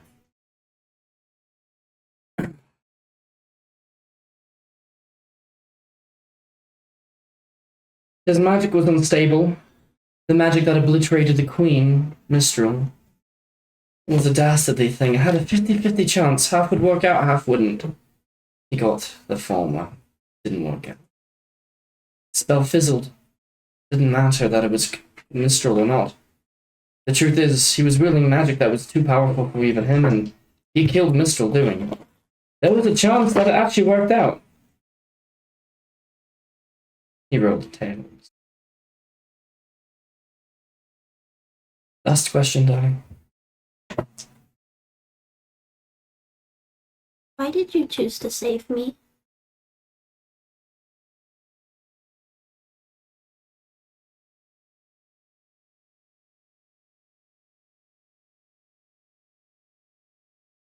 Just because I like you.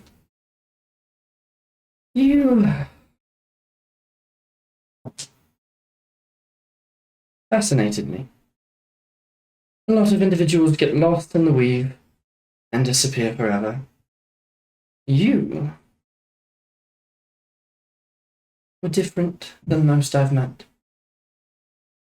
Little Rain.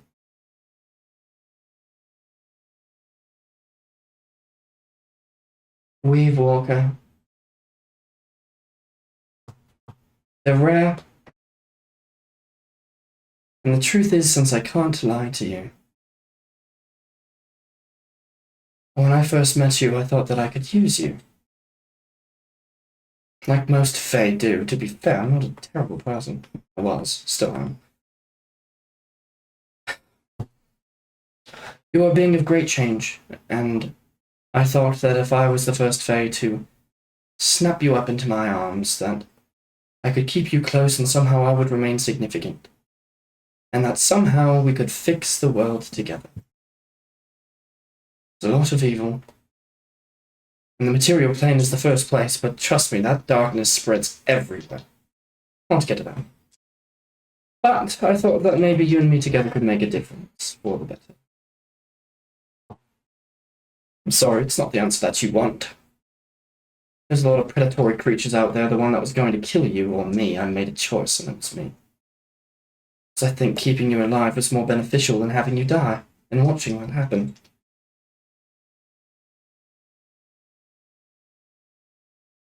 Jeez, it's not that serious. Could have been worse. I could have been a satyr.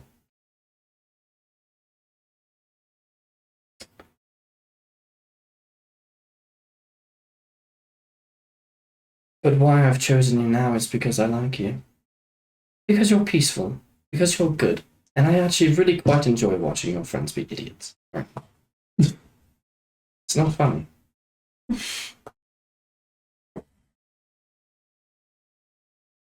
You're going to do a lot of good. And there's some twists and turns that not even I see coming.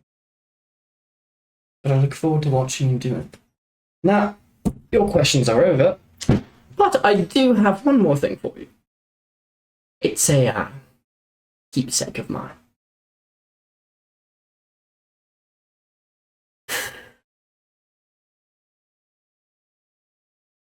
I wanted to give this to you a long time ago, actually. Since you all have been talking about primordials this, primordials that, it just felt right that I gave you something. Not a primordial crystal, I'm not that powerful, unfortunately. I didn't expect it. It's just the essence of one. I'll give you one last piece of information before I leave you. There's more valuable things in a primordial than just its heart and essence. It's the primordial soup juice that they drink. You saw it on, the misty place with the lightning bitch, yeah. It had soup. The bodies, its insides, you saw it everywhere. It was in... You could drink it. Rain wasn't. Oh no, you weren't. I was like, huh? To the others. My point is, they didn't tell you, and they didn't know, but they saw the insides of it. I'm not telling you to drink it, you will die. Everyone. No normal human being could consume that kind of power, but there are some that can. So the crystals that you guys have learned to use are very helpful. There's bigger things out there that other people have learned to use and might use again. Okay, I can say that. They're not gonna get careful. It's all in the primordials, darling. That's why you're all here. It's just when or how, I don't know. But the thing I was going to give you, I almost just sent you away and completely forgot my gift, is he reaches into the tree, he grabs a thing of bark again, he crushes it in his hand as it creates this finite dust, and he blows it on you for a moment. Pixie dust. Just kidding, it's not that cliche.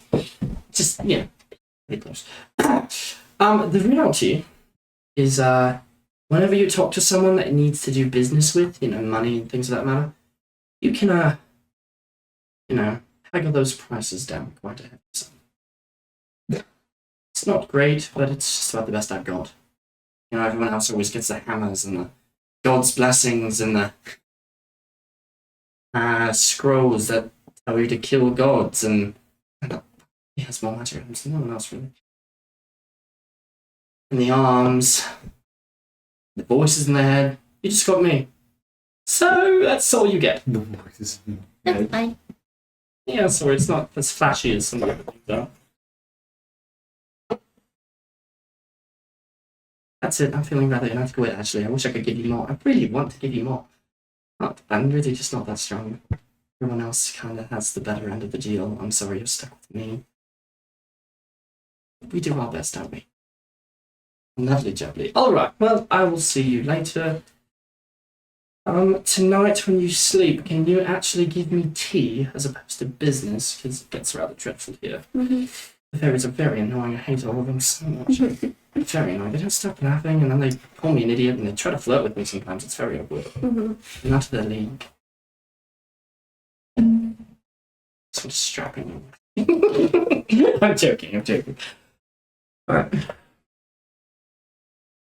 They're about to leave, so you should probably join them. Love you, darling. Have a good one. You too. Don't remember anything or do. I don't care. And with that, your trance is over. Sorry, I could have prepared that way better. To be 100% completely blunt with you, I was not expecting that to happen. I was like, it's been a while. I need to talk to him. Also, I lost the voice halfway through, but I kind of like the accent practice. Brain, you wake up. Oliver, are you scissoring a floorboard right now? What the fuck are you doing? What are you doing? Do you have any existential crisis in your room? What are you doing? Well, Because they want scissor wood. What are you doing? What are you doing? What's your play? What would somebody with an existential crisis be doing? Having a panic attack? Do you want me to talk to this use hide? Because that'll be a lot less fun. No, they probably are pacing around whatever room they're in. Thinking. Make a wisdom saving throw.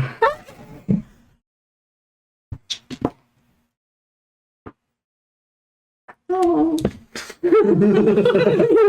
That's a 3. Oh, the dice tell the story. Okay. We're almost done. Don't worry. Oliver, for the sake of time and brevity, I'm going to give you a panic attack that you deserve because you haven't had a lot of love at this table recently. But also, I love you.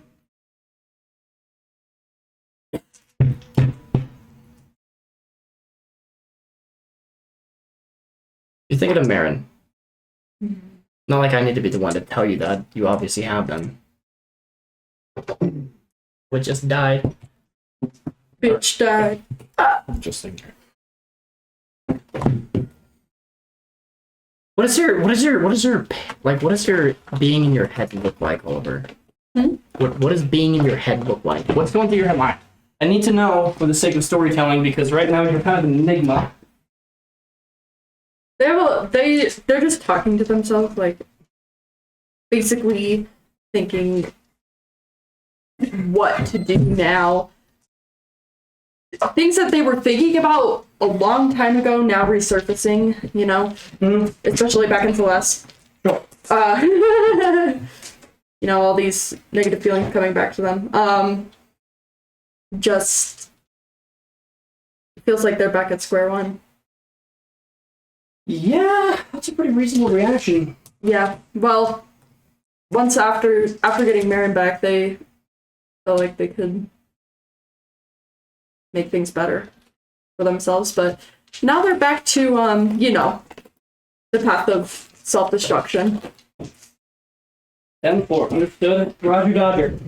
Alright. Get the shit on the road. Everyone. Hi. Welcome back. Sorry about the character moments, except not really, that needed to happen. No, I'm still locked in. That's everyone to get locked back in. Eventually, you walk back into the backyard and you go inside.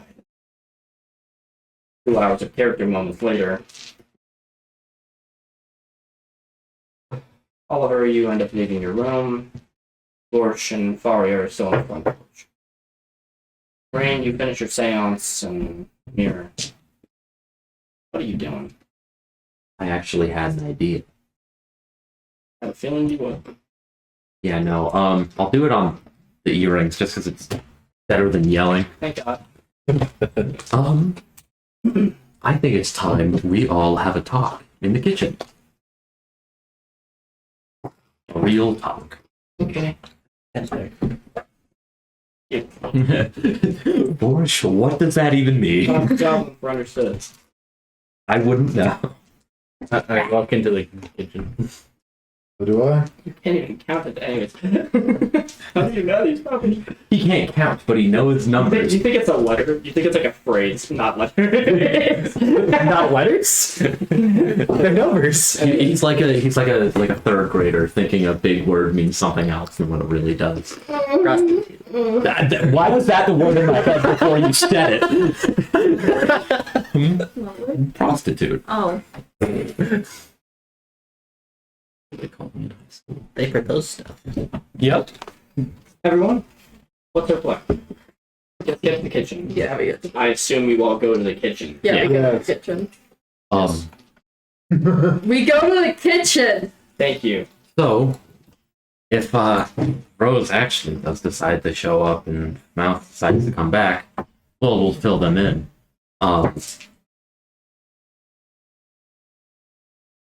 Have any of you heard of deontology?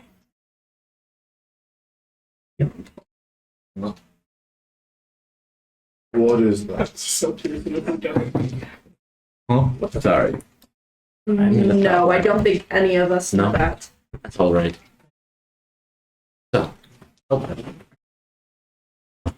It's not very low. that's all right. It's been a long. She was outside with you. I held off on that. Actually, no. Just for the sake of Birdie, she should not hear you guys have a moment with yourselves. Who? What? Faria's gone. What? Aw, man. Your skin. You would have liked. Womp womp. She would have liked this conversation. You were lost. Can someone back? Doctor or Coke? Conk. Hunk. Orange green. I'm gonna sip this real quick. Don't Wow. look at them. Look at me. Look it. Don't look at them. Look at me. Yes, just kidding. Let's look. Have it on. Have it on. I was about to do something. I realize I've been a little harsh. And I've been thinking, not quite negatively, but definitely not positively, everything is wrong. But deontology is the study of doing things for the right reason. And not knowing the consequences.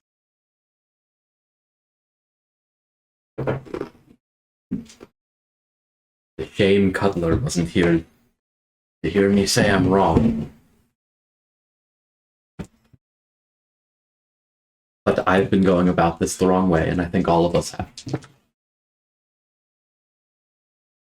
I don't like the decisions any of us have been making, but we thought, and I believe it was, every decision we've made has been the best decision for the given opportunity. And I can't blame anyone for the outcome.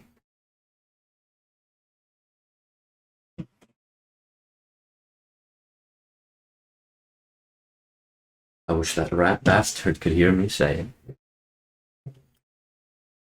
But I'm wrong. And I'm sorry.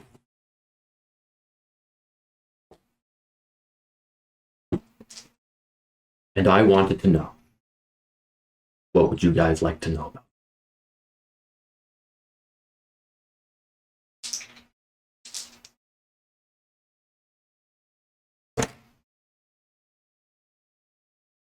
What is there to know?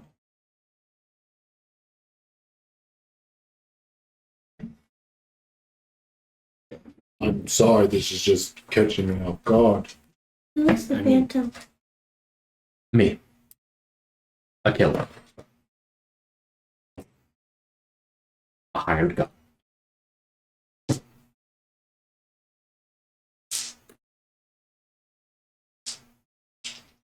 And a freebie, no. I didn't like doing it.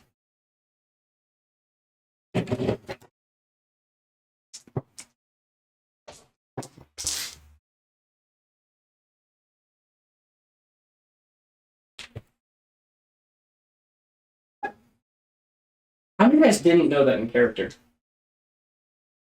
I've said it with everyone around. I think, Well, I'm definitely ignored. I just couldn't remember. I know you know. didn't remember. I know you've said Phantom before, Yeah. I just don't know if Ray- but I don't think you did reveal Like, that you were exactly a gun like for what. hire. Yeah. Well, now you know.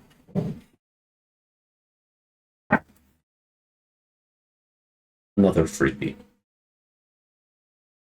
It was with Magpie. I worked for Magpie.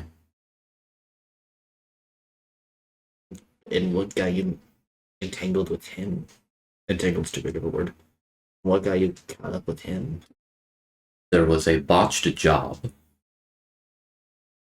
A lot of people died. I didn't know them. I actually didn't know the people that died. We were trying to stop gun trade. Turned out to be a whole sacrilegious thing.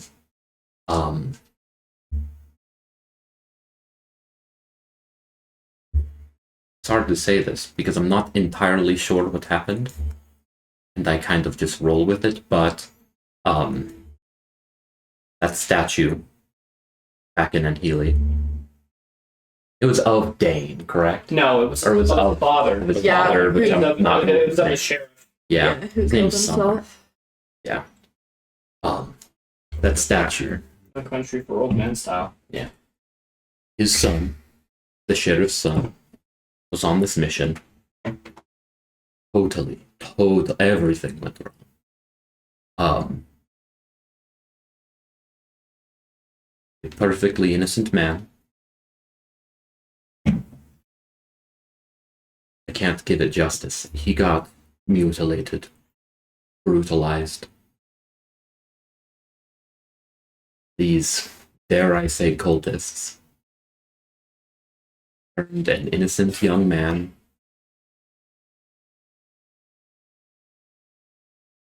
into what Magpie is.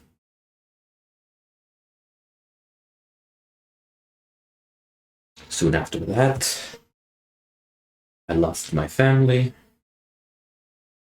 and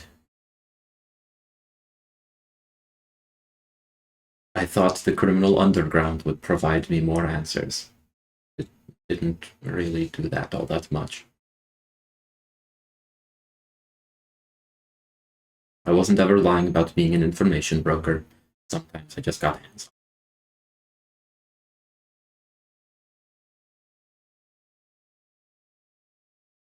What was your wife's name? Her name is Sin, but please don't go telling people my wife's name. Or that you guys know who I really am, for that matter. I mean, go around telling people I'm here, but don't go walking around telling people I'm a changeling. Well, yeah. Was it my mom? Thank you. I don't tell other people's secrets. Eh. In fact, I don't even.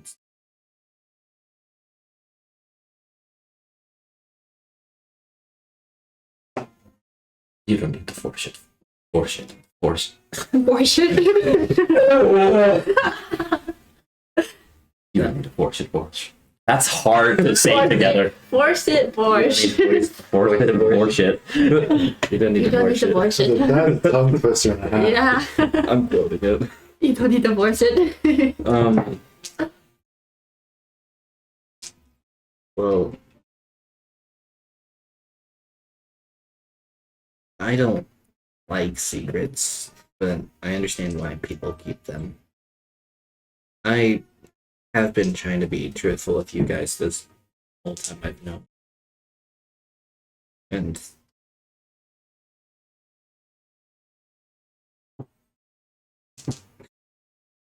you've been trying to find your wife this whole time, right? Yes.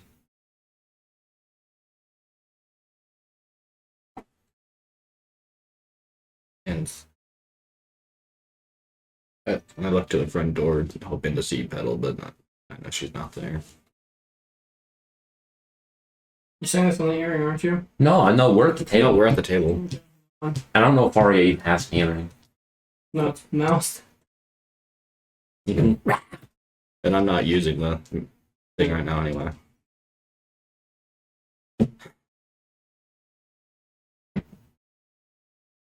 Yeah, unfortunately not. I don't even know what I'm trying to say right now. Okay. That's all right.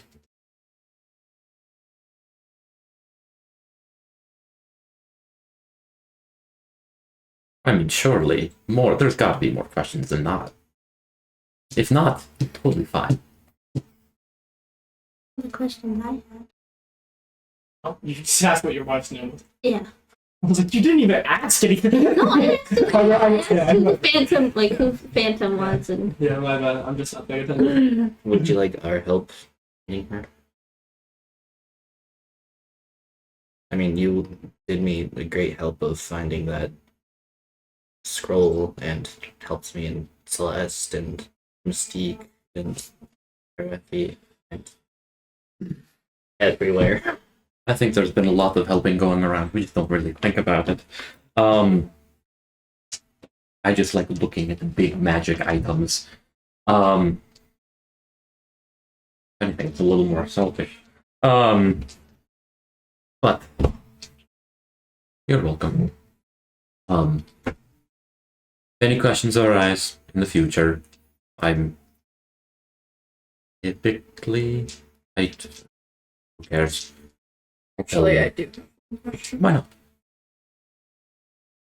And my hat's not on. My glasses are off. I don't know if that matters, but You remember when we were fleeing the ship? vividly. The Dreadnought. Vividly. Why? That's a very broad question. Why did you let him die?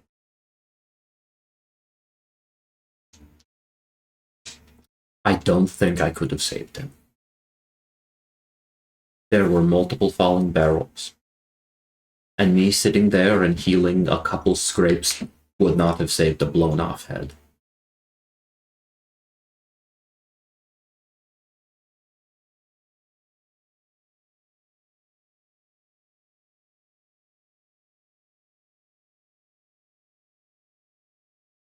I'm simply not a healer. I sincerely believe if I tried, we all would have died.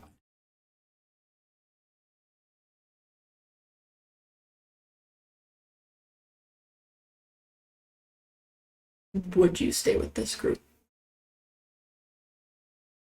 Why are you still here? There's two reasons, and I'll give you both of them. One, I don't feel like I have a choice to leave. I have an answer for that. Oh, lovely. Two, you're all insane enough to help me. And if we're already on the path of killing pirate lords, and that's kind of what I'm after to find my wife now. So you're all crazy, and I kind of need that. I'm against that.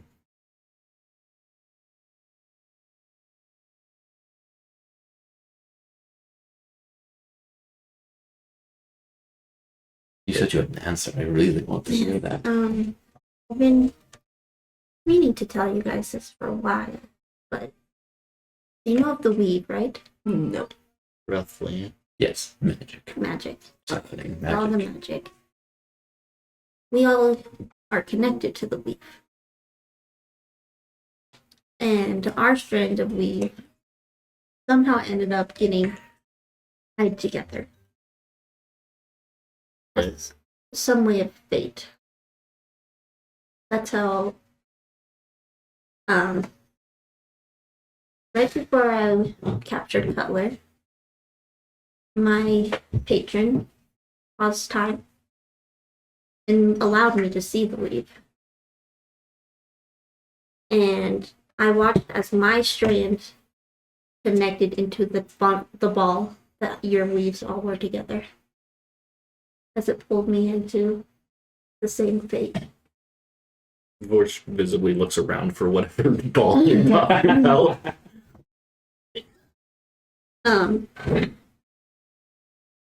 So there's something we all need to do together that has the weave pulling us together. I don't know what it is, but if the weave put us together, it must be important. So, I have his god and magic telling me we all are stuck. Mm-hmm. Yeah. Gotcha. Yeah. I'll go to some like God, but yeah. He's the closest thing I've seen to one. I Fair. realize you guys don't really know me well either, so there's questions you guys. Where the heck did you get that sword? It was a gift from my patron. It's like that's pretty cool. I know, right? I don't really know how it works. My but, patron like, gave me a fucking gem and a but it came from and robotic some, arms. it came from some tree in the Feywild. So, which is where I'm from. I am from the Feywild.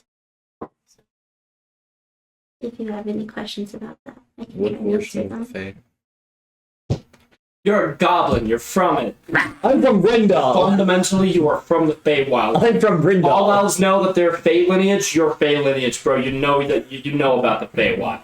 But I'm from Brindal. Yes, you are from Rindal, but like your great-great-great-grandpapa Trappa Slappa was from it at some point. It's like knowing that our ancestors were for Adam and Eve came from the garden. You came from the Feywild.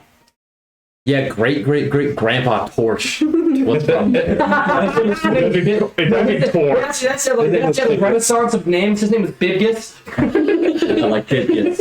I've only been in the material plane for a couple years. I'm still learning about this place. It's easier, right?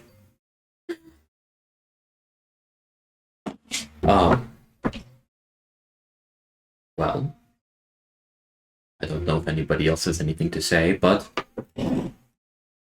we should really think about next steps. I mean, if we're all fessing up for what we do and did, I guess I have to come clean as well. You already know what it is, Mia. I tell the rest. I don't think we were quiet. Actually, you weren't quiet. But I think this is more for Bush's sake. Pretty sure you two heard it. As he clenches his fist. Borsch, do you Remember the bombshell that I dropped, basically, on the carriage ride? The whole Timesis thing. yeah, pretty fresh on my mind. I also stated how it gets hungry. I have to feed its souls. Am I smarting? Stroganoff. Oh, dude, you emote like a fucking Telltale character. You just go. Funny fucking thing. I can't. I'm not over it. You said it the first time with him, and I was just like. Like it's Why are you so good at it? that's what he does. I'm mimicking him.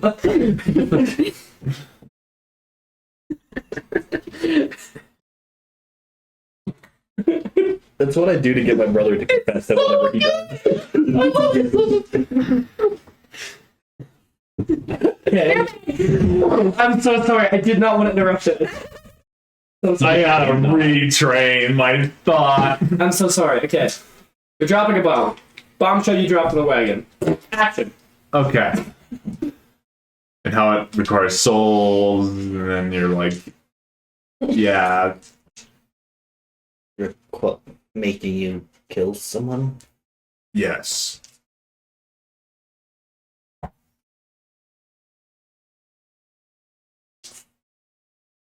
Was it a bad person? No. They were a carpenter named John. No. You killed John. You okay, Amir? I'm fine. Okay.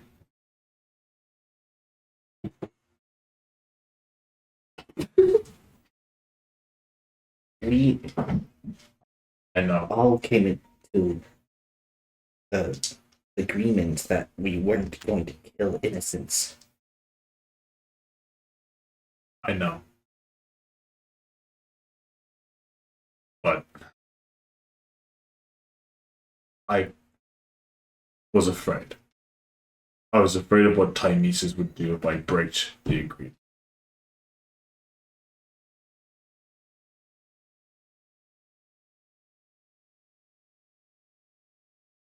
Porsche thinks back to what Faria was saying earlier. Of some people do need to die.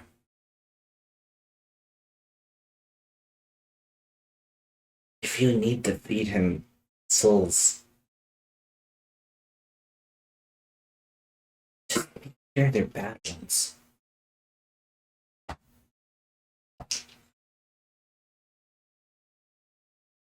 I'll do my best.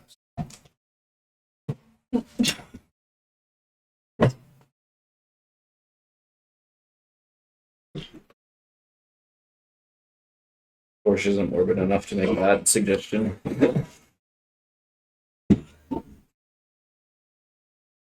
Oh my god, I tried the Well, brushing clinic. Anyway. You got me emoting like a Delta. Mine was go to elderly people homes. Party becomes chaotic evil. Ceremony, a sign though. Oh, you're depressed? I'm excited. Okay, I'm gonna say this on the top. Oh, cancer? Have you considered? Yeah. I should have making sure never gets terminal. No, just go to a sideboard and then be like, I'm your friend. By the way, Cody texted me while his I'm gonna yeah, so Scott. And you keep on doing the thing that I can't. The sneaking or the other one? Oh no, you did the failed at sneaking when to pee on you and just go to a hospital. Okay. Let's lock it, because this actually is finally a reason for a party to like each other. Don't you dare telltale emote me or I'm gonna laugh. Hold on, let me do it now. Yeah, just say that being said, I'm going to be honest. I don't condone of the whole Timesis thing. I don't like exactly somebody of your strength being governed by a death tyrant. But And being able to bring back him. I think that was a whole separate thing, but yes, we should still worry about that. I do think I don't exactly know if you could get out of that little whatever promise you made. Not But hard to do that. I mean, all they wouldn't still be alive. No, think about it. Sit on it, really think about it. Maybe ask why one time. I mean, everybody's got a goal here. I only stuck around when I pulled you guys out of the water for money. And I stuck around after that because I thought you were expendable. To be completely honest. I stayed around because Belle gave me food. That's fair. But think about it. You don't have to be an axe or a scythe. Just be Stroganoff. Didn't you just not identify this thing yet? Also, hi. Welcome back. You haven't even identified it. There's a lot I haven't laid my hands You on. haven't even tried. I did, by the way. I was just out of spell slots and then you retconned me ever having it. Don't you dare. God will remember that. I was like, You're so right, Faria. I don't know why that didn't ever cross my mind. I had to. Sorry, I went through 2 combats and lost my spell slot both times. Conveniently. There's a lot of things I've got to identify. I identified the scroll yesterday. Hot. I identified the scroll yesterday, but maybe we could try to look at that. I'm gonna be honest, that was really scary. I still need to know what was on that. If it isn't out It's the yesterday, meme I showed you earlier. I'm gonna talk about yesterday. That was. To be completely honest, I still don't know what happened. My patron said you talked to somebody named where'd it go? Monoman. Monoman? Man, Not me Monoman. immediately forgetting what I just Mom repeated. in the water! What? Say again? I wrote it down when you told me last week. My patron said you talked to someone named Monoman the Watcher. I didn't catch on to that in character, did I? No. Okay, just making sure. no. I totally forgot if I did or didn't. No. Oh, shit. Stop that. Huh. We found Perseus's body, but I guess No, I just didn't know his name. you talked to somebody. That I did. He had skeleton hands. Oh. Danger, without hurting. It was one of those. Sorry, I just had a stroke. It was one of those heavier conversations. Like everything you said had weight, even if it was just an A or a the or an an.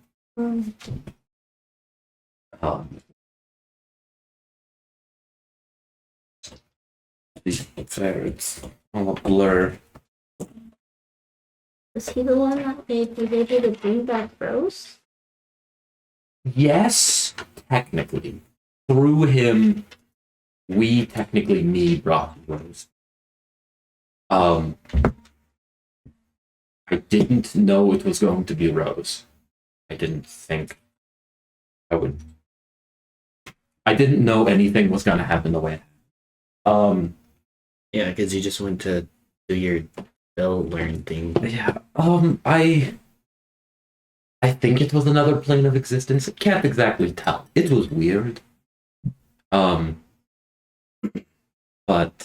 this monument told me that he was trying to say the choices we make matter, which makes sense. I mean, I feel like that should be given. But Especially with what Rain said about the ball. And The leaf. oh, the weed ball. and Logos calling it harbingers of fate, which I think is better than Swindler. But Right. That's pretty epic. That's pretty epic. I redact that. Was not used. You know, and Oh, the Hydra Arcanum. I think that's what they are all the time. It's just my power. there's a lot. I think that should be given knowledge. Everybody's choices matter. If we do something stupid things will happen. Even if we do something smart, stupid things will happen. yeah, But he set a deck in front of me. Very magic deck. Very powerful deck. I drew 2 cards. And I think one of those cards definitely brought Rose back from Avernus.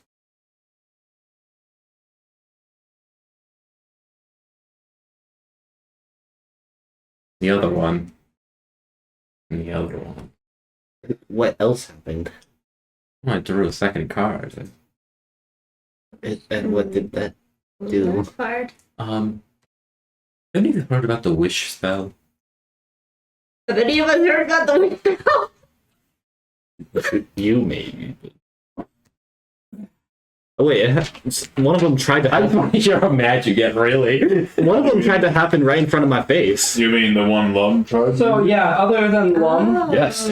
other than Lum, which you guys still don't really understand, it was just really scary for no reason because your characters don't really understand the concept of a wish spell.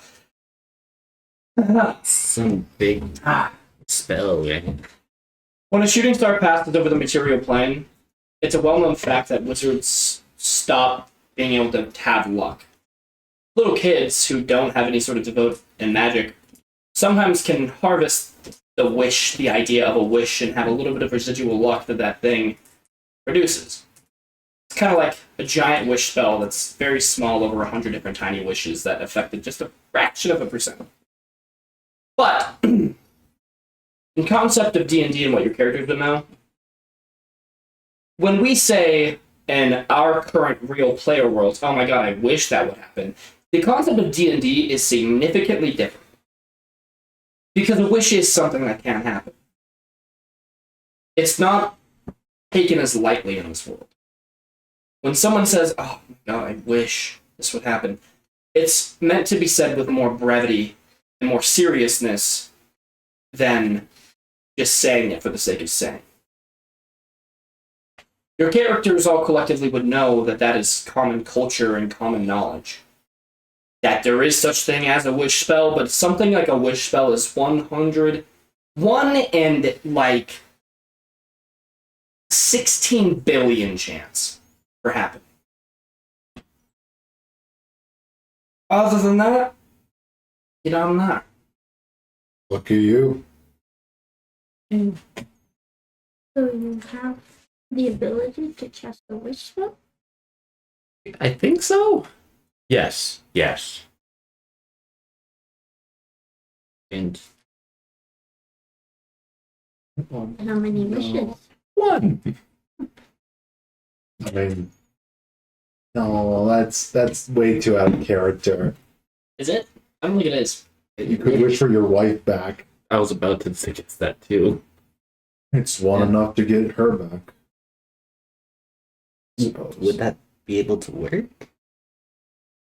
So, Only one way to find out.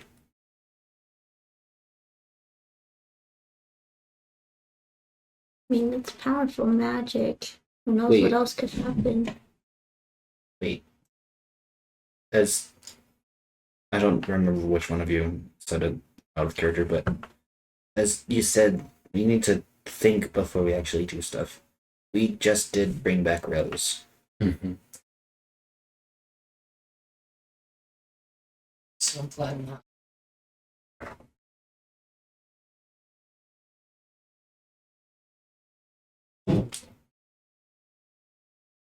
I don't know what I'm gonna do with it.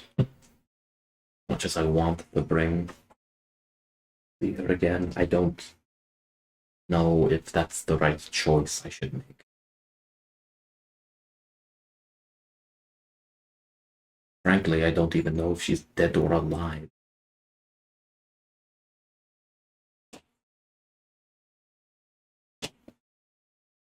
Just something to think about, I guess. Good thinking. If you do decide to do something that big, will you tell us?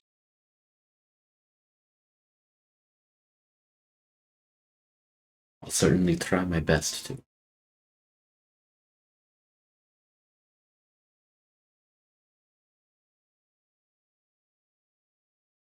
So, And that's what happened when you touched the scroll? yes, really weird. I did not think of that. Yeah, because usually you don't flip. When I identify things, yeah. Like, speaking of the scroll, what did you learn from that? It's scary. I mean, I'd hope so if it's able to do something to help us kill, or help me. Us kill Ethos, Pathos, and Logos. I mean, we can try to look at what it actually is, because you need to collect things like this. He said that whatever was in here would help a lot. Tried talking to him since you got back? No. And I was waiting for a good time too. I mean, to be completely fair, I'd love to look at it. And very much willing to look, yeah, kind of willing to look at it. I don't want to get blipped away again. That is fair.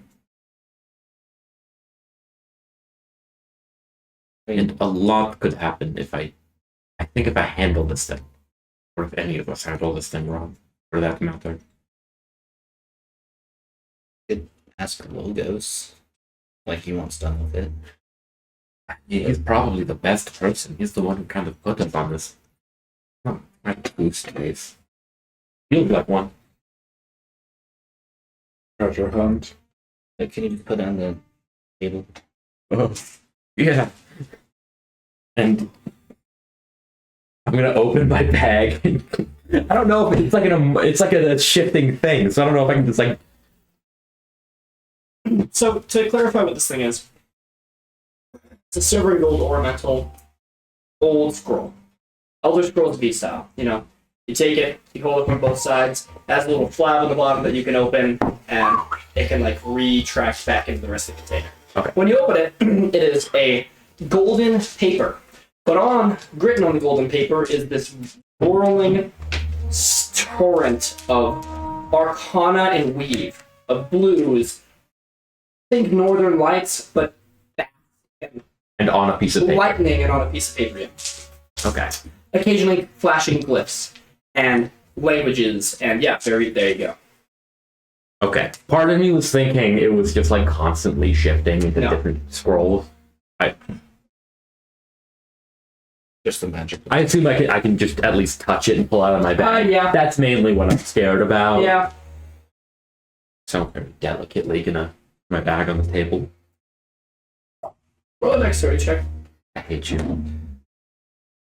Or because I'm right here. One. Are you serious? I'm not. No, I am. Sorry, I am. I rolled a 1. Oh no! Oh no! Oh no! Do we have stuff that doesn't happen in the dice tray? Yeah, well, Just get it in the dice I tray. didn't get in the dice. It fell. It fell. No. That is just about as what as that gets. Okay. Oh my fucking god. Do I blow up? Do I die? Amir, you're gonna have to roll a d20. No. Oh no! Oh. What?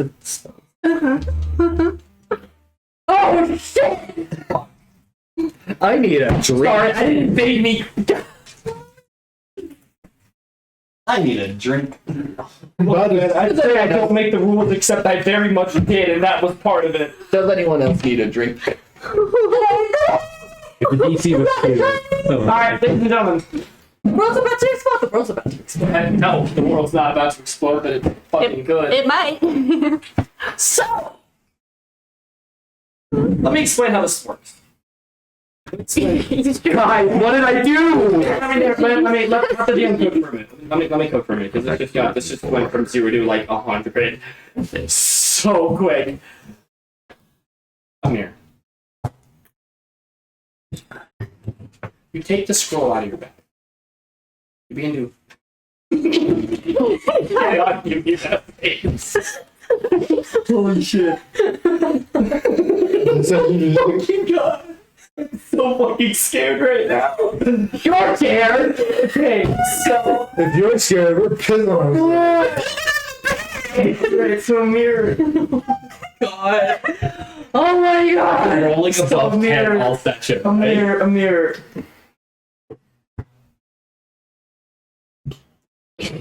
Let me give me that telltale Oh my reaction. god. John. This has to play out before we can play any remedy here, so let me just narrate this. Amir. You're not a careful. Wait, you're a careful person. You're probably never going to be able to live this down for the rest of your life of you being a careful person.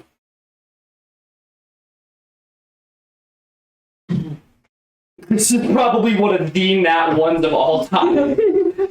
You take the scroll, the Hydra Archon, and you very delicately begin to tremble as you try to set it down. Suddenly, you don't blip. All of you watch as Amir just kind of sits there for a moment. You kind of just, what am I doing? And like, for a split second, the sheer amount of weave, raw, unadulterated magic coursing through this thing has unintended effects on anybody who handles it. The first unintended consequence was you getting teleported to Monument and talking to him. But it's like 50 lightning bolts finding a conduit. You have a spark of weaving. Everyone does. And when that circuit is completed, it's like lightning. Draining you, and you drop it on the table. The scroll clatters open for a moment, and on the scroll, suddenly, it begins to glow. It's not supposed to do that, It right? begins to make this noise. That sounds like thunder. As the words begin to dance and dash across the scroll. It begins to glow a bright, luminescent purple hue for a moment as the words and the scroll itself begin to fade in and out of existence. I need you to roll a d20. Oh god! Maybe this time inside. I need you to roll a d20. What's the worst possible? Don't you dare. I'm gonna blow up. I'm sorry. No, I'm afraid. It's okay. I'm just curious as to what. I don't even know if I should use that die anymore. It's my best one. Would you like to borrow one of mine? Use the one that he crits all the fucking time. Or maybe. I don't think we want a 20. Oh, wait, no! What? Do you want lower or do you want It's okay, it's fine. He knows all of them. Roll the dice. 12.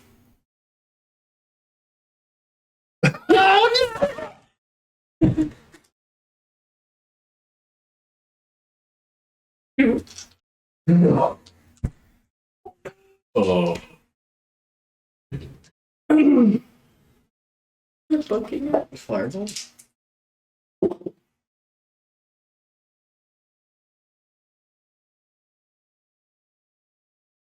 Oh my god!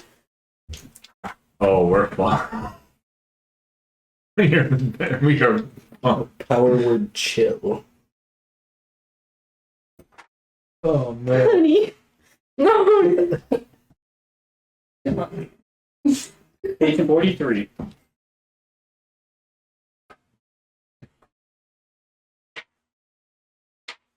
Where are you? I need the map. I need to know where is what and where is where. That was one of the ones. That was one of the words I did know. No, it's one of the words you didn't know, wasn't it?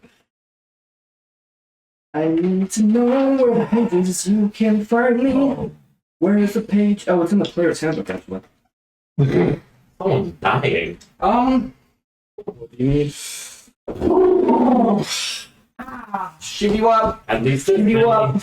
Shibby wop. Shibby wop. Shibby wop. Stop asking Shibby monstering! wop. Rock that day. La la la. Where is it? No, he's singing the Sugar Bush Island. Shooby doo. Ba-da-da. Shooby doo. Where the fuck is the fucking thing? There it is, page 300, and the material book of things. Oh. Shooby doo. somebody's gonna die. 1, 2, 3, 4, 5, 6, 7, 8. The fuck is that? I don't even know what that is. Even better. Guys, I'm sorry. It's okay. They don't blame you. It was the dice. We just get teleported to tiny house. Like, oh, Oh, it's the, oh!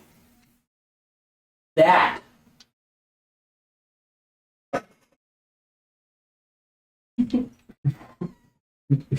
Watch him pull a jaw. Don't look in the quotes. Into the plane of water we go. The water's probably one of the best. You're in the server, man. Even if you don't try to be. Oh, I just have really low battery. Not 18. That's 16.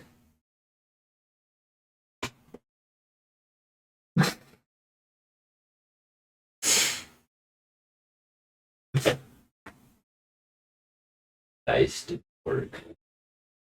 So, Oh no. John, get up off the floor. Right.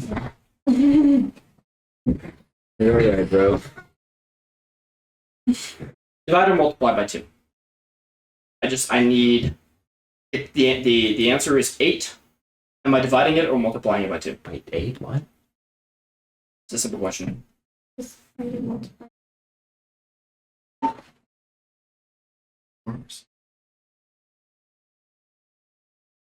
There's no amount of thinking? 15.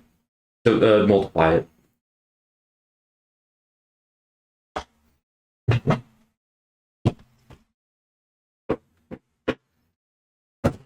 No way. So, 16. so funny. Through the furnace we go! Just places with Guys, rows. this is not. This is me grabbing your balls. A scroll begins to whirl. Whirl and whirl and whirl till eventually just a massive lightning strike happens.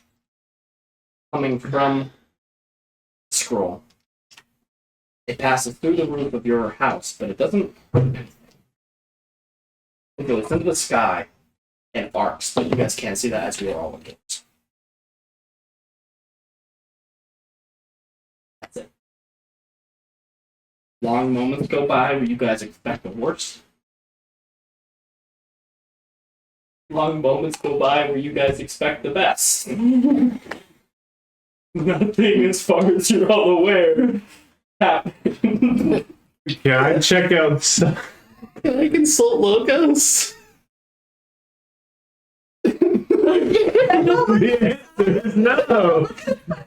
Check something real. I guess blessed that I consult logos. Oh, It's like the most fucking god!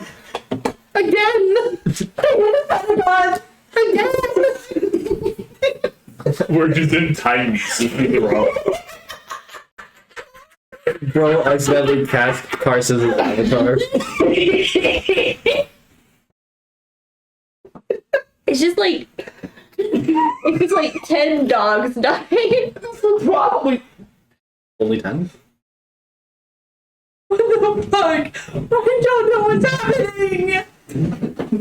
John, how many inspiration points do you have? 8. Do you want to re-roll that dice that you just rolled on the thing? Which one? The 1 or the 12? The 12. Sure. All of them, right? All my points? Oh my god. That depends. How bad do you want heaven to not exist? That you want heaven to... All of them, yeah. You nuked Il Sirio.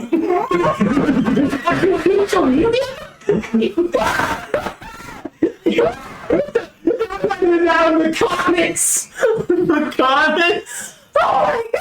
I think it would be funny. Like one of the few good ones.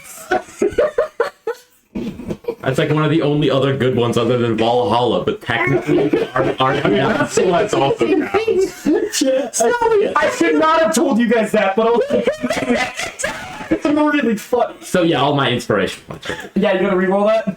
This could be worse. Yeah, it's gonna be bad. Wait, this one's gonna just kill us all. No.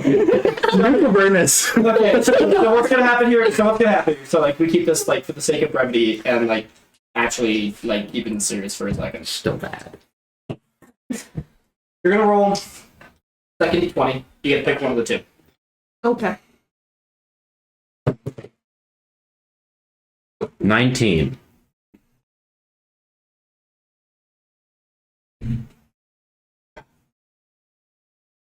You know what that is? Are you reading the thing?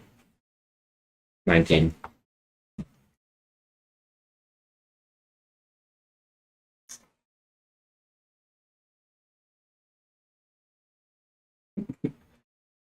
I hate this game. Did you read what it is? Don't. I was just curious if you did. You did? Yeah. So I thought that was a invitation for me to look. But honestly, it was that or Nuking Heaven, so Yeah. definitely gonna pick it anyways.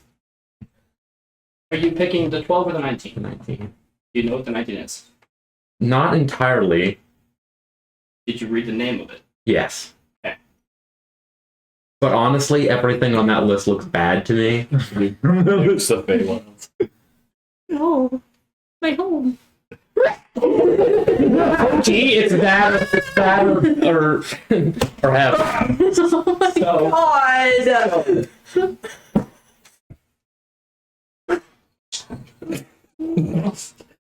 John. Mhm. I'm 19. You all watch this reality. The other reality, heaven's gone. This reality. This one. You're guilty for things in another world. Now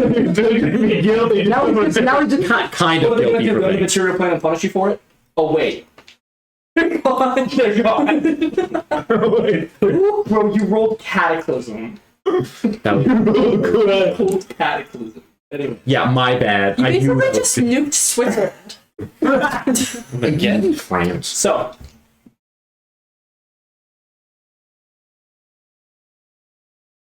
Scroll clatters to the table. It begins to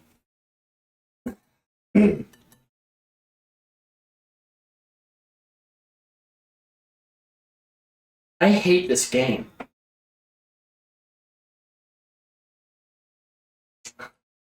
The words on the scroll begin to go very quickly for a moment. Faster and faster and faster. You watch as the text becomes rainbow and glyphs of different colors and different things of that matter until eventually they begin to slow down. Like spinning a lottery, like a jackpot. Eventually, all of the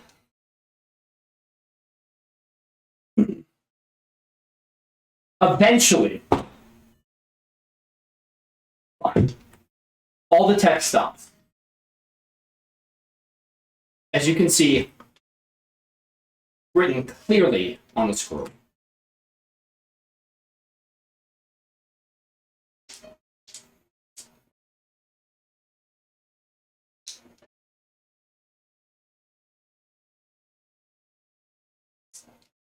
What do you wish?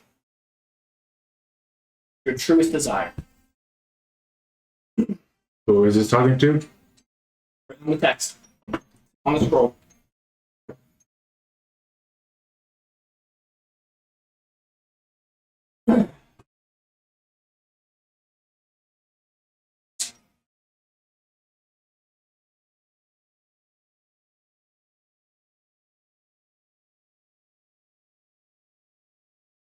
Oh, Can't do that. No way. All of you see it clear as day. yep. After the lightning bolt. Lightning bolt didn't happen in this world. Okay. This is it. After looking at this, you guys begin to realize the text slowly begins to start to fade. Its magic is unsustainable, and it won't be here for a long time.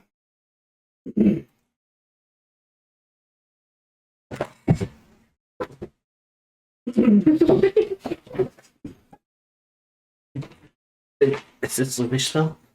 I think that's how they go. Yes. Minutes. Hate this game. Do you wish for something small? Yeah, what if we just do something small? What if we don't do anything at all? It'll probably just go away, but What if it blows up? We already have. Amir said it. He has one. If I say we let it, I say we don't do anything. Rip. Anything Zach you just had upstairs? Okay, well, Sorry, I hate to be that guy. sorry, if you're not gonna do anything, I might do something. And you, Hold on, we gotta talk about it. I know. well, I was like, If you don't make a choice before that timer runs out, it will fade. I know. I just Know what I want, but I don't do it just yet. Wait. What if it could stop the thing with Stroganoff and limit And the diagnosis? And the deal? Yeah, so we wouldn't even have to worry about like just That happened months ago. or would that be even cool enough to take down that? Maybe it is. There's only well, because that happened a week ago. It can't be that strong. 3 minutes. 3 minutes. I mean, there's gotta be something. but Oliver will be dead.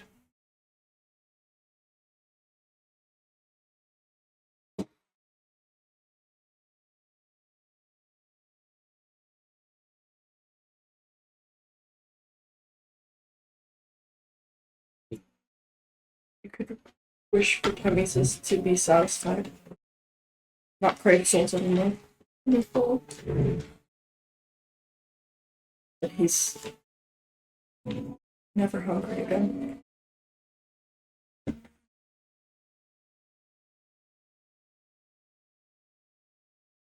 Is this what we all want?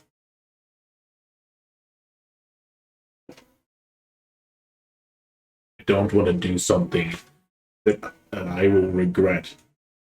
Didn't go through with everyone. I think if Timesis is full, he's in a good position, which I don't like, to be completely True. It might make him powerful again. Oh, Good. Wish we killed a lot of people in Celeste. I'm thinking about that. Even that. It has so many consequences.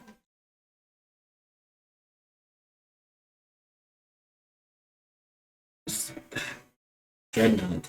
Yeah. We could track all the people I. They were all resurrected, remember? 1 minute and 30 seconds. Most of them. Most of them are resurrected. Or only the captain was, I think. I thought, yeah, I thought it was the captain. We can't think about them all. We gotta hurry.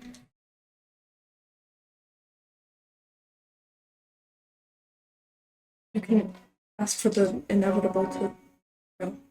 We can. At this point, you guys begin to watch as the ink on the scroll begins to rapidly dissipate. Or we can just wish an Hydra to fully die. But I think we can wish to know what's actually going on. And know what a bunch of people don't know about this whole situation. That was just a good. We might not have any consequences from that. Did we do that? Yes. I trust you to word that. Yeah, we do it. I don't trust myself. Like,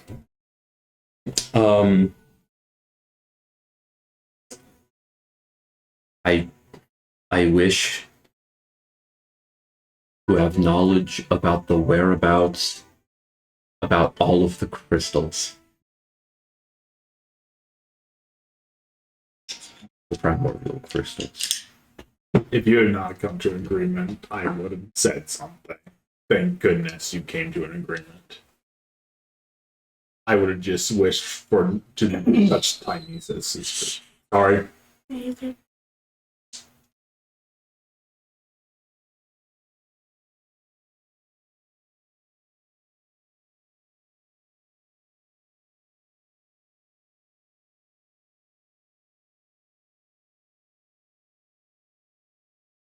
You wish. Yeah, to repeat it. Yes. I wish to know the whereabouts of the primordial crystals.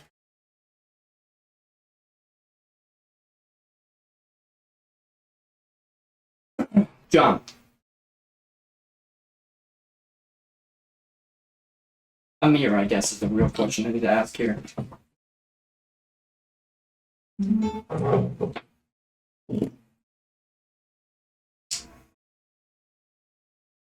What I'm about to reveal to you,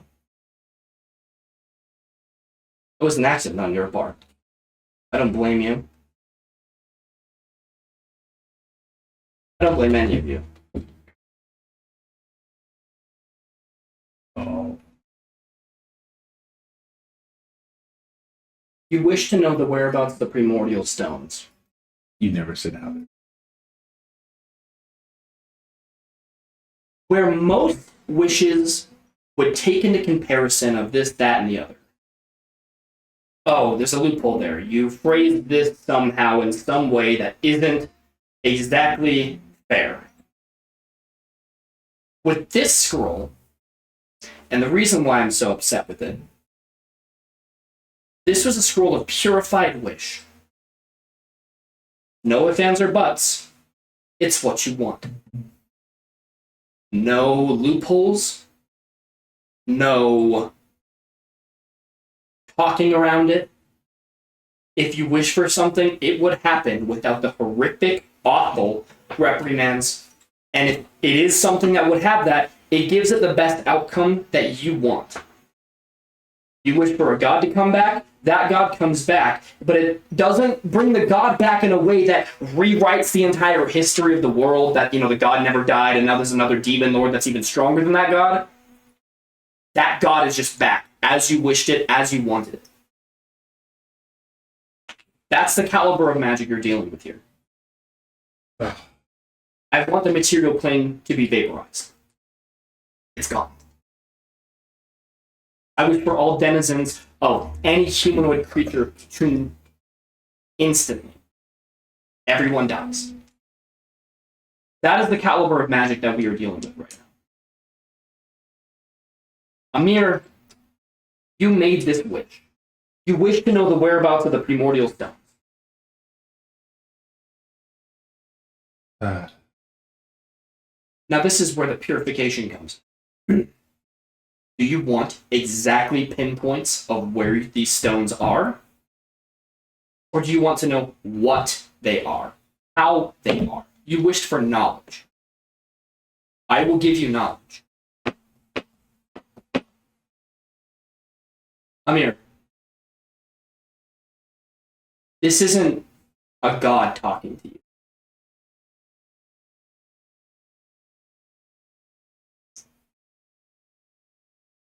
You're just here.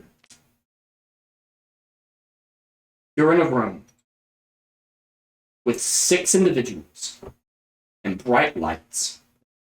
You're a small figure on a board. You can't move. You try to scream, but you can't.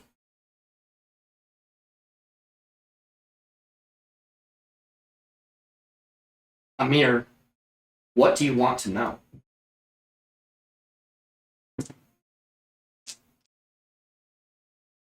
How they are?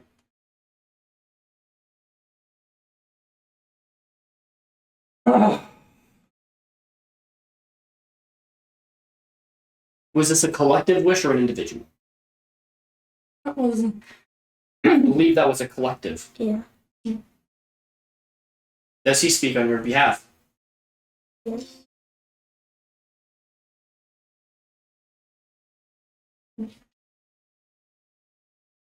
Are you sure?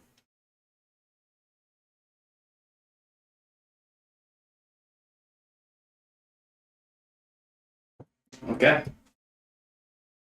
Then it shall be. How much I can do? All of you begin to understand fundamentally the concept of primordials, the concept of a dawn war, the concept of a being so great and powerful that is not around anymore. The primordial stones are many. There are infinite amounts of primordials, but each of them have been locked away in their own individual place. The primordial stones that I think you all have in mind here are on the material plane,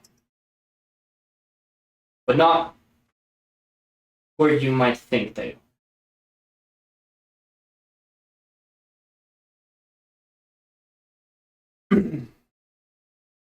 You'll find very quickly that a lot of these primordial stones have already been gathered by someone else long before. Where they are is protected. They're on the material plane. But you'll discover very quickly that every island, just as Mystique had a curse that protected them fundamentally.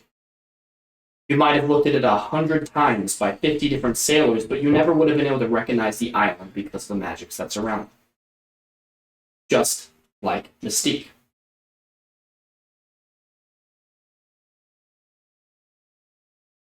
The first primordial stone lies in the palm of your hand. Primordial stone of Timesis. The undead primordial. A creature made out of obsidian that moves similarly to a spider. Timesis had massive arms that would be used to both shoot beams of necrotic energy and suck the life essence out of its victims. The inside of its core resembles that of a black dog. And it's in the palm of your hand. One of the greatest primordials there ever was. And the backbone of the dome. Next is Sealy, the water primordial, resembling that of a massive octopus with tough carapace guarding its exterior. You have also already seen this stone. It is the lightning stone inside of Mystique. Then now the green dragon.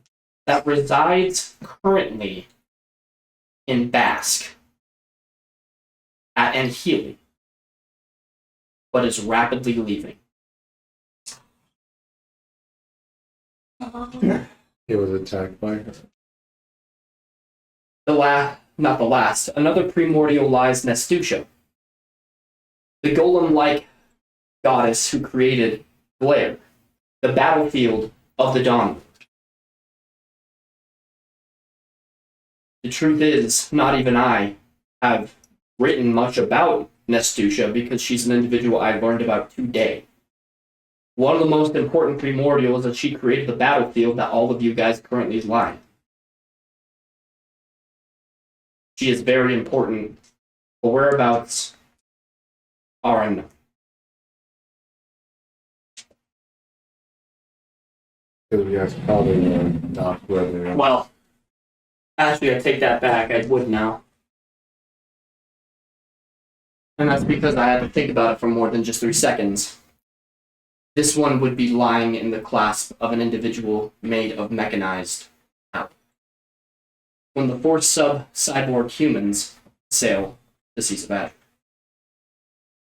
I will not give a name, but he lies with and next to the next prime. Roaring of the Rages, a fire primordial. Half of his body was that of a dragon, capable of transforming into a blazing star brighter than the sun. The fire primordial stone was never obtained because it was that primordial stone that thwarted those who came before you. This is where Nestusha lies. This is where Eric Hoos, the next primordial, lies. The King of Terror, the Earth Titan who killed Asgarath with a colossal adamantite axe. He, this stone, also lies with Rowan of the Rages.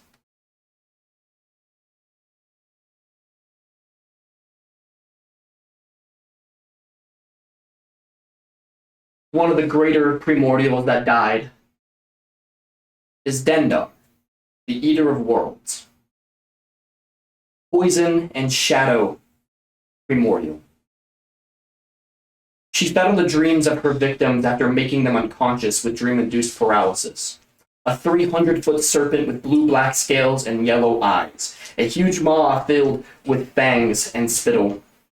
And the bones of her former victims. The consumer of the sun during the Dawn War. Her primordial stone, lies in Tarwethi, deep underneath the elemental rift that breaches into the abyss below. Lost somewhere in the endless abyss that only is domained by the goddess of the seas herself, the Bitch Queen.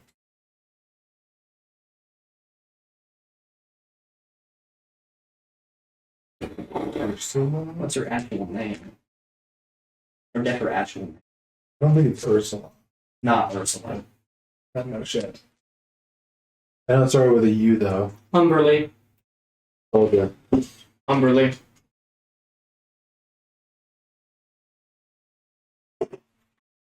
Trebok T, the Bronze Queen. Another golem-like elemental in Primordial. Her body is a quasi-primordial, just as the rest of them are. They're all dead. But her body was that of a forge, to create weaponry and to create, well, beings. Her body lies in Reno and is currently being used. And lastly, Durbaga, the Mind Slaver.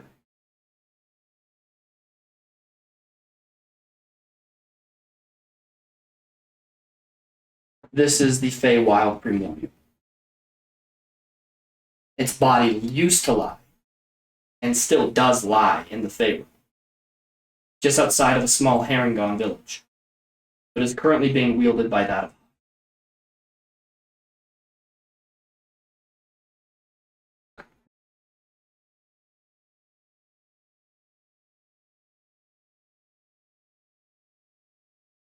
Now, players, you know the names, you know the place, you know a lot of the puzzle pieces now, you know the names of who wield them.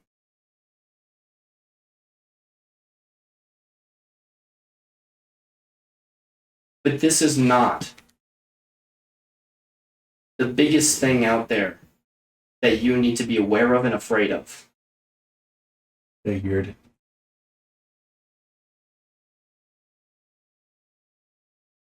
Out of courtesy, I'm here to tell you that there is one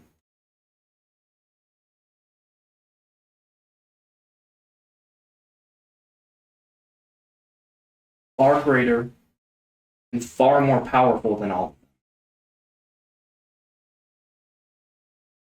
But I will not tell you where that one lies, as you only asked where the primordial stones lie.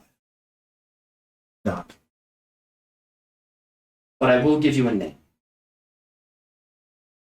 An artifact that has been around since before the gods existed, and there were only 4.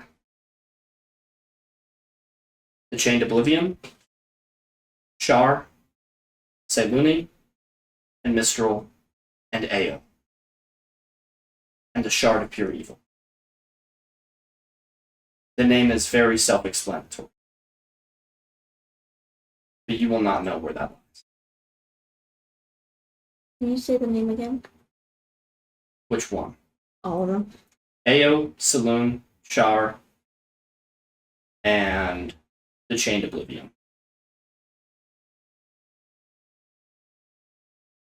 How do you spell the first one?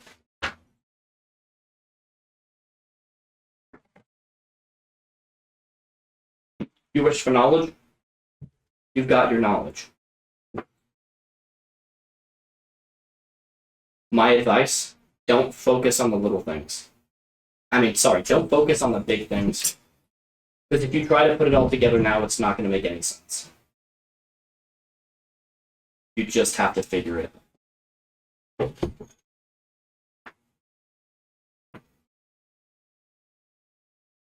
Ugh.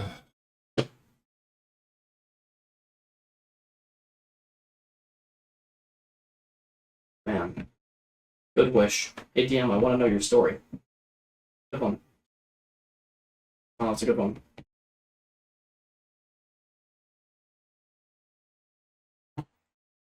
My head hurts so much. Me too. But I'm glad you're the one who made that.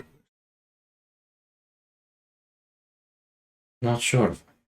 The one is here in Basque.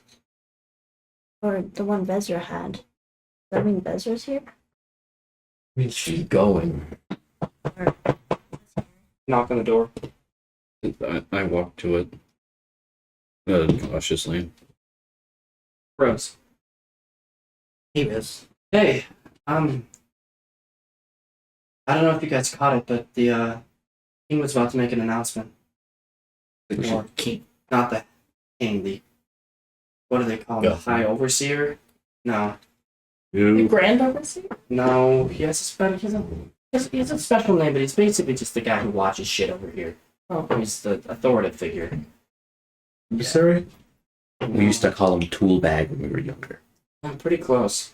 Let me actually pull it up real quick because I know this motherfucker has a name. It's just tool bag McGee. That would be fun.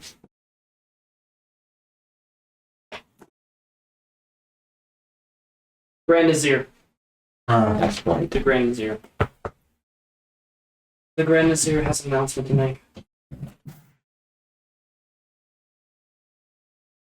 If you guys wanted to hear it, we should go. Probably should. Now. Yeah. We can. It's regarding all the refugees that keep arriving here. You guys okay? You look like you saw a ghost. Yeah, No, I it'll be would- fine. Well, we We'd love to fill you in on Yeah. after this announcement. And so you guys make it to the capital of Market. Yeah.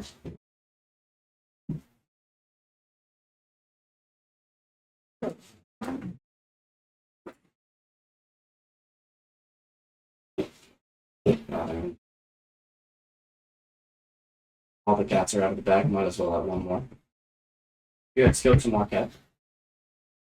And you see the temple square with hundreds of people all gathering around a massive temple. Eventually, this is quite a show, though honestly, you guys can barely even remember the details of the show as your brain still squirms with the information that you somehow obtained but shouldn't have. You guys should not know this. But you do. You know intimately things that don't make any sense to any of you. And you barely hear the speech. You barely pay attention to the individual at the top of the tower. You barely pay attention to the dragon until you hear its voice. And at that point, your mind kind of comes back to all of you collectively, just kind of, what? The Grand Nazir booms in a mighty voice. Bronze Dragon, right? He is a bronze dragon, yes. I remember writing that down somewhere. Actually, you haven't mistaken. Mistake. The individual that you're thinking of, the bronze dragon, the announcement he makes. He changes his form into a bronze dragon. The Grand Nazir has been a bronze dragon over Marquette. It beats its wings as it calls down to its people, and you all hear. It is of my woeful heart that our peace. Need to remember his name. With Azure, not Azure, what the fuck? The god Arisen. Our peace with Arisen has concluded. It is with a heavy heart that I must announce that Arisen, the golden dragon,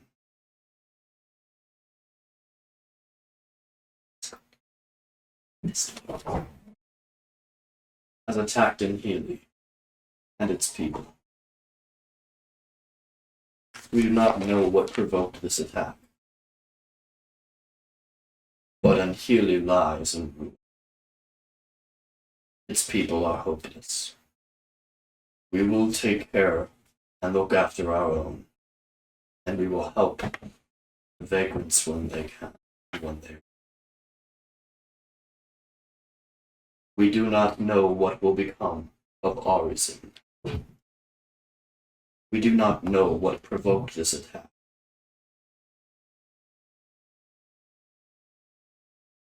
But for now, we will stand. With that, the dragon lets out a mighty roar, and the people are not cheering. The people are too stunned to speak. You hear murmurs in the crowd. Why would a gold dragon attack? It doesn't make any sense. We had good relations with them. Gold dragons don't just do that. But eventually people begin to disperse.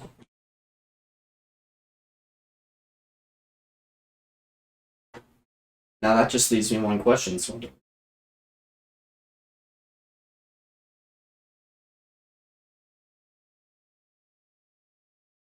what's next? And that's where we're going to leave today's session.